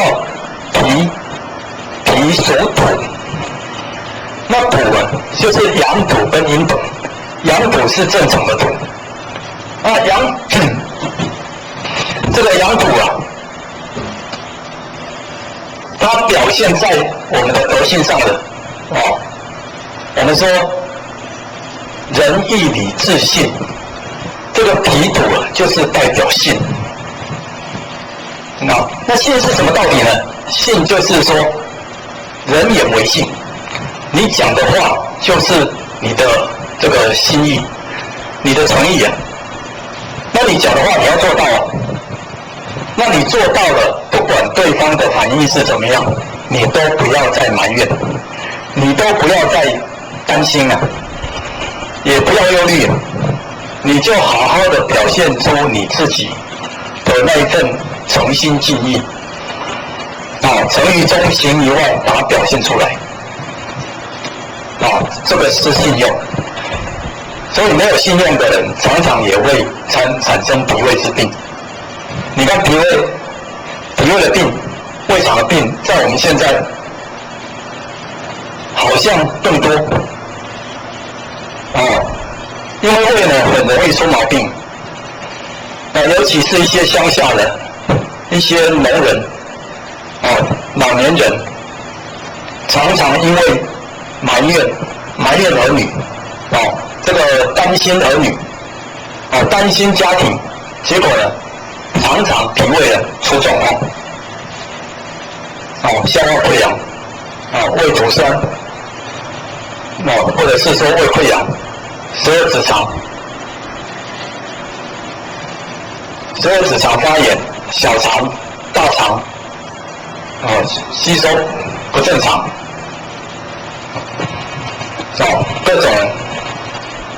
各种肿瘤在胃的也很多，肠胃也很多。那么这种消化系统的问题都是你埋怨所造成的。你的一股气堵在脾胃里面所以呢没有办法消化，造成整个肠道的消化系统都形成问题。那么这个是在肠、在脾、在胃，我们好像都连着讲，其实呢它里面还有细分的道理。如果说是在这个五脏属阴，那阴呢就是比较是属于你面对的这种小辈，你的平辈所造成你的这种伤害你埋怨你的同事，埋怨你的同学，或者是说呢埋怨你的儿子、你的女儿，担心你的儿子女儿，担心这些小辈，结果呢就会造成脾脏出问题你埋怨大人，埋怨你的上司你的长官，这个就会是肠的问题。那么我们说脾属土你要这个有阳土跟阴土你要变成阴土的话呢，你就是生闷气你就是埋怨你就是不平你就会这个郁郁寡欢这个是阴土。那我们要把阴土呢翻过来成为阳土。那我们再讲肺脏的病，肺脏的病就是呼吸系统那呼吸系统有毛病了，那呼吸属于这个肺跟皮毛是相表里的，所以皮肤的问题也是属于肺的。那肺脏怎么引起的呢？肺脏是因为你喜欢这个恼人伤脑筋，你那种伤脑筋啊，这种情况啊，不断的累积就会产生肺病，或者是说你悲伤你会悲伤，常常呢面对事情呢无法自主，不由自主的就悲伤起来。这个杞人忧天呐，那这个悲伤呢，就产生你的肺的症状。你的恼人的事情太多，也会产生你的肺的这个症状。那肺的症状有很多你的这个呼吸系统造成问题，肺积水、肺肿瘤，那肺这个呼吸道障碍或者是说整个皮肤、精神气色不佳皮肤这种脸色萎靡等等这些都是肺脏所造成的一个问题。那我们知道肺在五行的德性里面，肺属于这个金五行属金那德性呢，德性属于义我们说仁义礼智，这个义就是属于肺。所以当一个人他没有道义，他不讲义，义就是我们上次讲到合情、合理、合法的言行举止，那就是义你没有言行举止的标准，那么你常常在那里伤脑筋，或者是说你常常会悲伤自己做不到或产生了各种的难过的现象，那就产生了这个呼吸道肺脏的毛病。那肺属于义肺属于金，金有阳金跟阴金。阳金呢，阳金就是一种这个开怀的，一种喜乐的一种我们说乐观的想法。你看金呢，就是这个一块在那里，你看那个金的那个筷子，就是它非常的刚硬它非常的坚强。那么呢，它也代表一种择善固执这样的人呢是属于阳金，他对于人生都是正面的想法所以呢他都会积极的去处理各种事情，他不会萎靡在那里也不会消极，他会像刚健不息一样像这个太阳那种力量一样，这是属于肺。那阴经呢，就属于那种消极的状态悲悯，或者是说烦恼，这样的状态呢就产生肺病。再来就是说肾病，肾脏病，肾属水，所以当人厌烦的时候当人呢会恐惧，会惊慌，会厌烦，这个就会产生肾脏的病肾脏的病呢包括泌尿系统，包括整个妇科的疾病，这个都属于肾的病。那肾的病啊，那尤其像妇科的，现在呢也是很多。那这个是为什么？这个妇女啊太超凡了。现在妇女啊要走出家庭，要超凡家庭，要超凡事业，要超凡这个儿女，超凡的事情太多了，所以现在妇科的病啊很多。那么男科的病我们说肾脏病啊也不少。现在的男性啊的性功能不全，或者是说这种射物腺肿大或者是说这种体力不佳等等都是因为这个操劳烦心，都是因为呢这个生活在惊慌恐惧之中，就会得到这种肾脏的病。那我们说肾属水，阳水是正常的水，阳水是干净的，阳水是滋润的。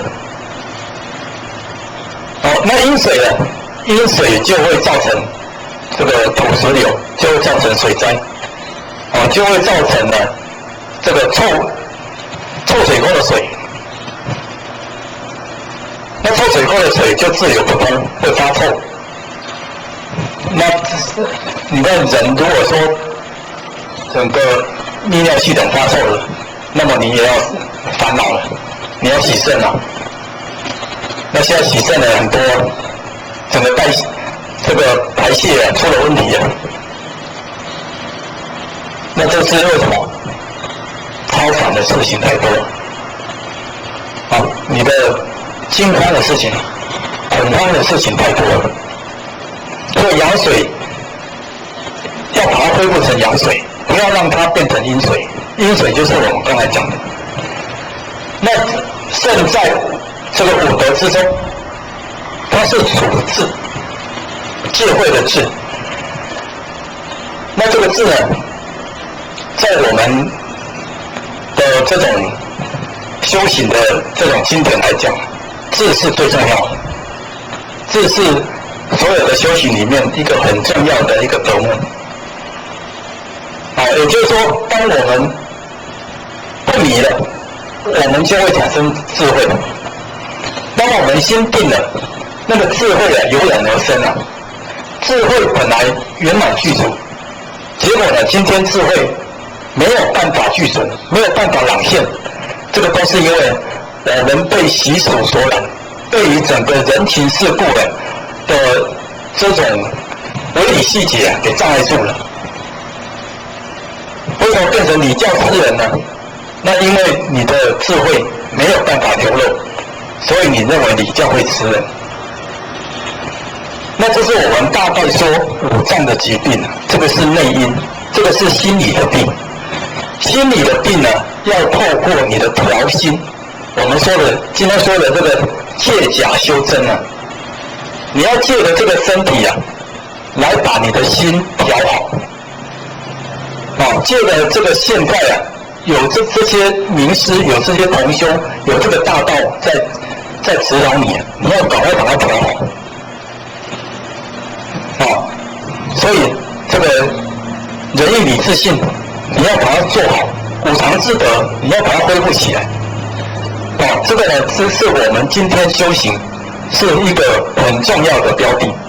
所以修行人，他本身呢身体要健康，他精神要清朗，这个要清安自在。修行要达到这样子，人家才会对于修行产生向往，产生肯定啊。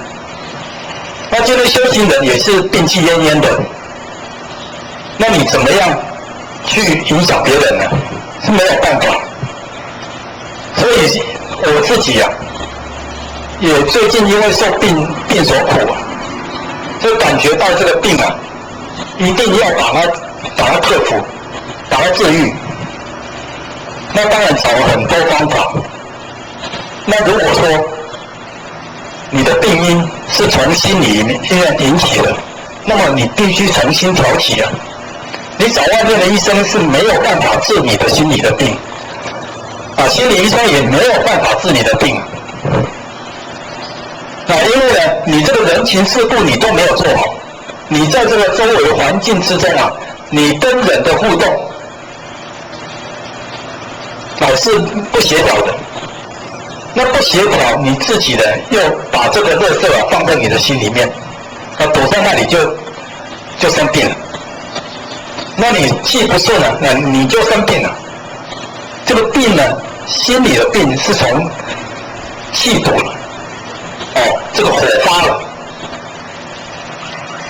这种现象所产生的。那所以在公司上，在家庭里面，在学校里面，或者是说在道场里面，你都要记得把这种仁义礼智信这些德目把它实践出来，而且呢，把这种仁义礼智信的德协调在整个身心里面，绝对不是强加的，也绝对不是呢你要求别人，或者是说别人强加于你，都不是这样子。你自己内心要有所觉悟，因为你做人没有成功嘛，你这个做人的道理没有做好，所以呢就累积成你的病。我们讲做人没有成功那希望呢大家不要听了这样之后就对后学的话产生的反驳。那很多病其实原因很多，我们只是讲心理的病来分析它的原因因为我知道很多道场的这个前辈我们说前人或者是典传师或者是这些法师牧师，那他们的这些病的产生有时候呢是为了这个道场而累积下来的，也就是为了众生而产生这个病。它有一种顶劫救世这样的一个原因所以这种原因呢，我们没有办法去了解，也没有办法去解说。我们看到很多祖师大德，他走的时候呢，也是视线病态。视线病态呢，这个病呢到底是从何而来？我们没有办法说他修行修得不好，也不可以说他做人做得不好。他在这某种方面呢，在这些修行方面都做得很好，可是呢，他还是呢，得病而死。这些是很多微理细节是没有办法在这个心理层面讲说的。你看这个孔子去看他的学生冉伯牛，摸了他的手说时矣，斯人也而有斯己。斯人也而有斯己。哎呀，没有办法救了，这个人这样的好人怎么会有这样的病所以孔子也很无奈。你看好人也会生病那么我们今天从心理的方面来细说，希望呢能够借着这个心理的调养、阴阳的协和，让我们的身体呢达到一个没有病的状态。这种没有病的状态是我们现代人希望去追求的。所以透过病呢，也能够让一个人觉悟，让一个人觉知走向圣贤之路。这个是我们今天讲病病的原理是一个很重要的契机那我们还有一个心理上的病还没有讲。那这个性上的病那就更是人。心理上的病也是跟现在组、跟各种这大环境是没有关系的。这个它是要好好的、慢慢的来分析、来解说但是呢，同业假修正，这假，你看，大家早安。今天我们讲到第15句的经文，恢复本性之自然。那自然就是道，所以呢，恢复自然就是恢复道。在庄子的寓言里面，他曾经提到，他说有些人啊，他的这个修行方法很奇怪。那很奇怪是我们后人在说，那庄子把它提出来。他说呢，有的人刻意高尚自己的行为啊，那表现的与世俗不同，那这种作为啊，他是刻意这么做的。那还有一种人呢，发表公论，抨击社会的黑暗，表达心中的不平，或者是说不满。那这只是愤世嫉俗者的做法。所以愤世嫉俗的人呢，他用这种公论，用这种跟别人不一样的言行，来作为自己这个处事修行的方法。那还有一种人呢，提倡了济世救人、施财舍物啊，以便修养自身，或者是教诲别人，或者是说呢，在固定地方讲学，这个呢都是这个修缮人事的做法。那还有一种呢，就是讲大公立大民，定君臣的礼节，以治天下。这是护国强兵、兼并土地者的做法。还有一种就是在山林有水草的地方，闲暇钓鱼，或者是放下心里的羁绊，这个是呢避世讨清闲者的做法。那还有一种就是练习呼吸，做导引，学熊挂在树上，学鸟伸长脖子，那这只是呢磨练身体，想要长寿者的做法。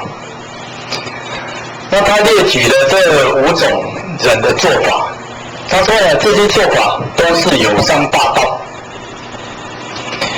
那他后面呢还用一个比喻啊，他说有一个人啊，在这个养生方面做得很好，做的可以说是呢，功夫非常的彻底啊，把自己保养的像小孩子的皮肤啊，那头发乌黑亮丽啊，那看起来呢还很年轻呢，所谓鹤发童颜呢。那么结果有一天呢，在山上走路的时候呢，就被一只老虎抓去了，把它吃掉了。那他就怀疑了，这为什么会这样呢？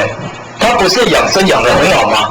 把自己养到这样，身体健康，皮肤光滑，很年轻的样子，结果呢，竟然发生意外。所以庄子在讲养生啊，他说这个养生也要包括进去，这个意外呢，你也要考虑进去。那意外什么时候会发生呢？我们不知道啊，24小时随时随地都有可能发生啊。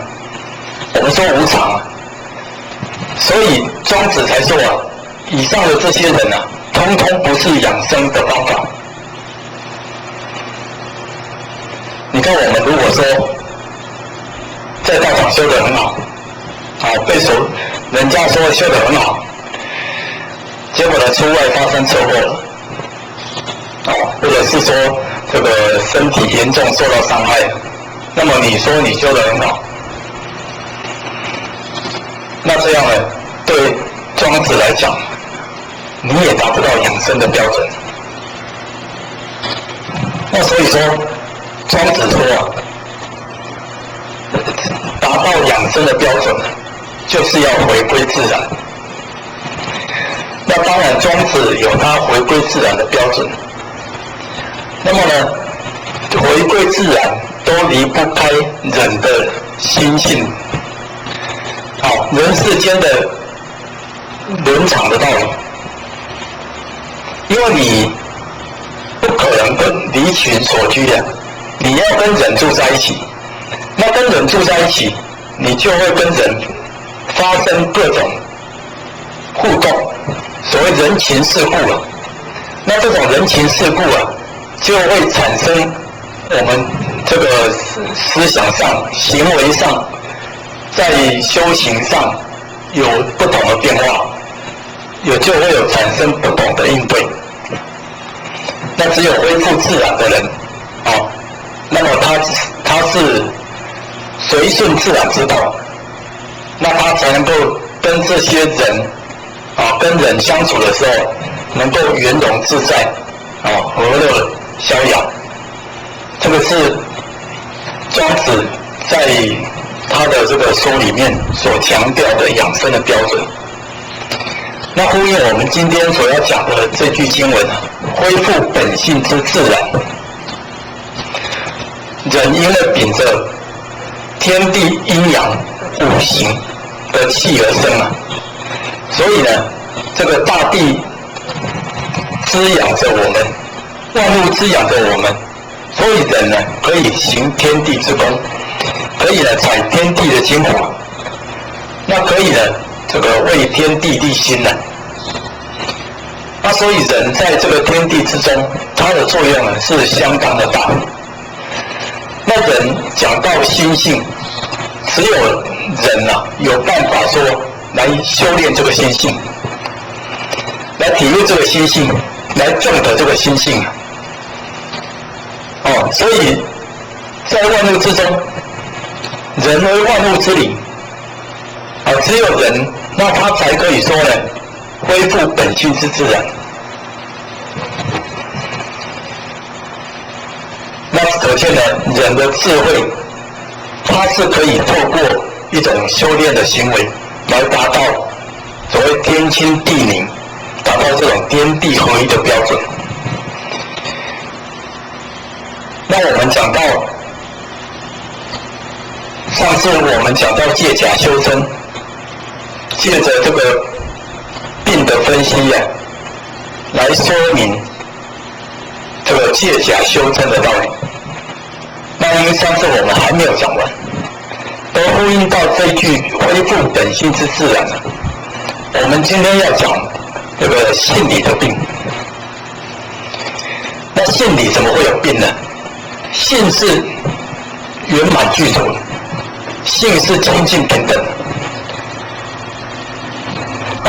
性是这样如如不动的，那它怎么会生病呢？那么说到这个性理的病我们就知道说性不会生病。那生病的是因为你性没有彰显出来，你的视神把你的性给掩盖住了，所以你没有办法让你的性德完完全全的流露。所以说我们说智慧、德能、相好，这些呢都是我们性德完整的流露。智慧是清楚，是清朗的，是具足的，是圆满的。德能就是我们的道德，也是圆满的。能就是我们的能力，我们的技术，我们的这个才学，也是具足的。相好就是我们外在的这个长相，身体的健康与否，这个呢就是智慧德能相好的流程。那对于这个自信在我们身上圆满的具足，那么智慧德能相好自然就会具足。所以我们是应该是不会生病的，不会老，不会死。那我们应该是呢，可以随意的驾驭这个肉体，生死自在什么时候要离开，什么时候不离开，都是由自己控制。那现在人没有办法这样。那么想到有一本书叫《旷野的声音》，好像或许也有提到过。这个旷野的声音，它里面呢是一个西方的学者去采访当地的这个原住民，是澳洲那边的原住民，那么跟他们生活，从他们的这个生活经验之中啊，他了解到什么才是恢复本性之自然，人要回归自然。那这个回归的道理，就在他们这些原住民的身上就看得到。那么原住民他们呢，自称为真人，他把这个西方这些人原住民以外的这些人，就称为变种人。他是从真人然后变种了。变种的意思当然就是不好的，变得不好的。那他们真的样子啊，是完好的，是那个神的样子。现在变种了，当然你就没有神那种智慧德能相好。那这个西方的科学家当然不予认同啊，所以不置可否啊。那就问这些原住民的长老，你说我们是变种人，那你说看看我们是怎样变种，你们是怎样不变种？然后他就说啊，举一个例子就好了，你们的身体跟我们的身体那个能力就不一样。那怎样不一样呢？我们的身体啊，对抗这些天然的这种现象啊，我们都可以很自在的来应对。你们不行啊！你们要穿衣服，你们会感冒啊，会生病。那原住民就不会感冒吗？他说原住民这个虽然有一些小病啊，但是很快就可以痊愈。那也不是常常会生病。那他举一个例子啊，他说呢，我们可以啊，这个在大雨之中不穿衣服，3天3夜都不会感冒。在雨中这样生活3天3夜。那么你们现代的人有办法这样吗？你们所谓的文明人有办法这样吗？这个科学家想说没办法。3天3夜在雨中不会感冒，不会得病，这个是不可能的。那他们呢？他们本来就没有穿衣服，他们就是住在这个森林里面。那所以呢，这个下雨中住3天，对他们来讲只是家常便饭。那他这个例子啊，还不足以说明他们是真人的原因啊。直到有一次呢，他们这些原住民到山上去打猎，去采果实，结果呢，在这个半路上啊，就有一个原住民从山顶啊摔到山谷了。那他整个这个大腿的骨头啊骨折，而且呢是整个凸出来的，已经刺破了表皮，穿出来了。哇，看那里，这个是现代的科学家看了，哇，这个不得了了，这个还得赶快送医才行啊。但是原住民他们哪来的医院呢？哪来的医师呢？他们不需要医院，也不需要医师。那他们把他想尽办法把他抬到了这个巫师的家里面。那巫师做法那可真奇了。巫师呢，他就在用他的手，就在他的伤口上面呢，这样平行的抚摸，手也没有碰到伤口。然后呢，念念有词。念的意思呢，就是希望呢，他这个腿部的细胞啊，能够赶快恢复你的本位回归到你的自然的生活，让这些细胞呢都回归本位。那这样安抚一下呢，也没有敷药，那也没有吃药，没多久，大概半小时的时间呢，他那个凸出来的那个骨头啊，竟然自己收回去了。这真的是太奇了啊！那中医可能也不相信这种道理。那骨头收回去，那在他那个伤口呢，用草药敷一敷。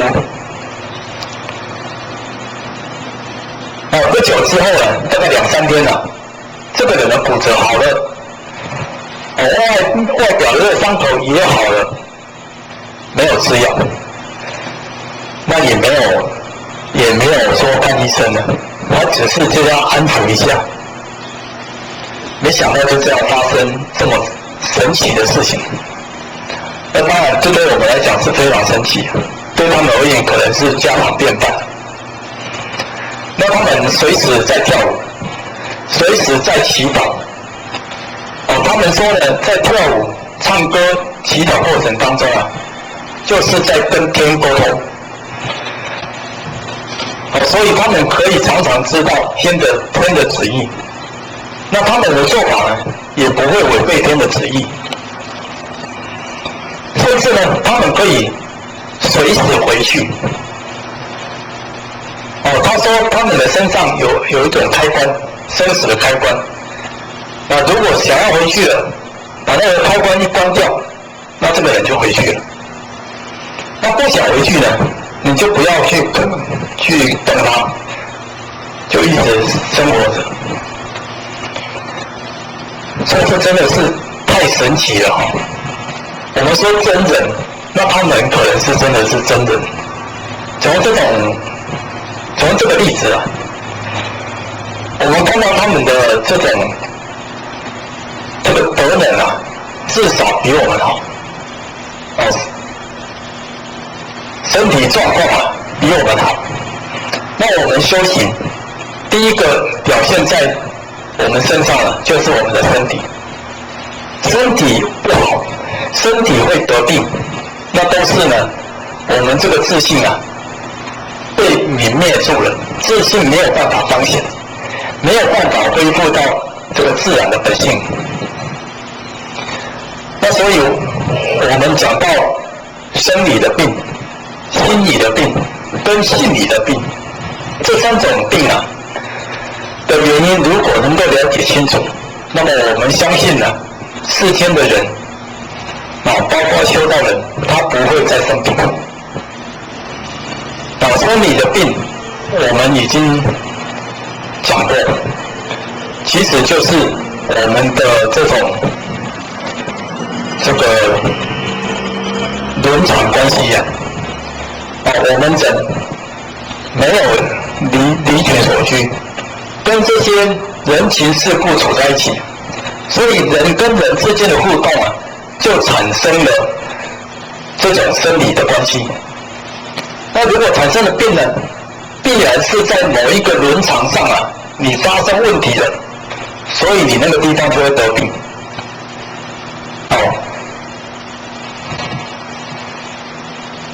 比如说我们说父子关系，父子关系发生问题呀，这个儿子不孝顺父亲，那么这个儿子啊，他的身体的病是怎样呢？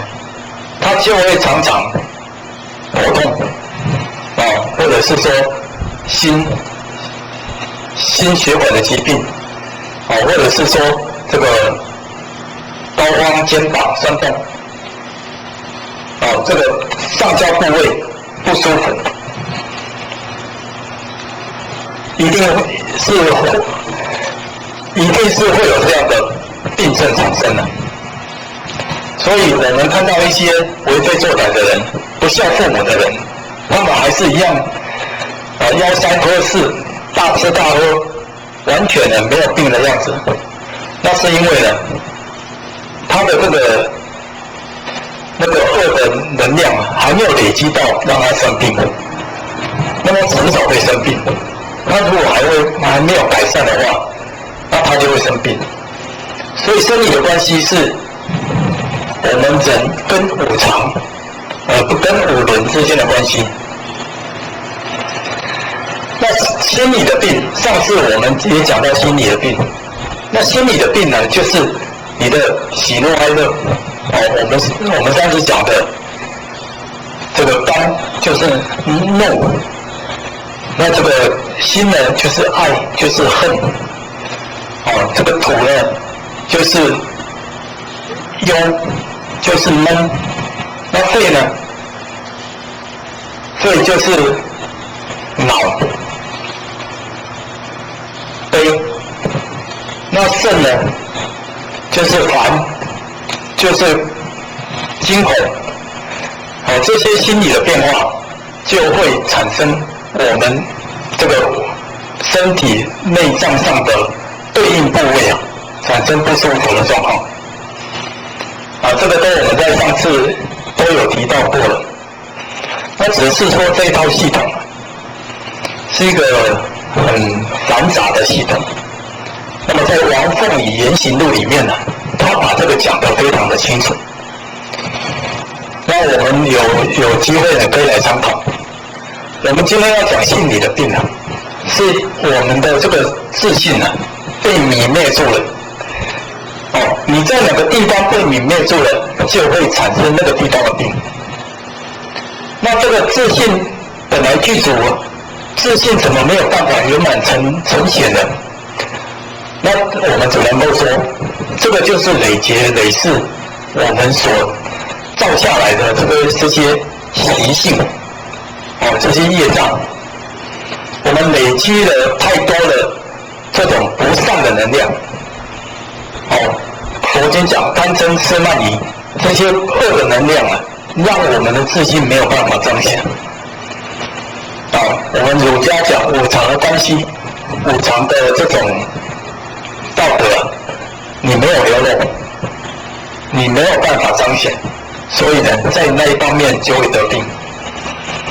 五常我们说仁义礼智信，我们刚讲完这个各尊视为纲常之鼓励。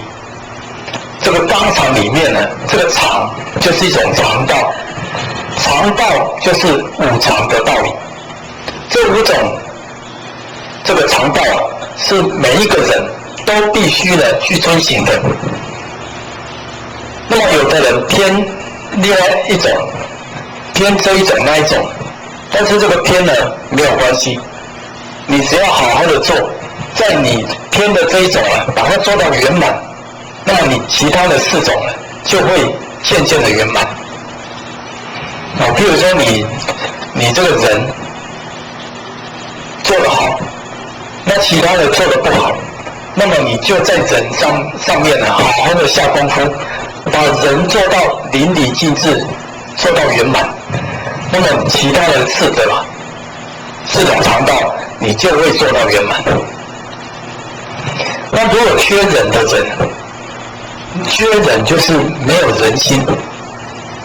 我们说残忍，我们说不慈悲我们说这个酷刑那这样的人他会喜欢抗争，他会忤逆，他的这个做事情总是就这样用各种取巧的手段那这种人不忍，他就会造成他的这个身体上单方面的这种病变。所以没有人心的人常常会有这种口干舌燥，常常会这个怒气上升所以没有办法得到了一种很好的滋养。这个就是性里刚不忍的人所产生的这种肝病。那我们讲到这个人，义，义是属于金。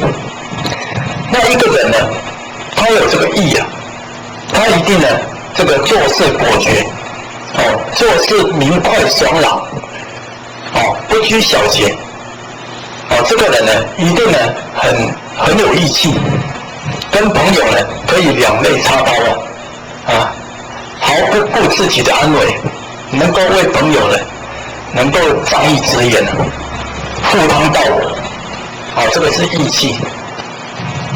所以我们中国人很喜欢重义的人，重义的人一向呢被人所歌颂。那么如果说义方面没有办法自然流露，义的性德被掩盖住了，那么这个人呢就会有这个肺脏方面的疾病。义属金，金属于肺，肺是指那个呼吸系统。那肺跟皮毛又互相表里，所以呢，皮毛也会有关系。那整个呼吸系统发生变化了，那就是呢，这个人不讲义气。那不讲义气啊，当然呢，他就会得到相对应的病症。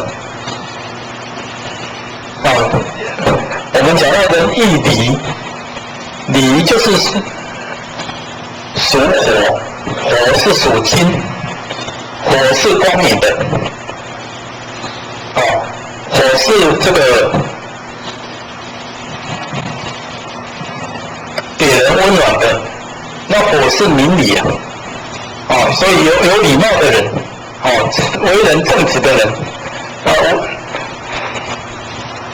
为人符合这个标准的人，守规矩的人，守法守戒的人，那这个人呢，就是属于有礼之人。那如果说不是这样子呢，没有礼貌，那又呢不守法，不守规矩，做事情呢随意而为，那他的那个心脏、心血管的这种器官就会相应的发生问题。所以心脏的问题、血管的问题、神经的问题，这都是属于那个理没有做圆满，理呢有所欠缺。那我们讲到这个信，先讲智。智是属于水，那水是智慧，水是柔和的，水是清澈的，那水是这个公平的。我们说这个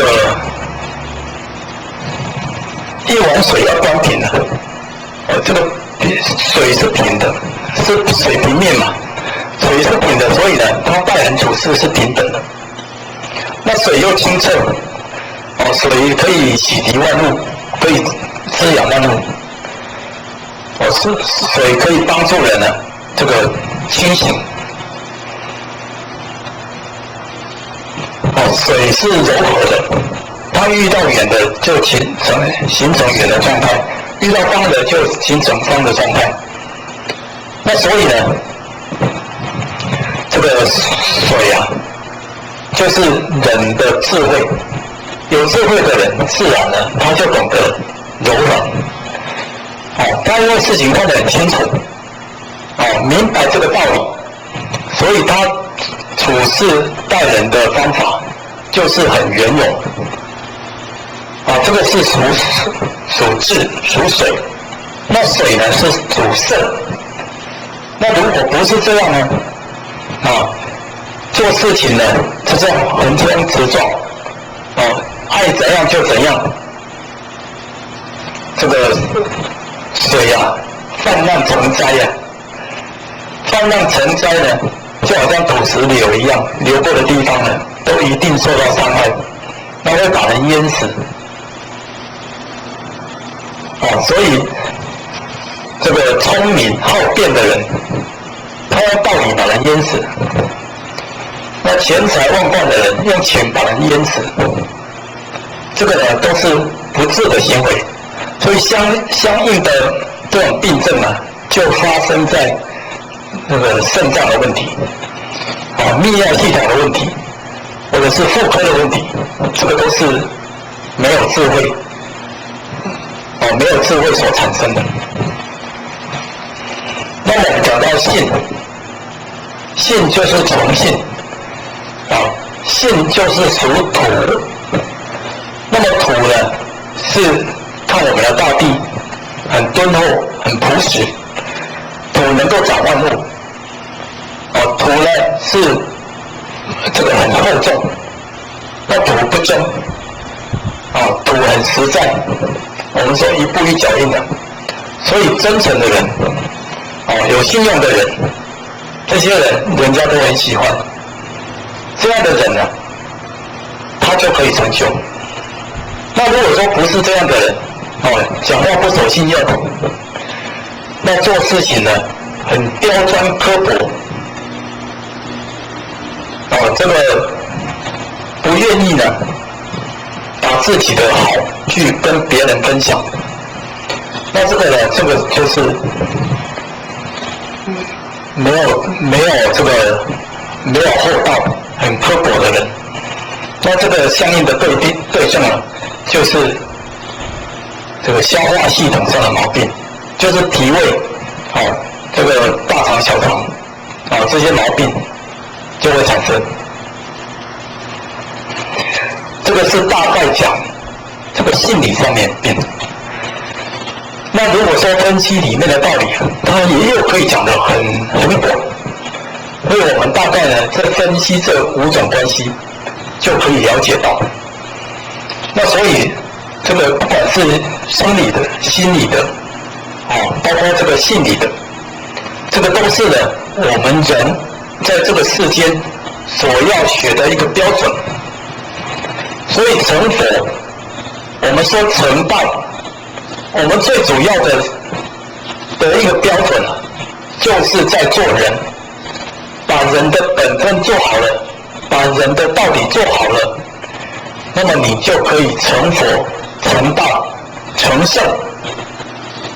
那人的道理做不好，人还有1分的亏欠你就没有办法圆满，就没有办法回归本来面目，你就没有办法恢复自然。那所以我们说要修不是跑到庙里面去修，跑到深山里面去修，那是弘扬起的修法。你跟这个社会人相处，你在社会里面修，你自己呢有一个家，夫妻和合，夫妻共同来修，把这个家撑起来。那么你一个人把这个家呢发光发热，其他的家呢就会跟着你一样发光发热。夫妇合起来，你看夫代表日，妇代表月，日月合起来就是明，就是一个太极。单单日不行，单单月也不行，一定要呢这个夫妇和合。所以君子之道，造端乎夫妇。人伦之长也是从夫妇开始，把夫妇关系搞好了，然后呢，家庭的运作顺畅了，那么你的社会就和谐了。社会和谐了，世界就会和平。世界和平了，大家就自然得到逍遥，得到快乐。那这个呢，才是恢复本性之自然最主要的一个做法。那所以现在我们讲，透过这个我们刚才讲庄子的那些透过念佛，透过这个打坐、画符，透过这个瑜伽导引、打太极，透过这个山林的这种接近，那就想要得到养生的道理，结果呢，不晓得世间的变化，你做人的道理都没有做好，你单单去做那些，你还是没有办法做好。所以为什么现在念佛不能成佛？这个拜佛不能成佛，讲经说法不能成佛，打坐参禅不能成佛，吹拂念咒也不能成佛。你这个打瑜伽、学太极也不能成佛，插花、这个修道也不能成佛。这些说起来都是一种小道，小道呢跟大道是没有直接的关系的，但是呢可以回小向大。我们如果立下心志我就是要成佛成圣，我就是要超生了死，那么你今天呢可以回小向大，你可以透过你平时的那个修养，你可以达到那种这个亲近的这种心态，平等的心态，尊崇的心态，你把这种心拿在人伦之上，拿到我们这种社会上各个层面去跟人家这个处事接物，那么呢你就可以恢复本性之自然，你就在这里面成佛，成道就在这里面成圣。所以为什么不这样去做呢？为什么单单去找这些名师找这些方法，结果呢人的问题一点也没有解决。那所以先前我听到一个人他讲一个故事，说有一个台湾的尼姑跑到泰国去当尼姑，然后呢这个人呢在泰国遇到这个尼姑，然后就问他说你怎么跑到泰国来做尼姑的？他说这个泰国的尼姑比台湾的尼姑好那怎么个好法呢？他说泰国的尼姑不用煮3餐他只要去托钵就行了。那台湾的尼姑还要去照顾大众，还要去煮3餐很烦还不如在泰国在托钵可以好好的修行那他就问他说，那你这样子真的就可以好好修行吗？对我的心呢就比较亲近了。可是你没有跟人结缘，你怎么会有功德呢？然后这个尼姑就跟他讲他的意思只要问他说，你没有去行功立德你单单托钵，那你怎么可以行功立德呢？你没有做这些功德，怎么可以成就呢？他就说了一句话这个尼姑说清净心就是功德那这个问他这个人他是我们道场的道信，然后就好像若有所悟觉得说这个尼姑讲的话很对，清净心是功德所以就认同了他这件事情。那当他在讲这件事情的时候后学自己在想，奇怪，这件事情总是感觉哪里不对巧在心里真的是觉得这个事情怪怪的，是哪里出错了呢？没有说清净心是功德，一个人能够修到清净心那他的功德真的可以是度化无量无边的众生但是后来想一想，一个人要修到清净心那是何等的难啊。难的原因是因为现在的社会啊，要修清净心啊，真的是不容易。所以为什么现在的人参禅打坐他不会成就？参禅打坐要在慧能那个时代才可以成就。因为佛陀曾经讲，这个正法时期啊，这个守戒戒律坚固。那相法时期呢，就是禅定坚固。那慧能这个时代啊，是刚好是禅定的坚固的相法时期啊。那末法时期呢，斗争坚固。那斗争不是本性啊，借由斗争你不可能成就，你只有会更加堕落。那么我们说现在的人，现在的和尚尼姑要修清净心，你没有办法得到禅定了，你怎么修清净心呢？那么你不去煮三餐，没有这些烦人的事情，结果呢，你去托钵，借着托钵呢，省去这些烦事，你就以为你得到清净心了。其实那不是真正的清净心，那是怠惰的心啊！那怎么会是清净心呢？现在要修清净心真的是相当的难，所以现在只要有人讲啊，清净是功德，那我觉得这句话需要再斟酌。因为现在竟然没有办法得到清净心了，那么你在这个修行上怎么会有成长呢？那怎么办呢？你必须在人世上好好的历练，好好的修行，你才可能会有真诚的心，才有平等心，进而才会有清净心。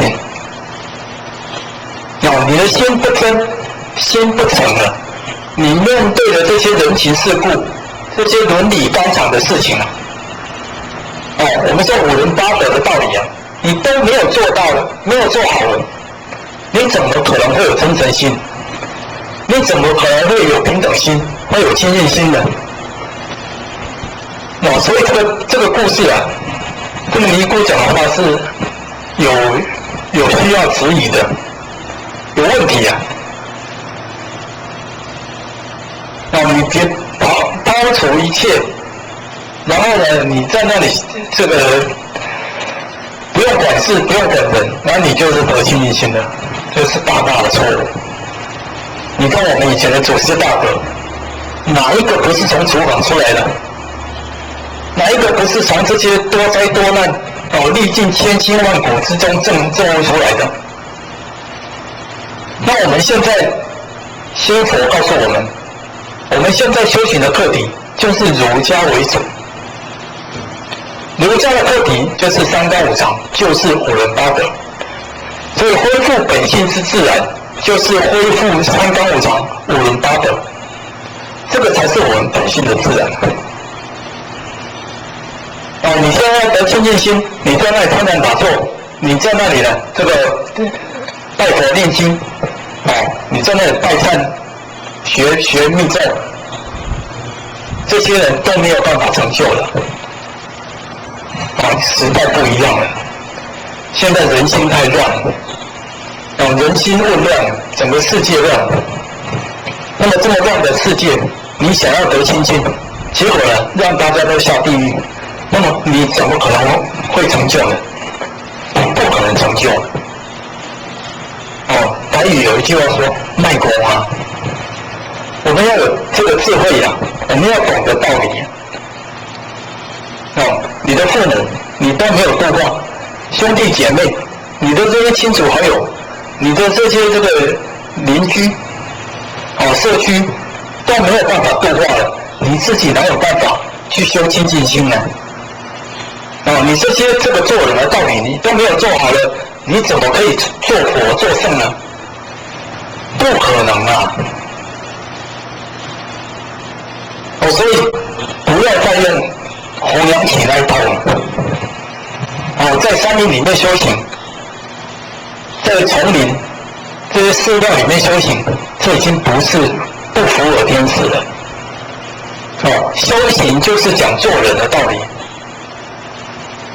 我们说敬天地理神明，天地其实呢，在儒家讲，父亲就是我们的天，母亲就是我们的地。我们敬天地呢，就是从孝顺父母做起。礼神明，神明是我们的自信的流露。我们要拜我们的这个自信，天就是性，地就是心。这个敬天地就敬我们的心性。应用到人世间就是父母。神明就是我们的师长，我们的这个长辈，我们的这些这个同修道友，这个都是提醒我们的神明啊。在我们的自信里面，我们没有对立的人，只有成就我们的人。所以孝父母重师尊是在人的身上就可以看得到。那今天要修本性之自然，老子说若得一，万事毕。若得一的道理，那就万事毕了。万事毕就是说什么事情都圆满了，什么事情都完全了。若得一啊，这个一的道理是什么？一的道理啊，就是呢，你把人道做好，这个就是一的道理。人道做好了，天道就圆满了。这个是现在修行啊最主要的课题啊，不要认错题目了。所以你看，现在佛家晋中的这个修行道场，为什么在提倡《弟子规》？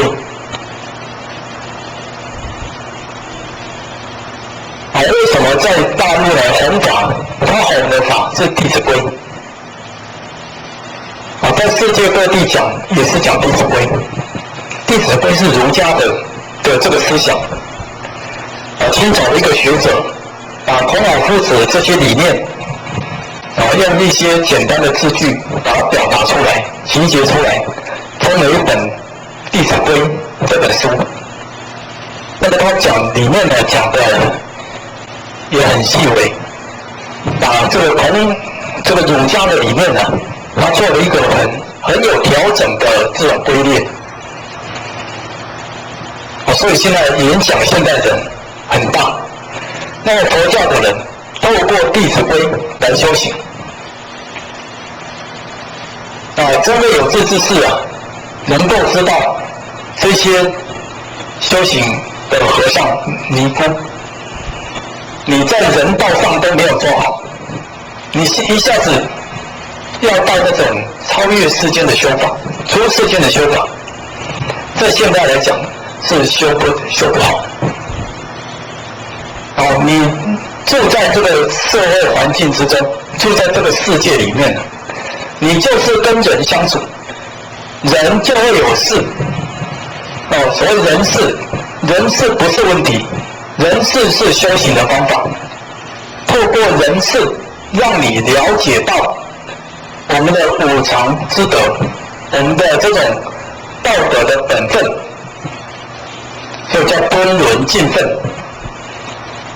敦就是这个注重，伦就是伦常。你在这个世间有一种伦常的关系，不管你走在哪个位阶，走到哪一个环境，你都有一个伦常的关系。不管你是做同事的、做朋友的、做父亲的、做儿子的、做领导人、做被领导人，当中有一种关系在，有一种伦常在，你就是要在这个伦常好好的尽你的本分，所以叫尽分。你的本分就是做被领导人的关系，那你就是要尽忠，尽忠把你的本分做好。做领导关系，你就要尽你的这个伦这个礼，把礼做好，把礼教好，把这个君亲师的本色本分做好，那就是自然之道了。那所以了解生命的本质啊，我们今天要极力呼吁啊，希望大家都要知道做人的道理。只有了解做人的道理啊，你才可以真正的了解生命的本质。那生命是什么？我们今天这个肉体来到人世间，灵性寄附在肉体之上，借着这个肉体的方式来到人世间，来了我们的这种职责，那也可以说是了我们的业。我们要把这些业，把这些使命把它做完，那你就可以回归本来面目。这个就是生命的本质啊。还有比这个本质更清楚、更明白的呢？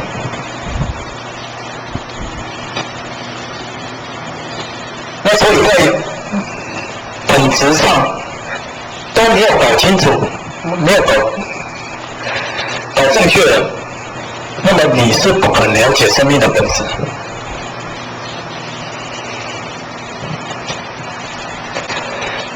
要了解生命的本质，我们这里透过一个寓言故事来跟大家说明。那有一个弟子啊，每天都问师父，什么是人生真正的价值？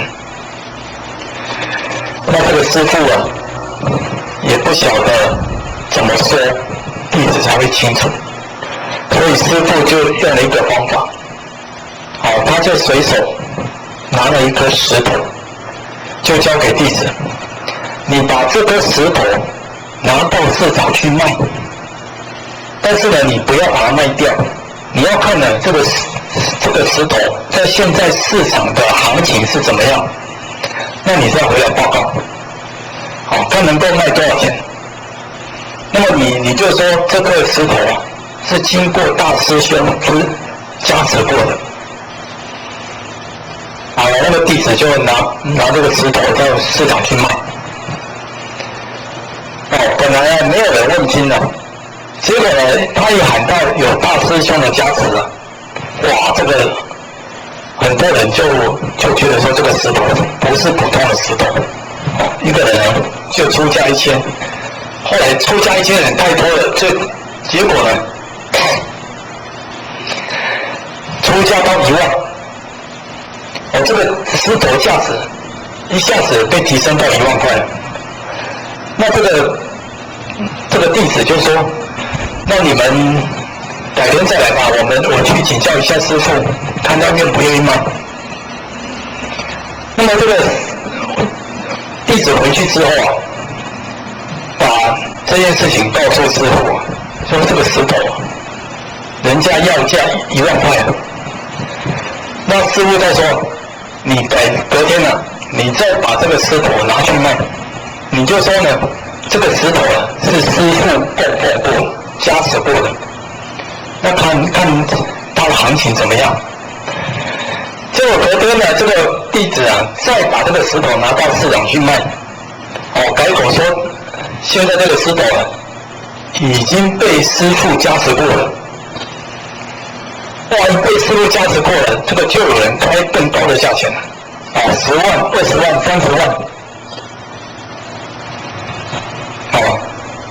一直到了30万，这个弟子都不愿意卖。那买方呢就觉得很生气啊，那你到底要多少才卖啊？你就开个价了。这个弟子也不敢开价，于是呢就对买家说，这个师父还没有说要卖，所以呢他要去问一下师父。那回去就跟师父讲，这个石头啊已经开价到30万了。那师父说啊，哎呀，这个一颗普通的石头，我只是加了不同的说法而已，结果呢就造成不同的价值。那么你不是在问什么是人生的价值吗？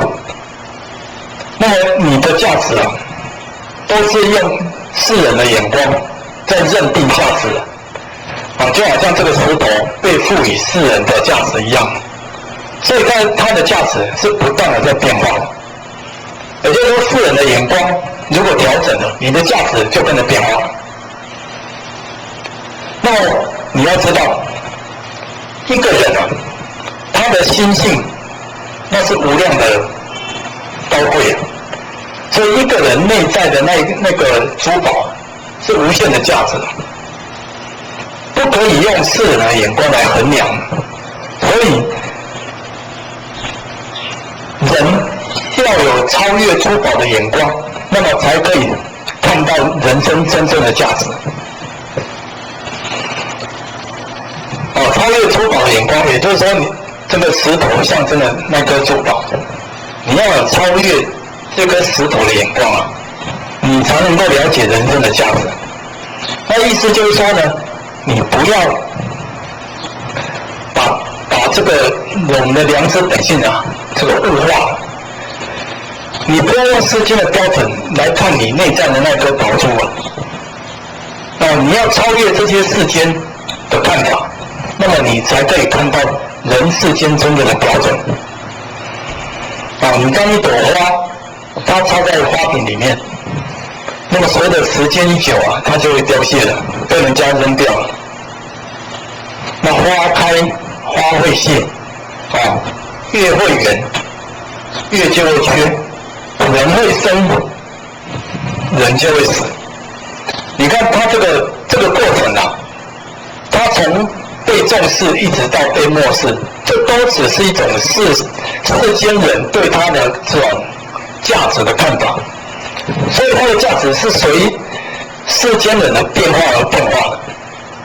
但是一个人他的这个人生的价值啊，他不是在世间人的看法，他是在回归本性之自然，那个价值太高贵了。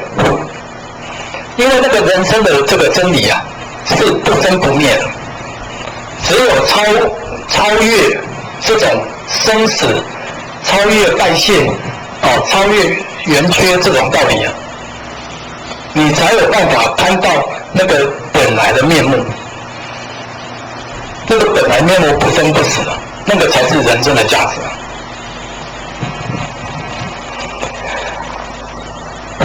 那他说呢，人生的价值在于知道人的心就是佛。那佛已经是看透众生的真相，那众生呢是还没有开悟的佛，所以众生跟佛是一体的。那这个弟子呢，当然后来就透过修炼，就清楚自己人生的价值。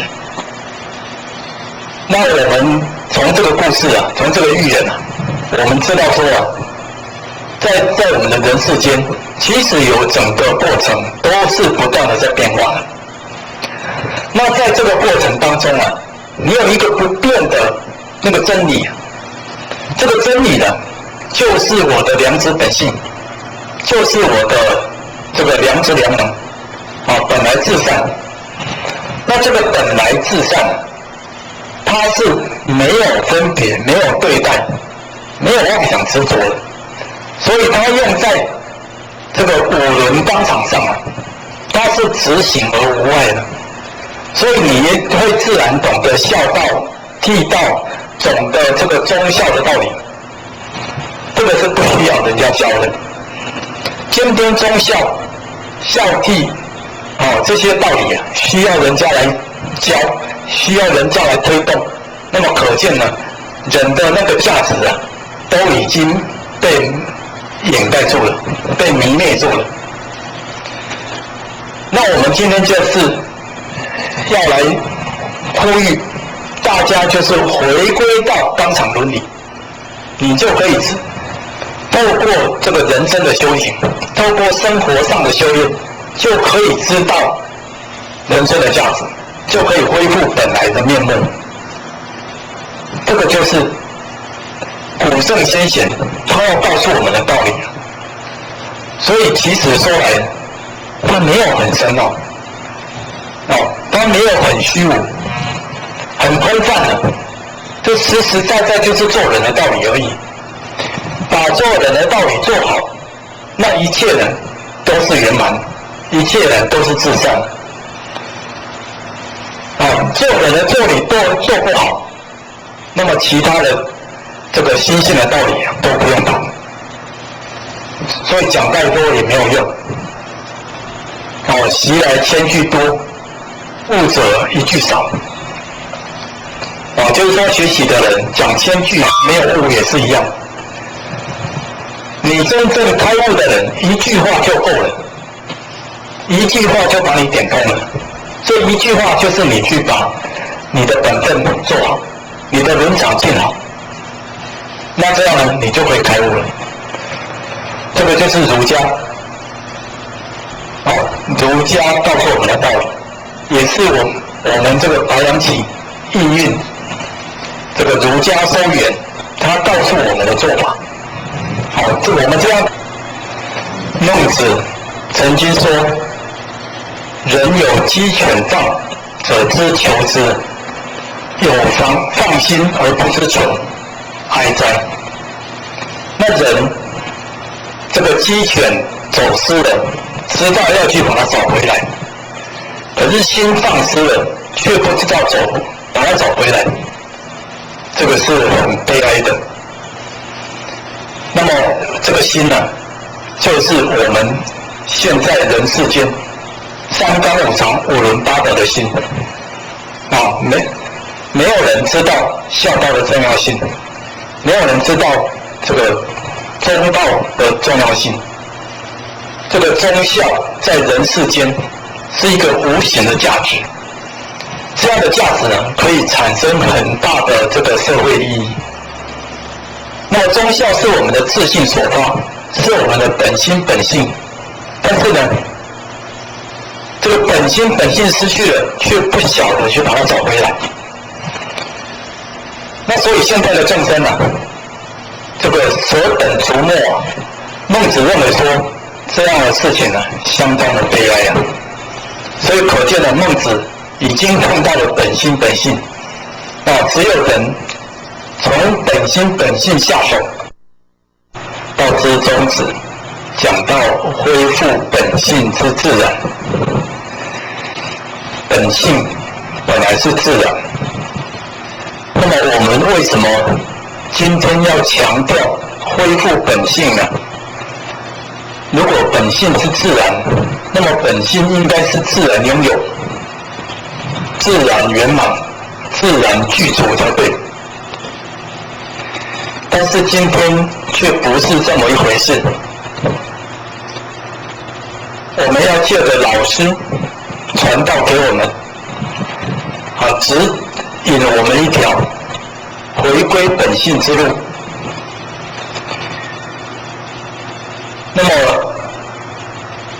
这些现象、这些原因，如果探究起来，无非是佛陀讲的，只因妄想、分别、执着而不能证得。那么所以诸天仙佛、万仙菩萨纷纷下来，要来普度收圆，八方助道，都是为了这件事情，要告诉众生如何恢复本性之自然，就是恢复自然的本性。但是呢，众生不一定会接受，也不一定听得懂，甚至呢不愿意去力行。那我们上次讲到，仁义礼智信就是我们的本性。那么人行仁义礼智信，就是在行自然之道，把道力放之于这个生活之中那就是德。所以说道德充斥在我们的260中。那这些五常之德本来具足在我的身心之中，么我们今天会因为环境的变化，而对于五常之德，对于这种自然之道啊，会有时流露，有时不流露。那么对于这个境界人事，会有时候啊流露，有时候不流露。那这个原因呢，都是因为妄想分别执着。那妄想分别执着又是哪里来呢？这个就是我们一念不觉所产生的。所以人为什么会有轮回，都是因为我们的这个念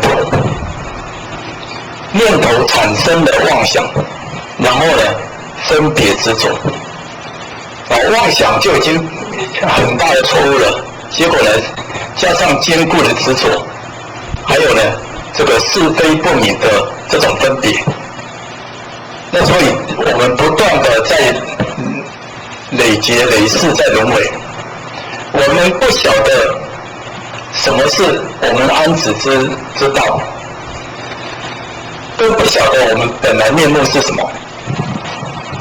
所以一念3000念啊，一念万年根啊，人的念头啊，这个一念有3000，能够化3000的。那这个3000当然也是一个代表说明而已啊。根据佛经讲，何止是3000呢？弥勒菩萨说有128万兆。这个一弹指有这么多的念头，这些念头的这种变化，我们自己都没有办法察觉。那就是因为一念不觉啊，所以呢，这一念呢就种下了万年根。万年根啊，这是指我们轮回6万年来的这个沉沦啊的一个源头，就是这一念。那么佛本来是无念的，恢复自然之性，自然之性是无念的。他无念，所以呢，所做出来的是没有分别执着的，完全是这个利益众生的。但是今天呢，有了这个念头，有了这个念头，所以呢，你会想要达到你的目标，你会想要达到你所希望的，结果呢，这个就造成了这个所谓的执着。那么要修行，要达到真佛一般无念，念就会生出我们的这个念头，就是我们的魂魄，我们的生命，我们这个肉身啊。所以中国人讲克念成圣，克念当然就是要克服这个念头，能够呢把这个念头啊把它克服住，把它降服住的人，那么他可以成神、成圣、成佛。那妄念呢复邪神，妄念没有办法克服，结果呢这个妄念纷飞啊，妄念呢这个思绪不断啊，就会附上沾染这些邪魂。邪神当然就是指一些5欲6尘的染潮，贪嗔痴爱的这些病毒，这内功外感，结果呢，人当然就会得病，人的智慧德能向好，当然就会渐渐失去。所以老子讲，多言所求不如守中。守中呢，就是让我们试着来恢复自然的本性，持这个中道，回归到这个自性的本来面目。所以恢复自然之性啊，不是在那里言语不是在那里做表面功夫而是实实在在的干，要真正的实学，所以实在之学，夫子的这个步伐，一步一脚印。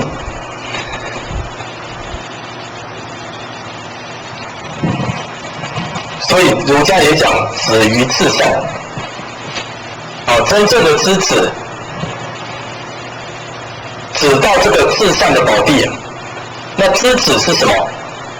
知止就是我们要知命立命，我们要这个了解人今天所造成的这些现象，它那个道理是什么？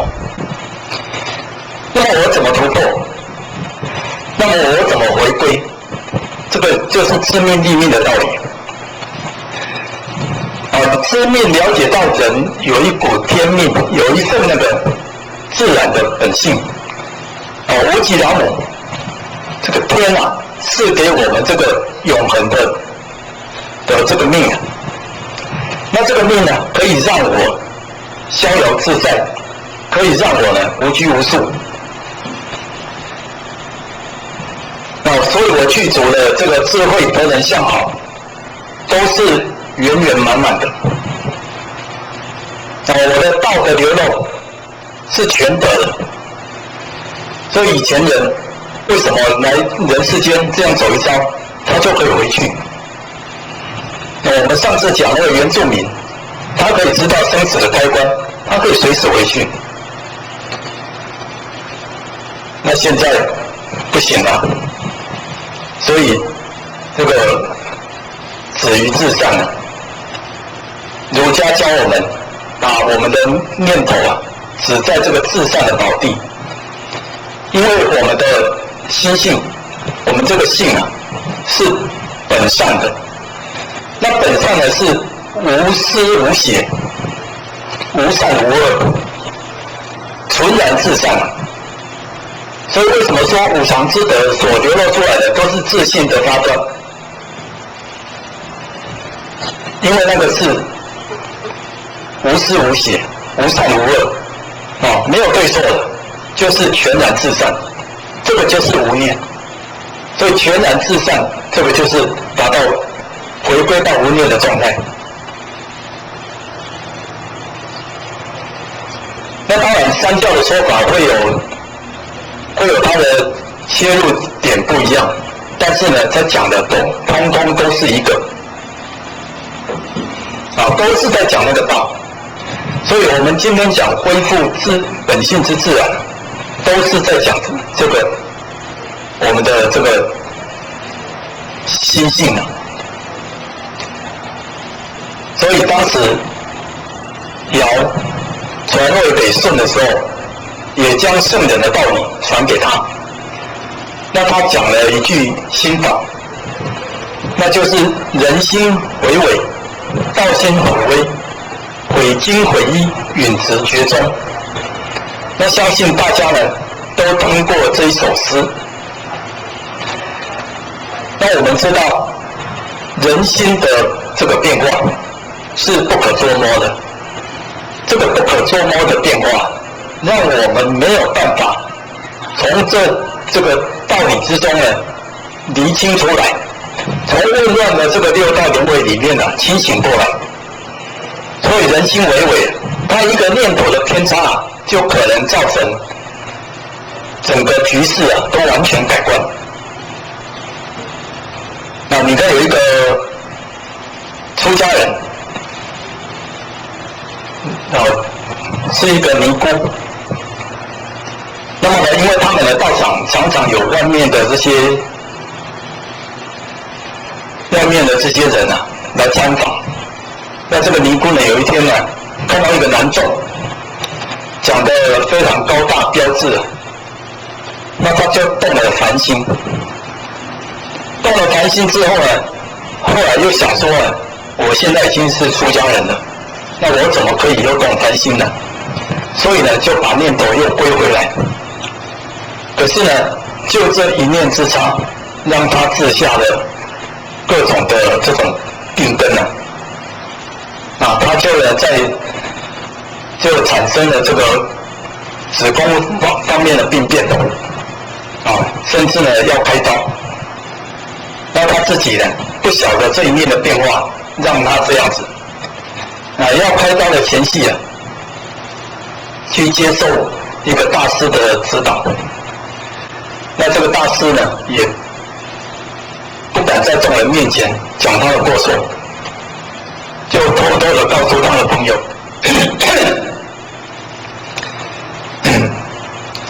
要他的朋友问他有没有在男众方面曾经起心动念过。这个尼姑的朋友啊，来转达大师的意思啊，结果这个尼姑一听啊，眼泪就掉下来了。